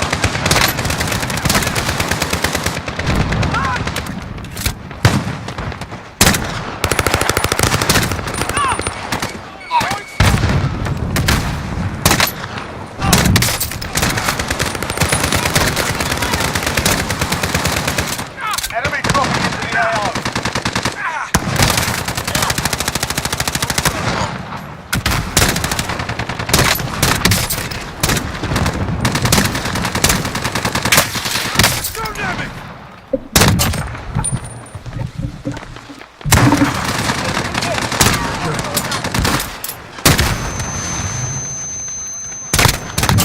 Got you, Don. What? You're green, right? I'm saving my life. Hey, how you saved my life? I died. Enemy soldier incoming.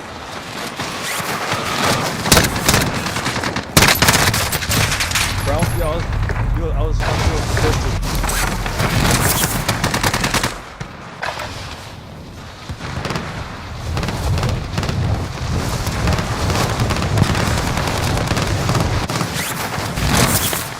Hostile dropping into the area. Watch the skies.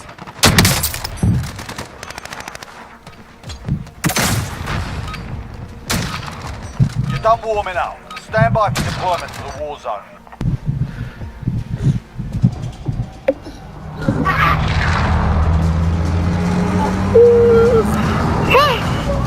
Good. Where we at? Where we at? Hey, bio. That nigga go to prison. I mean, y'all wanna go to prison? I'm with that too. Man. Battle Royale. Alright, soldier. Mark a drop point for your team. Gas is approaching your position. Where we doing? The top of damn bottom.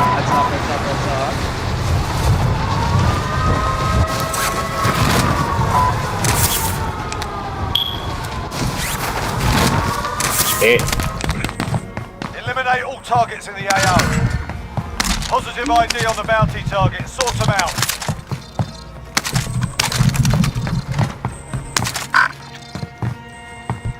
I'm on that bounty. I'm going now. What's up?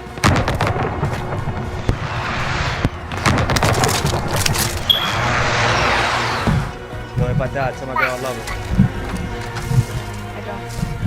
her. She don't love you back, she said.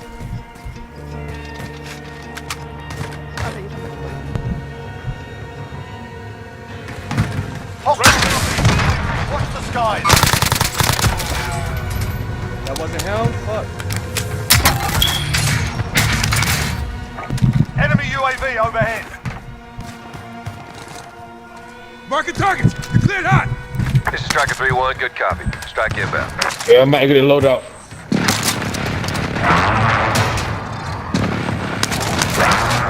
I'll be back. No hits on that run. I'm hungry. Someone tell mama I'm hungry. Throwing it on the roof. Bounty target is down. Well done. Oh, come on. Somebody You've give me got a the bounty. loadout drop inbound.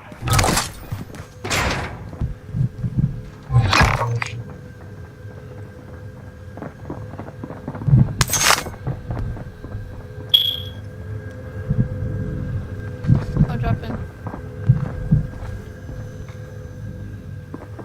Nah. Enemy Where your team bitch is ass tracking going? your position. Bitch ass. I need that ammo. Ah, I broke myself. Oh, where you at, Kayvon? Hey, I'm gonna tap you. Tap you. On the floor. I jumped off.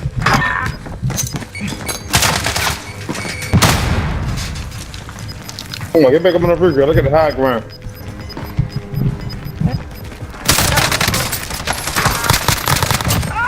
Tell my mama I'm hungry.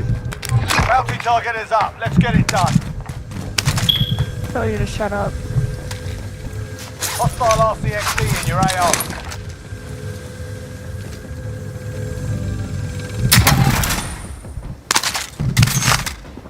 There you go. Come on, let's go. Yeah, no, right over there. Enemy Load up. dropping into the AO.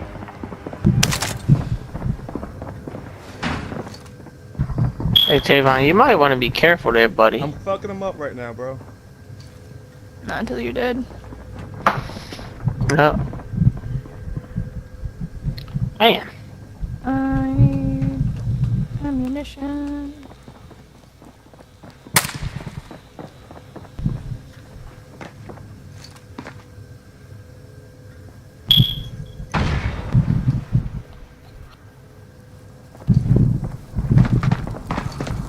Oh, here, little one right here.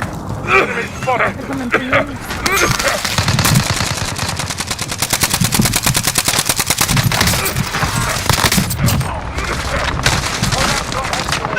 What did I say? Yo, I put the gas mask up, but I didn't.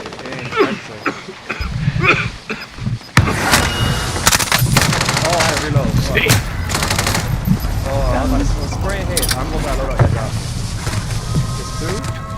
Is it It's a loadout on the roof with us, bro. I know. On the roof, There's one on the yeah. roof and on the floor.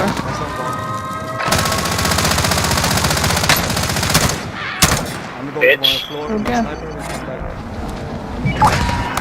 Got a loadout right there.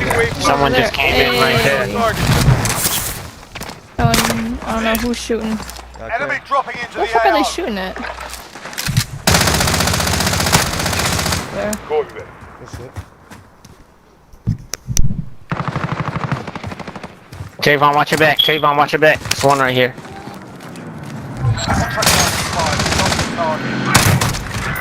Damn, yo, bitch ass ran me over, bro. Protect me while I revive myself, bro. Enemy UAV I'm overhead. coming, I have no UAV overhead. Nice.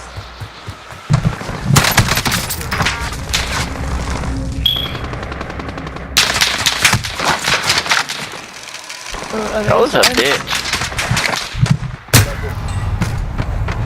Nah, ain't nobody else over there. It must be up there. He on top of the water tower. Oh, he's right here. There's two up there. I see him. I'm up. He just jumped. Jump. What side? He did. Hostile dropping into There's another one. Watch the sky. Top of the roof, yo. On top of the roof. Damn. I missed the shit out of him. Kill his ass, hey. Where is he? Oh. I had like $11,000. Watch out back. I think there's somebody behind y'all right there. Oh damn, we gave up the high ground now. Oh, we gonna get this shit back.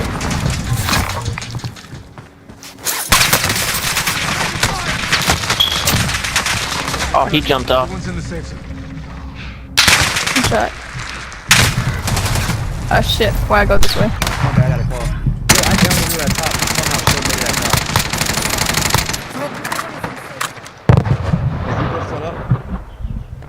Yeah. Let's Yeah. fuck up.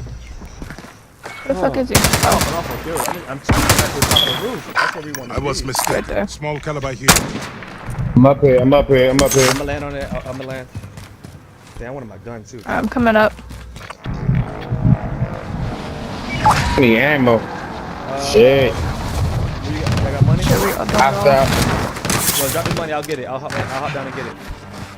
Where you at? Where you at, yo? Right here. I'm behind you. Dom, Chris, drop your money. Where are you? I'm down here, bro. Where's Dom? Dom, what you doing? Don't drop him. Cooking Nicks. He killed me now, bro. Oh no, I see him. Right there, right But there. I busted his Down him. shield. Down him. I'm Yeah, reloading. I busted his shield. He just laying there. He dead now. He dead. Good shit. Get him munitions. I'm coming up. Shit. Ah! Alright! Oh. My gun. I realize I have that. Oh, wait! Yo, they're above Damn. you! They're above you, bro! I thought he was up there. I thought he was good. Looking right now. Moving! Ooh, get him. I got him. Nice. Yo, You good? Is Reaper still up? I don't remember. I think it's Yeah, gone. it is. Oh. That's crazy. No, it's still up, bro. Alright, my body's up there with the ammunition. Yo, wait. No, it's down here. I got the munition box. Alright. I have some. You already threw it down? Where is it? No, it's right here. I died coming up. Oh, come on, bring that bitch. No, I need that. Bring that bitch. It's right here. Closing in. It's right here. I pinged it. Oh, hurry up and hit it. Help me, yo. It's fell. Where you at? Damn, I'm on the way. Outside the building. Okay. Safe zone's far. We gotta move. But we should move. Damn, I fucking dropped the munition box too. Don't worry about it. I got one. Enemy soldier incoming. No, I've been having that. I forgot about it. Taking fire. Dropped him. Oh, one coming up the middle. Oh, I see it. Got him. I got him. Nice. Got that bitch. Nice. Oh, one right here. Got him. Good shit. You got him. Gas coming. Gotta keep moving. I got. Let's go. Right here in front of me.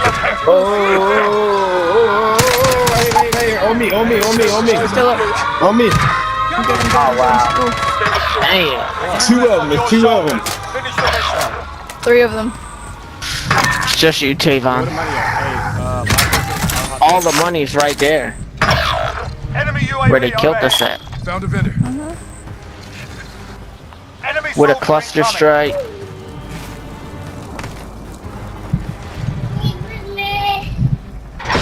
He's right below you.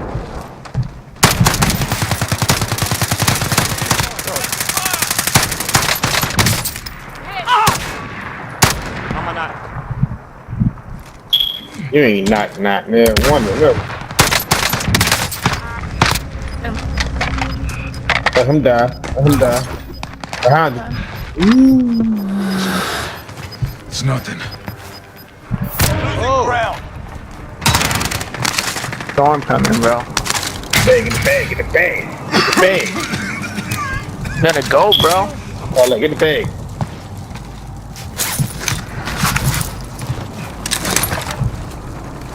Damn. Less than 20 seconds still standing. The enemy took that one, but we'll be. I couldn't find the money at all. I'm like, where's it at? I dropped my Galil. My Galil, my Spaz. Hello? I'm gonna go play Skyrim now. Alrighty. Alright, Dom. I got pissed. No.